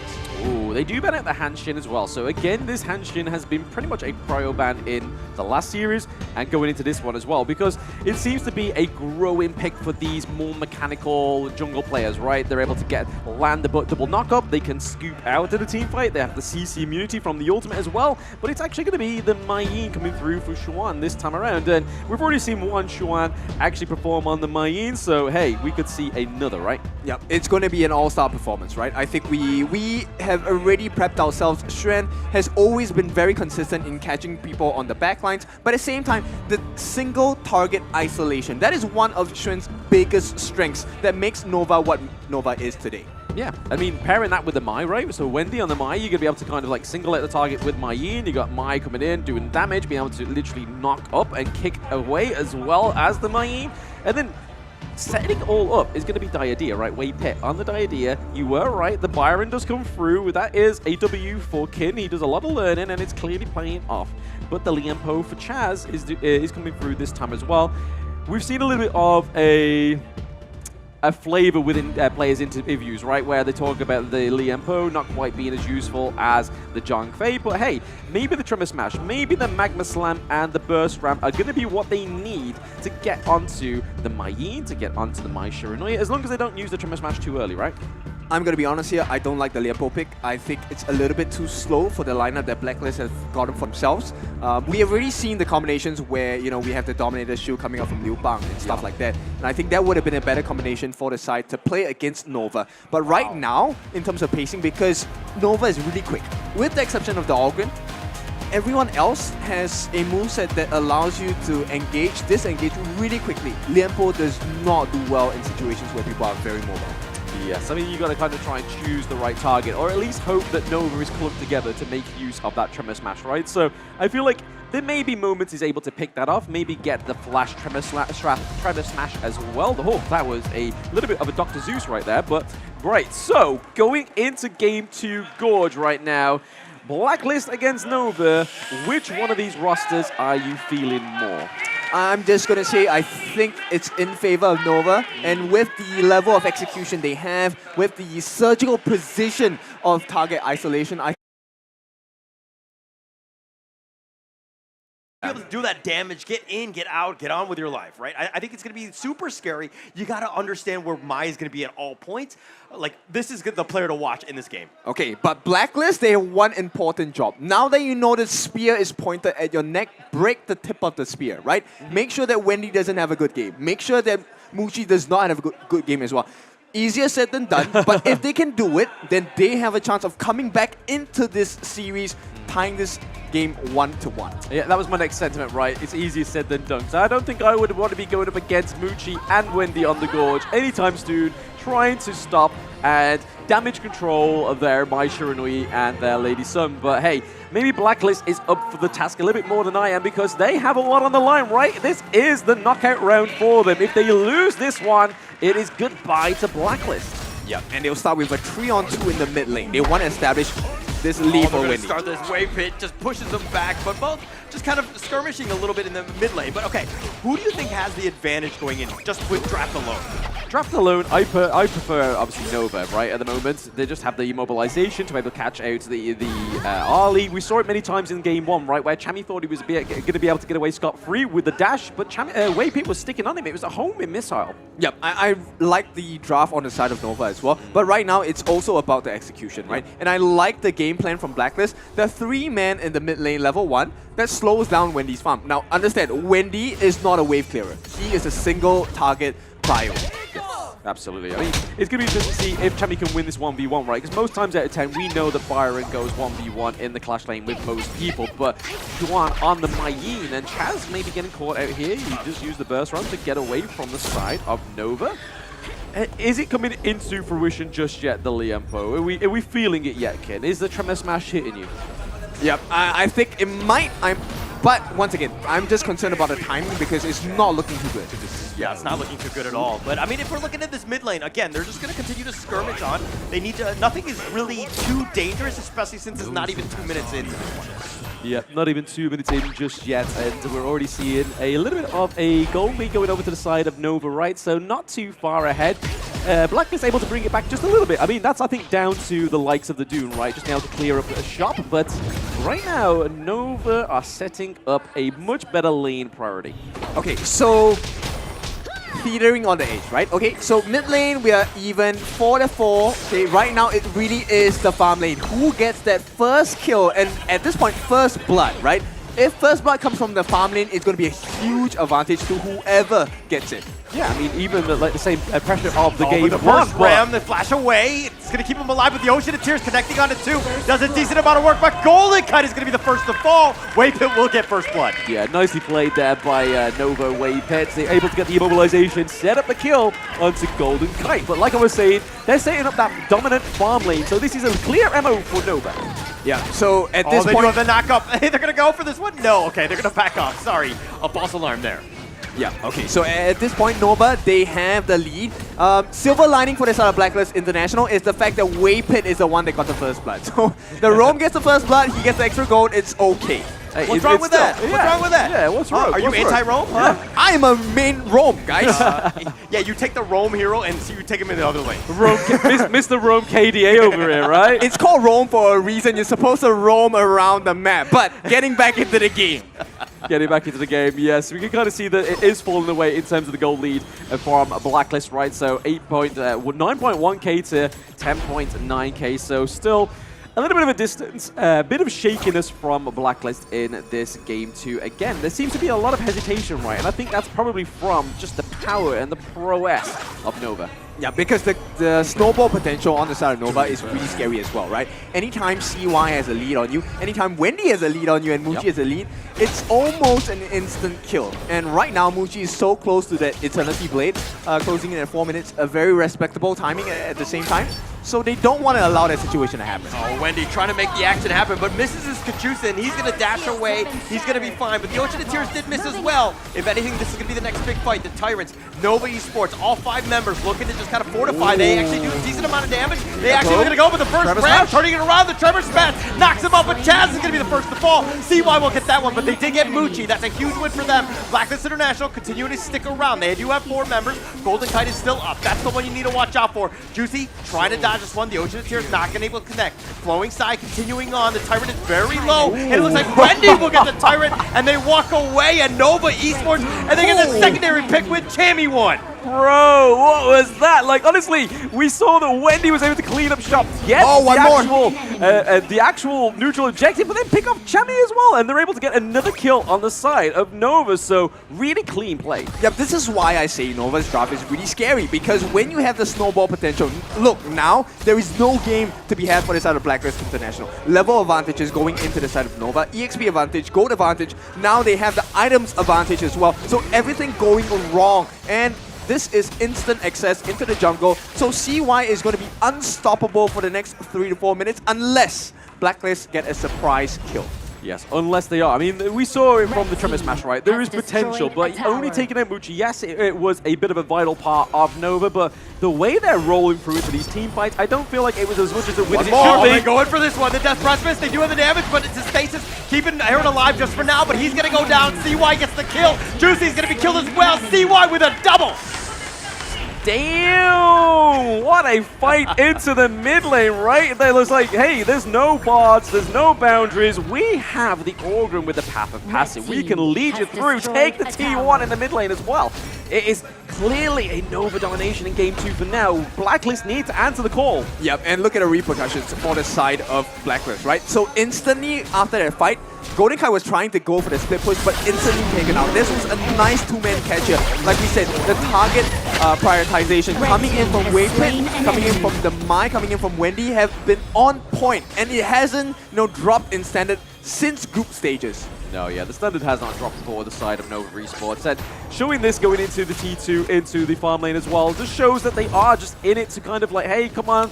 If you guys don't want to answer our call, if you don't want to try and face us, we are going to basically make you faceless. I mean, that's a bit scary, right? Yeah, 6.5 minutes in, there is no objective taken from the side of Blacklist International. Oh, the Wind Slash, they do have it with locked up with a burst ram, but they're looking to turn this around. The Conductor of Soul says, nay, I'm going to take that one. CY will get Juicy, and they're going to continue to chase. They've got Chammy as well. They've got Chaz. They've racked them all up, and they've got 4 members. Golden Kite is the lone survivor left in the fountain. What has happened to these two teams? I mean, Nova and Team Secret are just showing a completely different side. It's like the dark side of the moon, right? I mean, this is what happens when you give teams rest. They did the research. They understand the way they need to play. And Nova Esports knocking on the door. The base is wide open. Golden Kite just trying to stay alive. Here's the respawn. Juicy still up in front, but Nova Esports are looking to disengage. They're waiting for the next minion wave to go in for this one. CY continuing to stand up in front. He's going to take a lot of damage, but Nova Esports decide to fall back. Yeah, I mean, a great assault there onto the base from Nova Esports. Able to take the 2 high ground turrets, and they're not even stopping there. They're like, hey, let's get the consolation prize. Let's keep the ball rolling. Let's keep that hype train, baby. Taking the T2 up into the Clash lane as well. And you can kind of see here that Chuan just trying to just get rid of any kind of comeback mechanic for Blacklist. And they're behind by 10k gold, Kin. Yeah, it's only 7 and going to be 8 minutes at this point, and CY doesn't even have the Blood Rage yet. So if, they found it difficult to handle CY, they're going to find him an absolute disaster to kind of fathom at this point. And moreover, Wendy now level 11. Aaron is nothing to him. Yeah, one combination, Aaron is gone. I mean, a little bit of Kindo Fu quick maths. That's 3 levels ahead now, right? 12, he gets the Scepter Reverberation as well, so quite a bit of damage coming through from that item. Also, they have the Vanguards approaching both of these lanes as well. Magnus Man just trying to keep them away. Juicy taking a lot of shots right now. I don't think that's healthy for you, bro. Unless it's the ginger shots there Kin and Hall have been having for breakfast. Not me, because that crippled my heart. Right now, speaking of crippling, it's Nova coming into the base. Yeah, right now Chaz is just rendered useless, right? He does not have too much value because he's going to die before he gets off that full duration of the Tremor Smash. And right now, the doors are opening. The light is dimming for the side of Blacklist International. Yeah, the Vanguard's pushing in. It looks like it's going to be one final push. Nova Esports looking for their way around. They're throwing out the Chusins, trying to kite them out, push them away. It looks like they're going to take the top P3. No issues at all. They're going to take this one in. The base is again now completely wide open. And here we go. How is they going to fight? Blacklist International are looking to take out the Vanguards, looking to go for this one. But Chaz going in. He looks to fight. The Tremor Smash connects on to 2, but he's going to be the first to fall. He is way too low, way too weak, cannot handle it. They have the one last Vanguard. Juan still up in front. Chammy looking to just fight this one out, but he's doing some damage. But now Nova Esports fall back because they don't have any minions. I think that was a bit of a Hail Mary play, right? In terms of the defense, not maybe any kind of consolation prize in terms of kills or getting anything from the side of Nova, but just to be able to say, hey, we're getting into the 10-minute mark right now, so they're able to maintain the 10-minute match record for now on the side of Blacklist. But Nova are so far ahead in the goal. They are 10 kills ahead. We always say that Honor of Kings is not a game of kills, but hey, it helps, right? Oh, it definitely does. Right now, Blacklist International, they're just hanging on for dear life, right? It's desperate play after desperate play. It is up to Nova to really expose the cracks and gaps in between the Blacklist International lineup. And right now, I mean, the last play by Xuan, with the Get Serious pulling them in as well. That's what it feels like for the side of Blacklist. They're trying to run away with this game, but every single time, Nova drags them back. Yeah, that's unfortunate for them. I mean, they're able to take these dual neutral objectives at the same time, right? Tyrant goes down, it's the Shadow one. Shadow Overlord goes down as well. So now they're just kind of waiting to be like, hey, we've got everything in our roster right now. They have the Tyrant, they have the Overlord, they need the Vanguard. So I mean, they don't necessarily need it, but they've got it in their power. They're like, hey, we're going to throw everything at you for this game to win. And right now, it's looking like a bit of an overkill for Nova. Looking to be an overkill. They're just going to deal with the minions. The super minions have arrived. This is going to be difficult. Chammy looking to make an action. Forceful suppression, but it looks like he's going to fall. Wendy blows him up. Too much damage. Chaz is going to be killed as well. And they've got 3 members. Juicy has to limp back into the fountain, but they take the base, and Nova Esports will take game 2. Yes, Nova Esports taking a solid game 2. I would say that's probably even more clear, surgical, and concise than that game 1, right? Yeah, this is one of the most brutal beatdowns we have seen one team perform on another, right? Nova Esports, they came to make sure they secure their place and to kick the loser down. And at this point, it is going to be a difficult loss to swallow because they had no way of coming back. Yeah, no way of coming back. I'm wondering just like the psyche of this one. Now you're in a situation where you're 0-2. This is a insurmountable mountain that you potentially have to climb. This is going to be a difficult situation for Blacklist International. I think at this point, you really need to settle down this team. Insurmountable. I think this is Blacklist trying to climb a mountain without any climbing gear, right? they're literally it can be done. It can be done. They're using their bleeding palms, right, and their fingers trying to climb up this huge cliff that Nova has carved before them. But that was game 2.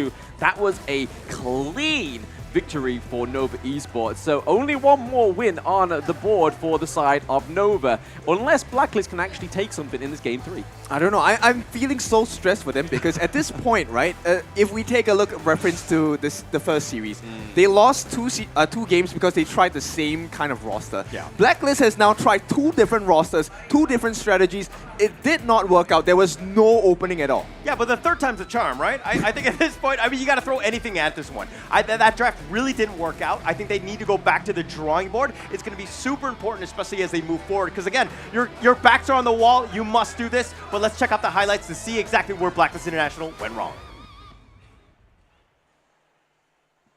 Hi everyone, I'm Yuhan, and I'm the official 2024 HOK Championship Observer. The tournament highlight of the day is here. 3, 2, 1, showtime! Thank you very much, our tournament observer there, giving us these highlights from Game 2 between Nova and Blacklist. And we saw that Waypit was able to get the first blood right, so Kim was saying, hey, it's not the end of the world because it was given over to the Roam, but it was clearly a sign of the end of the world, right?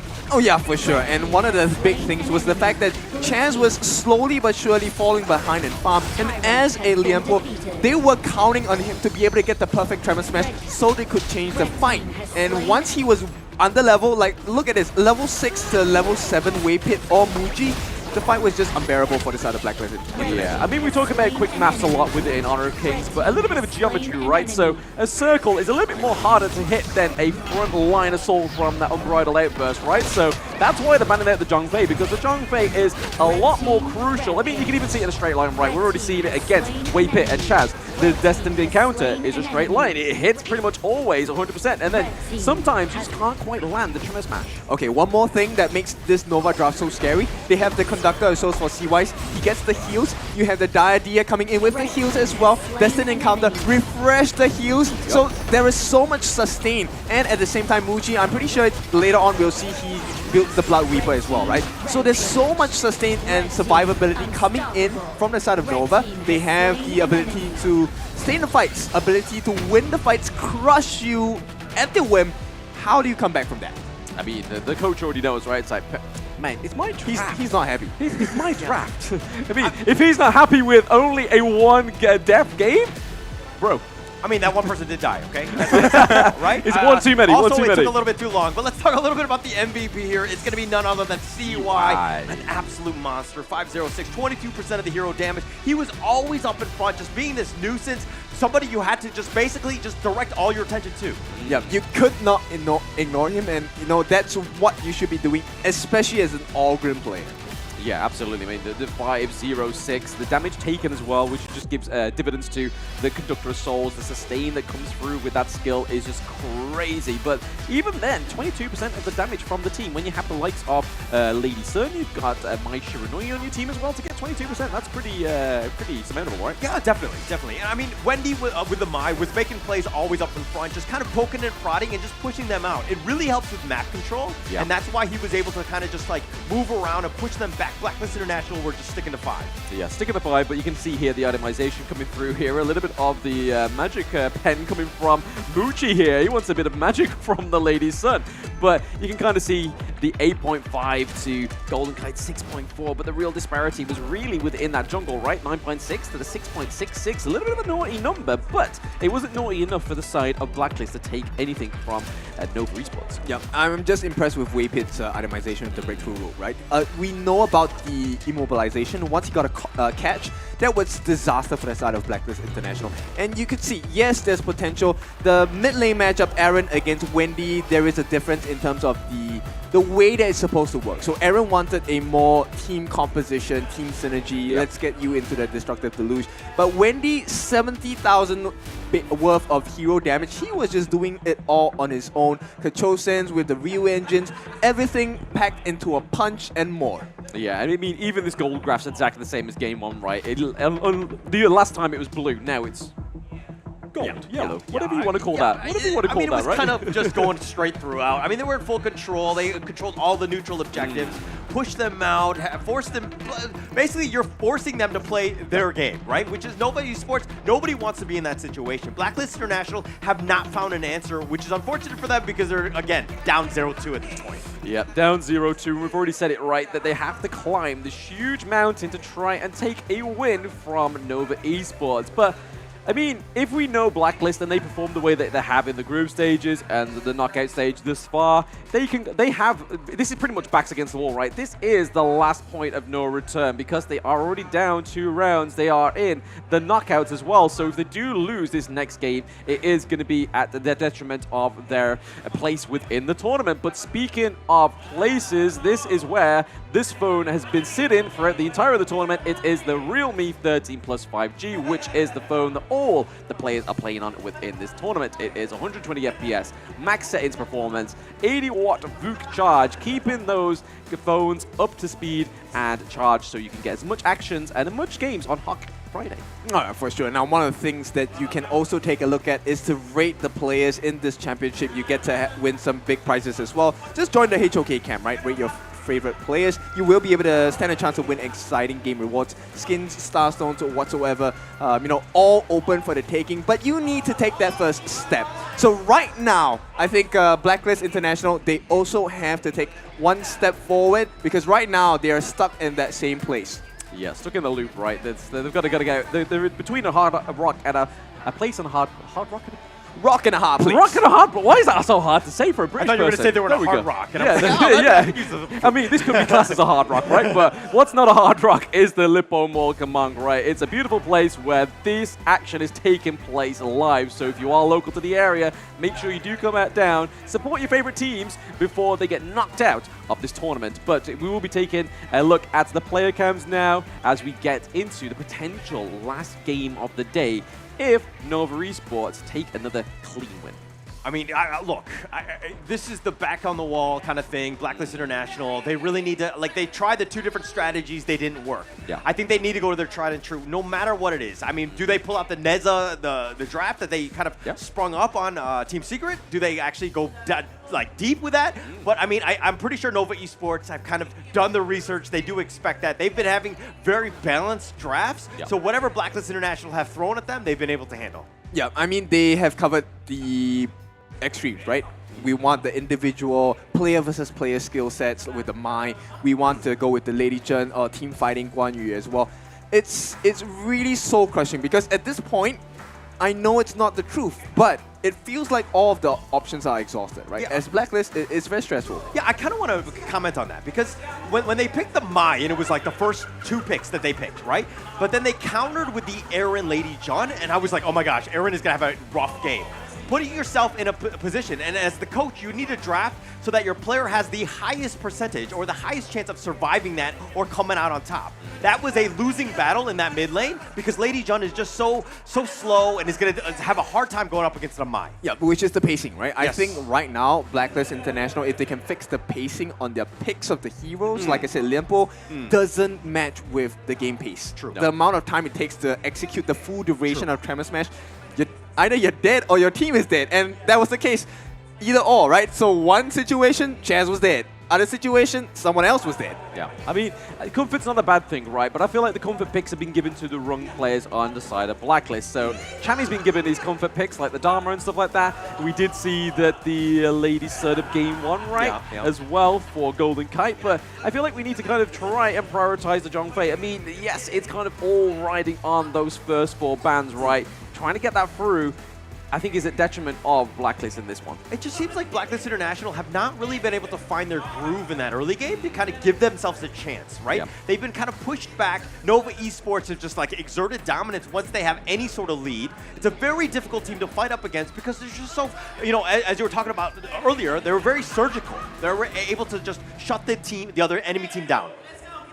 Well, when there's a will, there's a way, and I'm sure Blacklist International will do their best as well. So, standard bans coming out from Nova, let's not fix it. We give them the exact same level of stress. We take out a Zhangfei, we take out a Yuhuan. And this is not something that I think Blacklist enjoys. Yeah, they just kind of sit there thinking, man, the Zhongfei's been taken out again, which I feel like Chaz needs to bring out something that could be just as good as a Zhongfei, right? Like maybe this is where we see some of these picks that we haven't been seeing from Blacklist, right? But this is a team that's only been together for 6 months as well. So maybe the hero pool isn't quite there just yet as a team. But looking over to Nova, they do go first pick Dolia this time around. So we may see the likes of the Elaine come through, maybe even a Shangguan into the mid lane, right?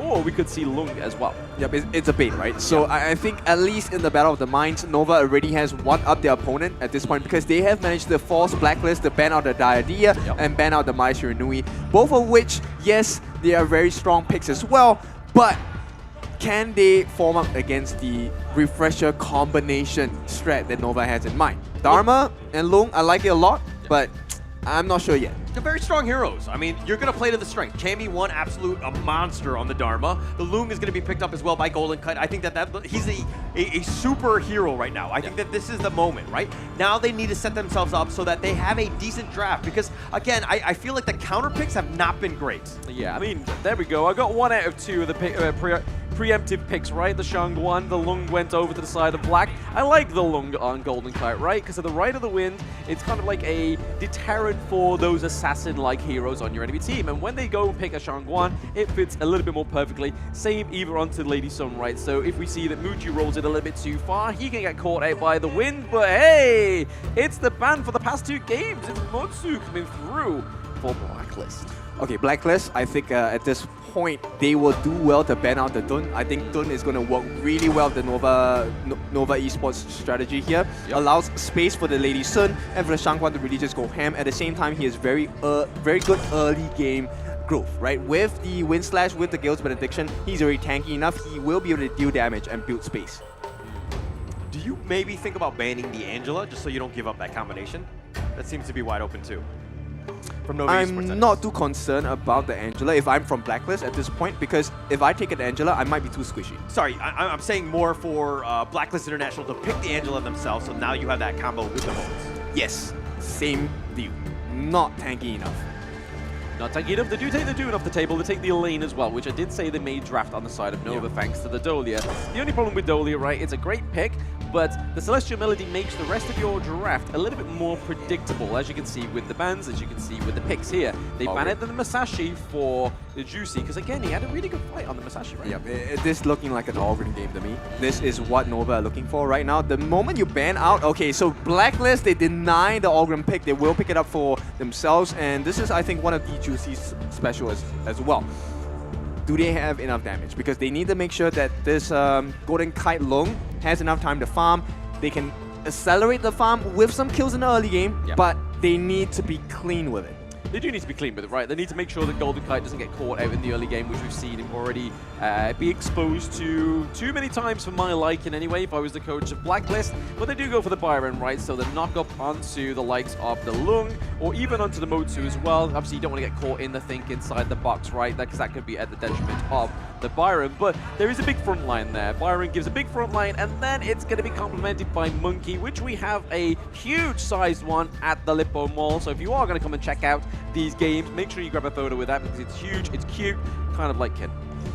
Okay. But what about me? I'm here right next to you, buddy. Hey, he's been 2 games with me. It's been 2 games with me. I had to give the favor over. I'm just bigger, dude. But in any case, I love this Nova draft. It's really strong. It's one of the things that is really strong about this draft is the fact that it's a pick and choose, right? So only when we commit fully with the finishing stroke, only when we fully commit with the Dream Roam, do we get the fight that we want. Until then, it's up to Blacklist to make the mistake.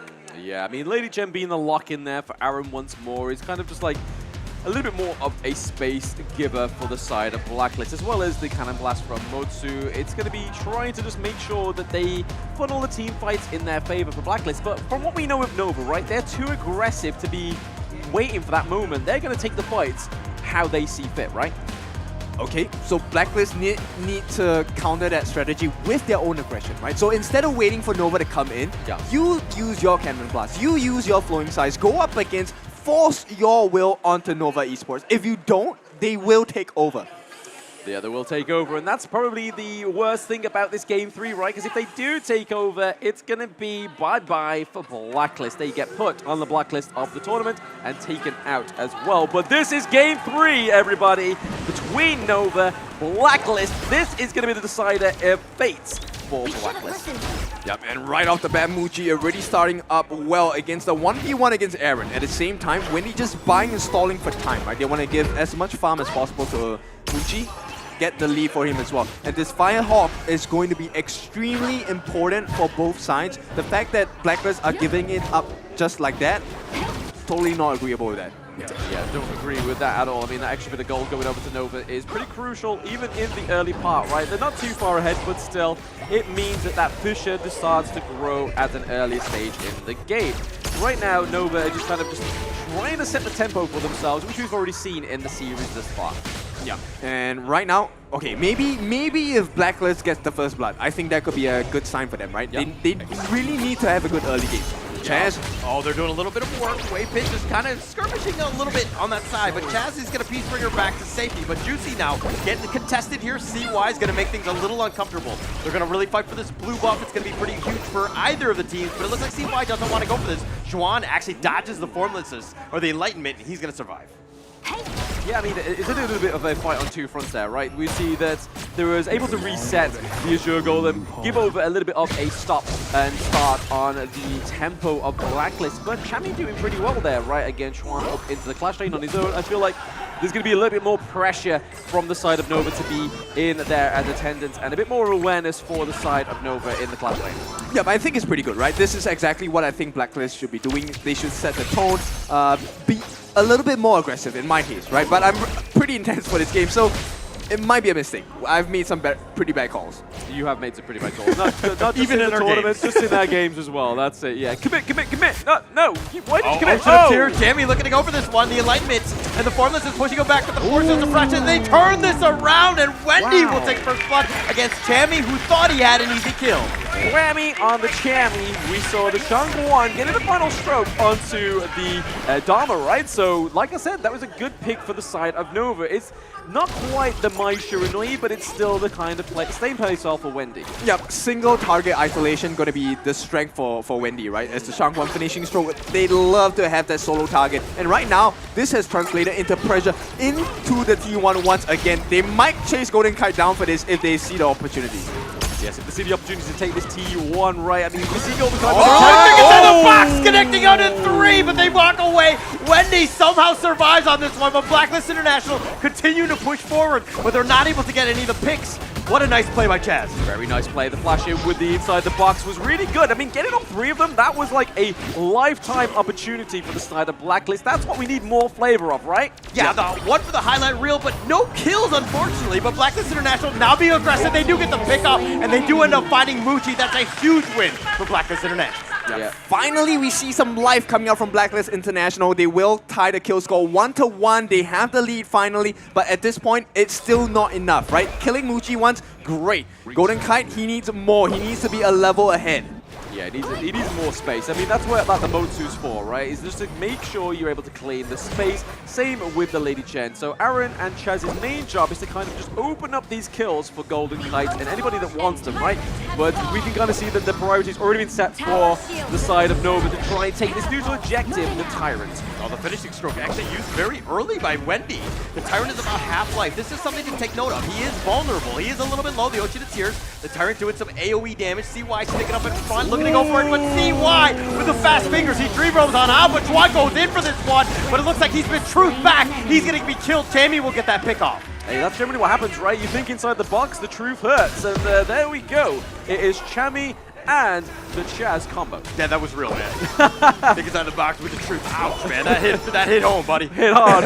Do you need a second, Nolan? Do you need a second? I need to sit down for sure. But no, that was a good play there from Blacklist. They do open up, obviously, the T1 down into the farm lane as well, so they kind of got to be aggressive to try and gain that priority once more for the side of Blacklist. But again, it's very impressive for Blacklist in this game 3 in terms of the goal difference being quite similar. Yeah, cutting it really close. At this point, they need to make sure they can find more angles to really open Nova up. This is the best performance thus far that they have put up in this series. And right now, if they can just slow down the farm of Mushi by a little bit, I think they have a fighting chance in this series. Yeah, I mean, they may be fighting for the Azure Golem here. CY is a little bit lost into the big but Wendy looking to go for this one. Oh, he's going to finishing stroke back. He's going to be fine. CY continuing to fight. Muchi doing some serious work on the backside. Juicy's going to limp away, and CY will happily take this one because Blacklist International want none of this. Pretty huge, right? The Azure Golem going over to the side of Nova as well as his T2, man. It's like we were saying in game 1. They're not just one singular objective. They are two.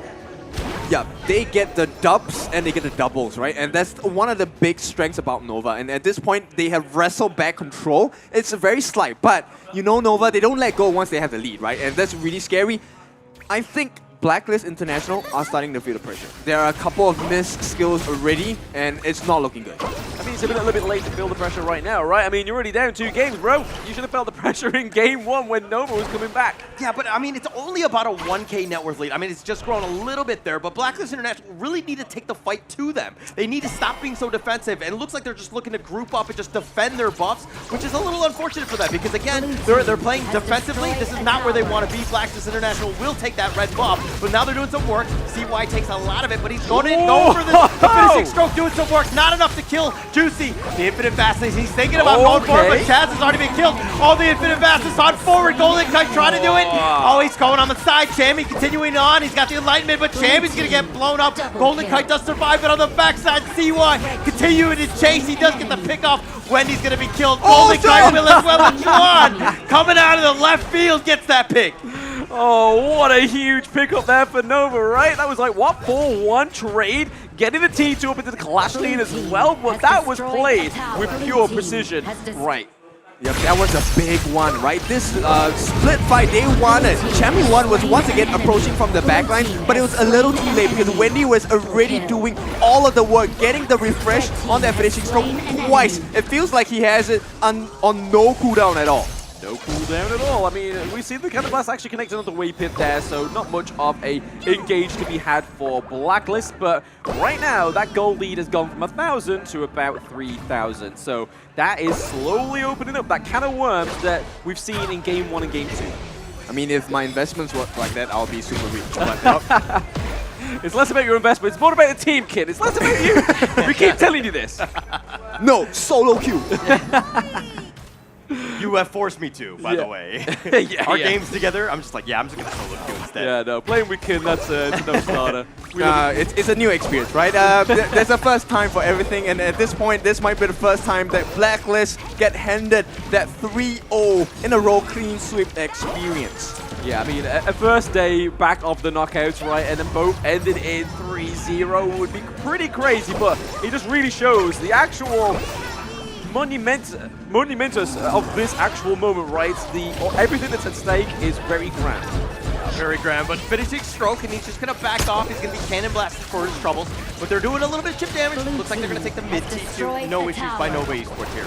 Yep. I feel like they need to keep their eyes on Chance, right? For Blacklist International, if they can play off of Chance, I think it might be beautiful. He has been making some incredible catches, but there's no follow-up just yet. I mean, it's just so far away. I mean, he's getting some nice 2-man, 3-man cannon blast, which has been great, but there haven't been follow-up damage. It hasn't really set up to any sort of kills, which is a little unfortunate for them. Oh, Jammy! Oh, Jammy looking to go. They do a decent amount of dream roll back CY, but they want to go. The finishing stroke, the infinite fastest, but Aaron has already been killed. Jazz is continuing to just get in. The thing inside the box is going to be a little off the mark. Juan is going to get the kill onto a juicy Aaron. Golden Kite, Jazz all down. Jammy now running for his life, not able to get away. Oh, he is going to get picked off in the end. And Wendy is going to get the ace, and Nova Esports march it down, and they will take game 3, and they will take the series as soon as a minion will show up, and they continue on, and they do get the base in the end. Yeah, there we go. Another 3-0 with Kindo Fu on the desk from Group Stage Curse. We are seeing these teams, Nova and Team Secret, just activate at the last minute. But that was the best moment they could have taken. It was a risk. They risked it all, but it is the winner coming out for the side of Nova Esports. They claim the credit, you do the work. Yes, absolutely. I mean, that was a great performance from Nova. Very clean, right? There was not really many mistakes I could have picked out for Nova, unless I was looking at it through a 5-2 code, right? Yeah, I mean, the only thing is maybe get the game and finish it in like 8 minutes. I think that's the only thing they can do. But again, I'm being an Asian dad on that one. Be like, why? Hey, A-, you need an A+. That's why Reina was not happy. That is clearly why. Right, but we are going to go over to the host here from the winning team, Nova. What a game. That was a game, Jason. What an amazing game. Yes, it was a very amazing game. Today has been super clean game, super fast. There's no break at all for these guys. It just go all the way. What a crazy game series here today. We didn't expect the lower bracket will be very intimidating. 3-0 and 3-0. So once again, congratulations for Nova Esports! Incredible plays. But can we invite CY from Nova Esports? We welcome Come and join CY. us in interview. Here's my brother CY. This is gonna be the jungler coming up from the side of Nova. Nova, what an amazing performance. You guys performed so clean, 3-0. Now we do know, I'm gonna straight off the interview, right? We do know you guys just have you yourself, CY and Wendy join in the team. But your chemistry is so powerful. How was the communication? How did you guys prepare in such a short amount of time as a team? Nah, kami lagi tahu ya, kalian baru aja join sama Nova. Berapa bulan aja untuk CY sendiri sama Wendy. Tapi kayak mana kalian bisa chemistry-nya begitu bagus sih dalam masa yang begitu singkat. Betul. Jadi, 你要中文吗？中文 OK。你们哦，刚刚进了 Nova 对吗？之前你不在，但是你们进了过后，你们怎么沟通？因为你们那么少的时间，可以打得那么强，那么好。因为有我们顶级中单稳定的交流跟配合融合默契。是你的教练员是吗 ？So what he said, he gave a lot of credit about the management and the coaching staff. 还有我们教练的用口良心。Okay, that's fans Indo luar biasa ya. They gave a lot of credit for the back end. They did so much work. Everybody been working together as a team. Jadi kayaknya coaching staffnya juga banyak ya effortnya udah dibantuin di belakang tabir ya. Betul Jadi banget. bukannya usaha mereka saja, diberi penghargaan kepada coachingnya juga. So, CY, tomorrow you will meet Team Secret at the next match, okay? what is the secret that you want to prepare to meet Team Secret? Oke, jadi besok CY dan timnya akan bertemu dengan Team Secret. Kita pengen tahu nih, secret apa yang mereka siapkan untuk bisa melawan Team Secret? OK， CY， 明天你们会见到 Team Secret， 你们有什么秘密秘诀来去对付他们吗？没有正常打就赢了。哦。 Bikin normal aja, just the usual.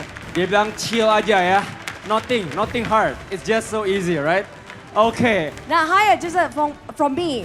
Now, we do know Secret or BSC is always going to be your biggest opponent every single season. Now, finally, you are here.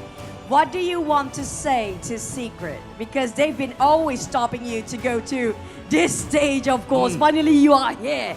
Nah, kayaknya tiap kali ya challenger yang paling kuatnya, lawan yang paling kuat untuk Nova sentiasa Team Secret sama BSE. Jadi kali ini akhirnya mereka lolos untuk bertemu lagi sama Team Secret yang sudah emangnya rival mereka begitu lama ya. Jadi mau nanya kayak mana preparation persediaan mereka untuk atau apa kata kepada Team Secret. 我就是要知道你们每一场比赛，尤其是小组赛的时候或者 qualifier 的时候，你们每次都遇到 Team Secret 还有就是 BSC 对吗？每一次你们就失败那时候，现在你们现在有进了总决赛有机会嘛？所以你有对 Secret 或者有什么准备要对于他们吗？没有。其实什么话也没有要说。尽力而为吧，明天3比0。再来。尽力而为，明天能3比0就3比0吧。Wow, so basically, we will try to just make it 3-0 for you guys. That's it. No, nothing else. Jadi kayaknya, oke, clean sweep lagi besok 3-0 aja ya. 3-0. Oke, kita ucapkan terima kasih buat CY. 我们感谢 CY. 谢谢。你们的观众，你要跟他们说什么？For your fans. 明天加油。 Besok 加油 katanya besok semangat lagi. Oke, 好，谢谢 CY， 谢谢 CY， 那我们就明天见了，好吗 ？OK。So Chuchu, I've been interviewing him for a couple of times, and he's so normal, relax, yes. And now I think that's a very good interview. We're going back to the casters, so casters, take it away. There we go. We just heard from Nova CY with that game-winning interview. So plenty of questions there asked and quite a humble response, right? Oh yes, very humble guy, and you know this is not what we expect out of like top tier players, right? Normally there's an air of confidence, maybe sometimes even arrogance. But I think they're here, they're laser focused. They know what they came here to do. They came here to beat Secret. They came here to beat BSC. And you know, unfortunately, Blacklist International was just in their way. Yeah, I see those interviews and I'm just like, wow, CY and I are so different. You know what I mean? Because it's like one of those moments where if I were to be in the winner's interview, I would be bashing everybody. I'd be going guns blazing. I would just love it.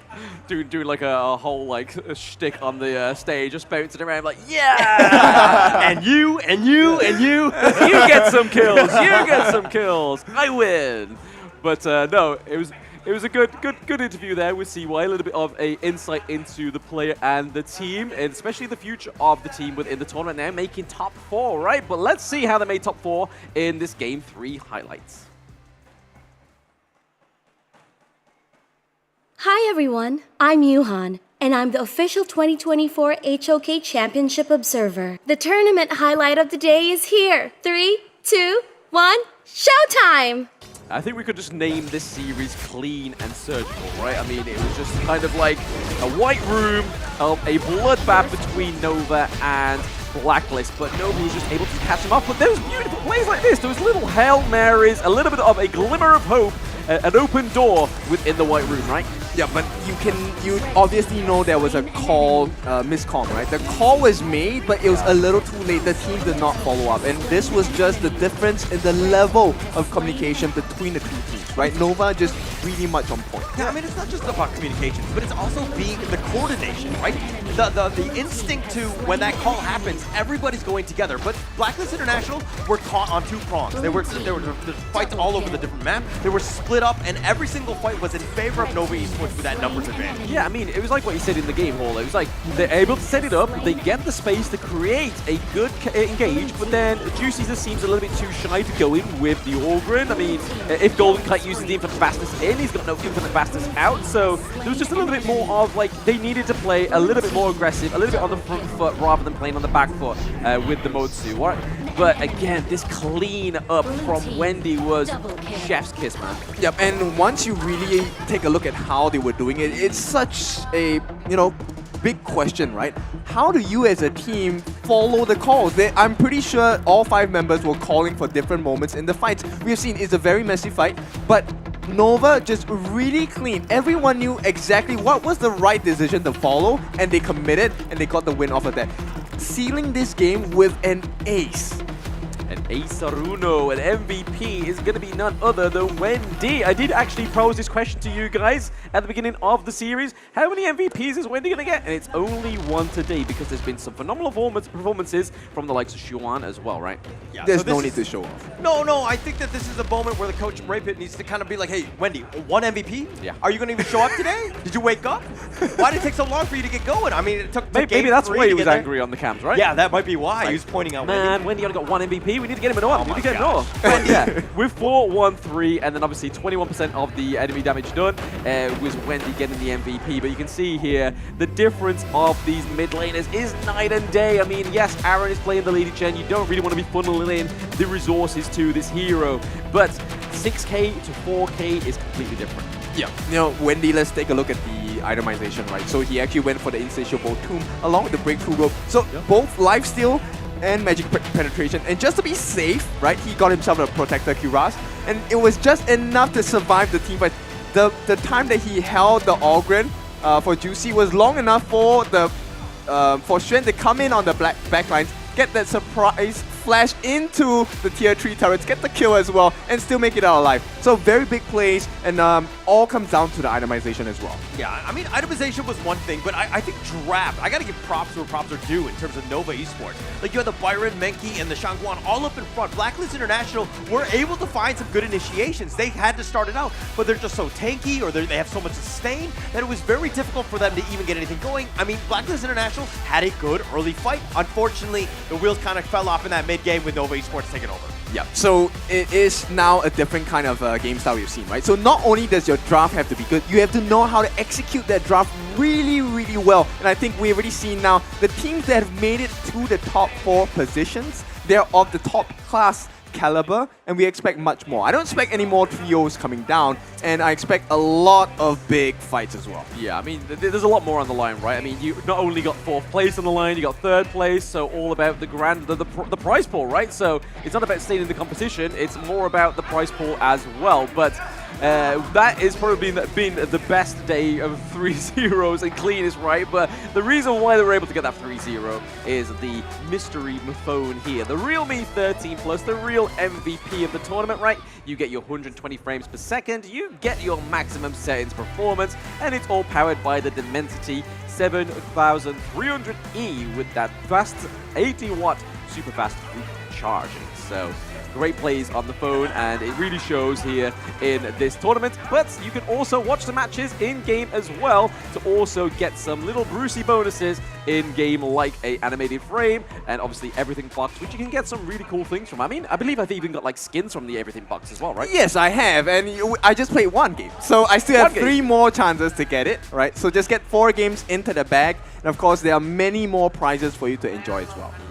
I like the flex, right? Just like, just play 1 game. It's so easy. But of course, what is also easy is, of course, all you need to do is log in and watch matches to win all of the heroes and all the skins. Watch the in-game matches, claim a lucky number, and stand a chance to win all heroes and ground skins grand prize. And this is a huge one, I think, if you were to win this. Absolutely, yeah. I mean, all heroes, all skins. Sign me up. I want that. But the way you can get it is the knockout stage is currently taking place at the Lippo Mall Kemang right here. This is not a green screen. This is not Illusions. It is here in Jakarta. And if you are local, you should come by and check it out. But again, if you do want a chance to win one of these phones, if you don't live locally in Jakarta and you can't try it out, follow our channels, comment any of the participating teams for a chance to win the Realme 13 Plus 5G. It could be yours just by doing two things. Follow and comment your participating teams. But what are your final thoughts on today, guys?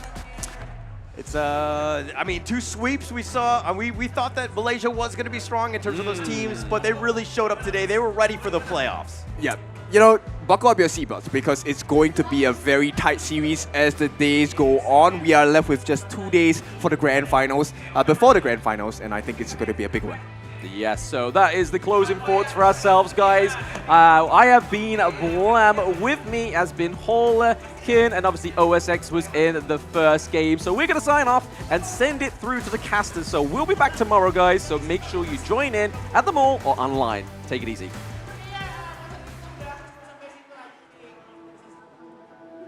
All right. Thank you, casters. Yeah, now we're back here on the live stage with me and Cucu. Gimana teman-teman hari ininya day 2, day 1 ya? Wih. Masih semangat ya? Masih Still ada semangat. energi ya? Yes, ya. Masih ada energinya. Karena abis ini bisa makan malam katanya ya. Oh iya. Okay, but Cucu, I really feel very overwhelmed today. We think that it will be a very, very long game. 3-2, 3-2, yeah?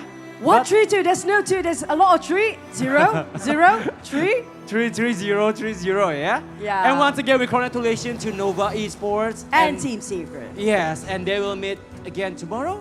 Yes, because they're done with the quarterfinals for the lower bracket. It's going to be still more games to go for Team Secret versus Nova. Because as you guys can see, we've done quarterfinals. It's going to be the lower bracket semifinals, which we have up here. Team Secret versus Nova. This is going to be one of the most hardest, exciting match for tomorrow. Yes, and now we still see that Dominator and Blacklist Esports still up at the upper bracket. They'll fight tomorrow? Yes, it's our fight tomorrow. Suaranya buat Indonesianya mana? Oh, okay. Oh, we have 2 good series. Yes, karena mereka udah semangat, kita akan lihat tomorrow matches. Kita akan mulai dengan Dominator Esports melawan Blacklist Esports. Oh. Ini panas, hangat yang ini. Panas, This is going to be a spicy one. Yes. The buff of the host of the event, which going to be Dominator Esports versus one of the strongest team in the series and in this tournament. Yes, but after that, we still will see the lower bracket team from the Team Secret versus Nova Esports. Okay. Now, it's going to be crazy for tomorrow. Now, whoever advances later, we're going to have to wait and see. But tomorrow means we'll have our first grand finalist too. First grand finalist, yes. Jadi bagi teman-teman yang sudah hari ini hadir, kita ucapkan terima kasih dan tepuk tangannya buat teman-teman dulu. Oke, pastinya juga buat casters, kita luar biasa. And to our friends in the home and the YouTube channel, Cucu. You guys has been amazing, but I think we're gonna wrap things up here right now because tomorrow, same time, same place. If you're nearby in Jakarta, drop by in Lippo Mall Kemang because there's so many activities. We have HOK carnivals. Ada Carnival HOK ya di belakang sana, jangan lupa. So you guys can win so many prizes as well. But it's a wrap for a day here. But we're gonna toss it back to ourselves to end the day. Thank you, everyone. See you guys tomorrow. See you tomorrow.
brightest enemies relentlessly. And even if you fall, you gave it everything to be a king.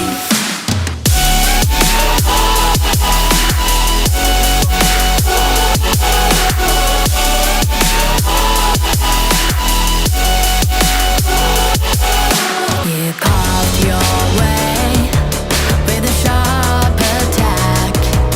You watched it all burn, and you never looked back. There will come a day when your fears will rise. You protect your crown, so it never dies. Never a surrender. I fight and never fail. I am a contender. A challenge I can feel. The smallest lies become the brightest enemies relentlessly. And even if you fall, you gave it everything to be a king.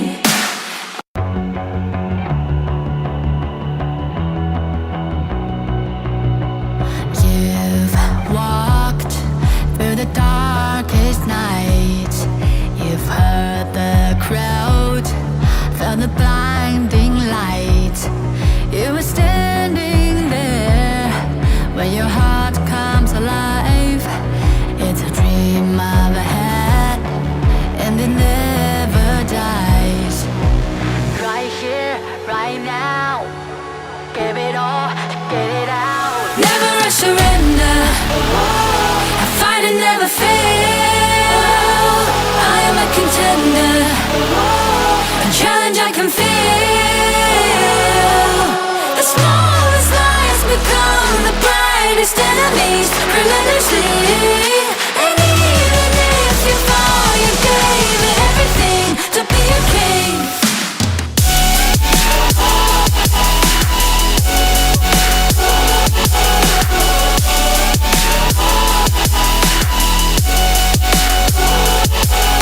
You carved your way with a sharp attack.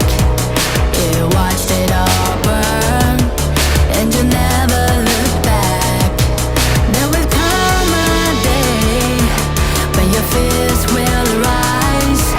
You protect your crown, so it never dies. Never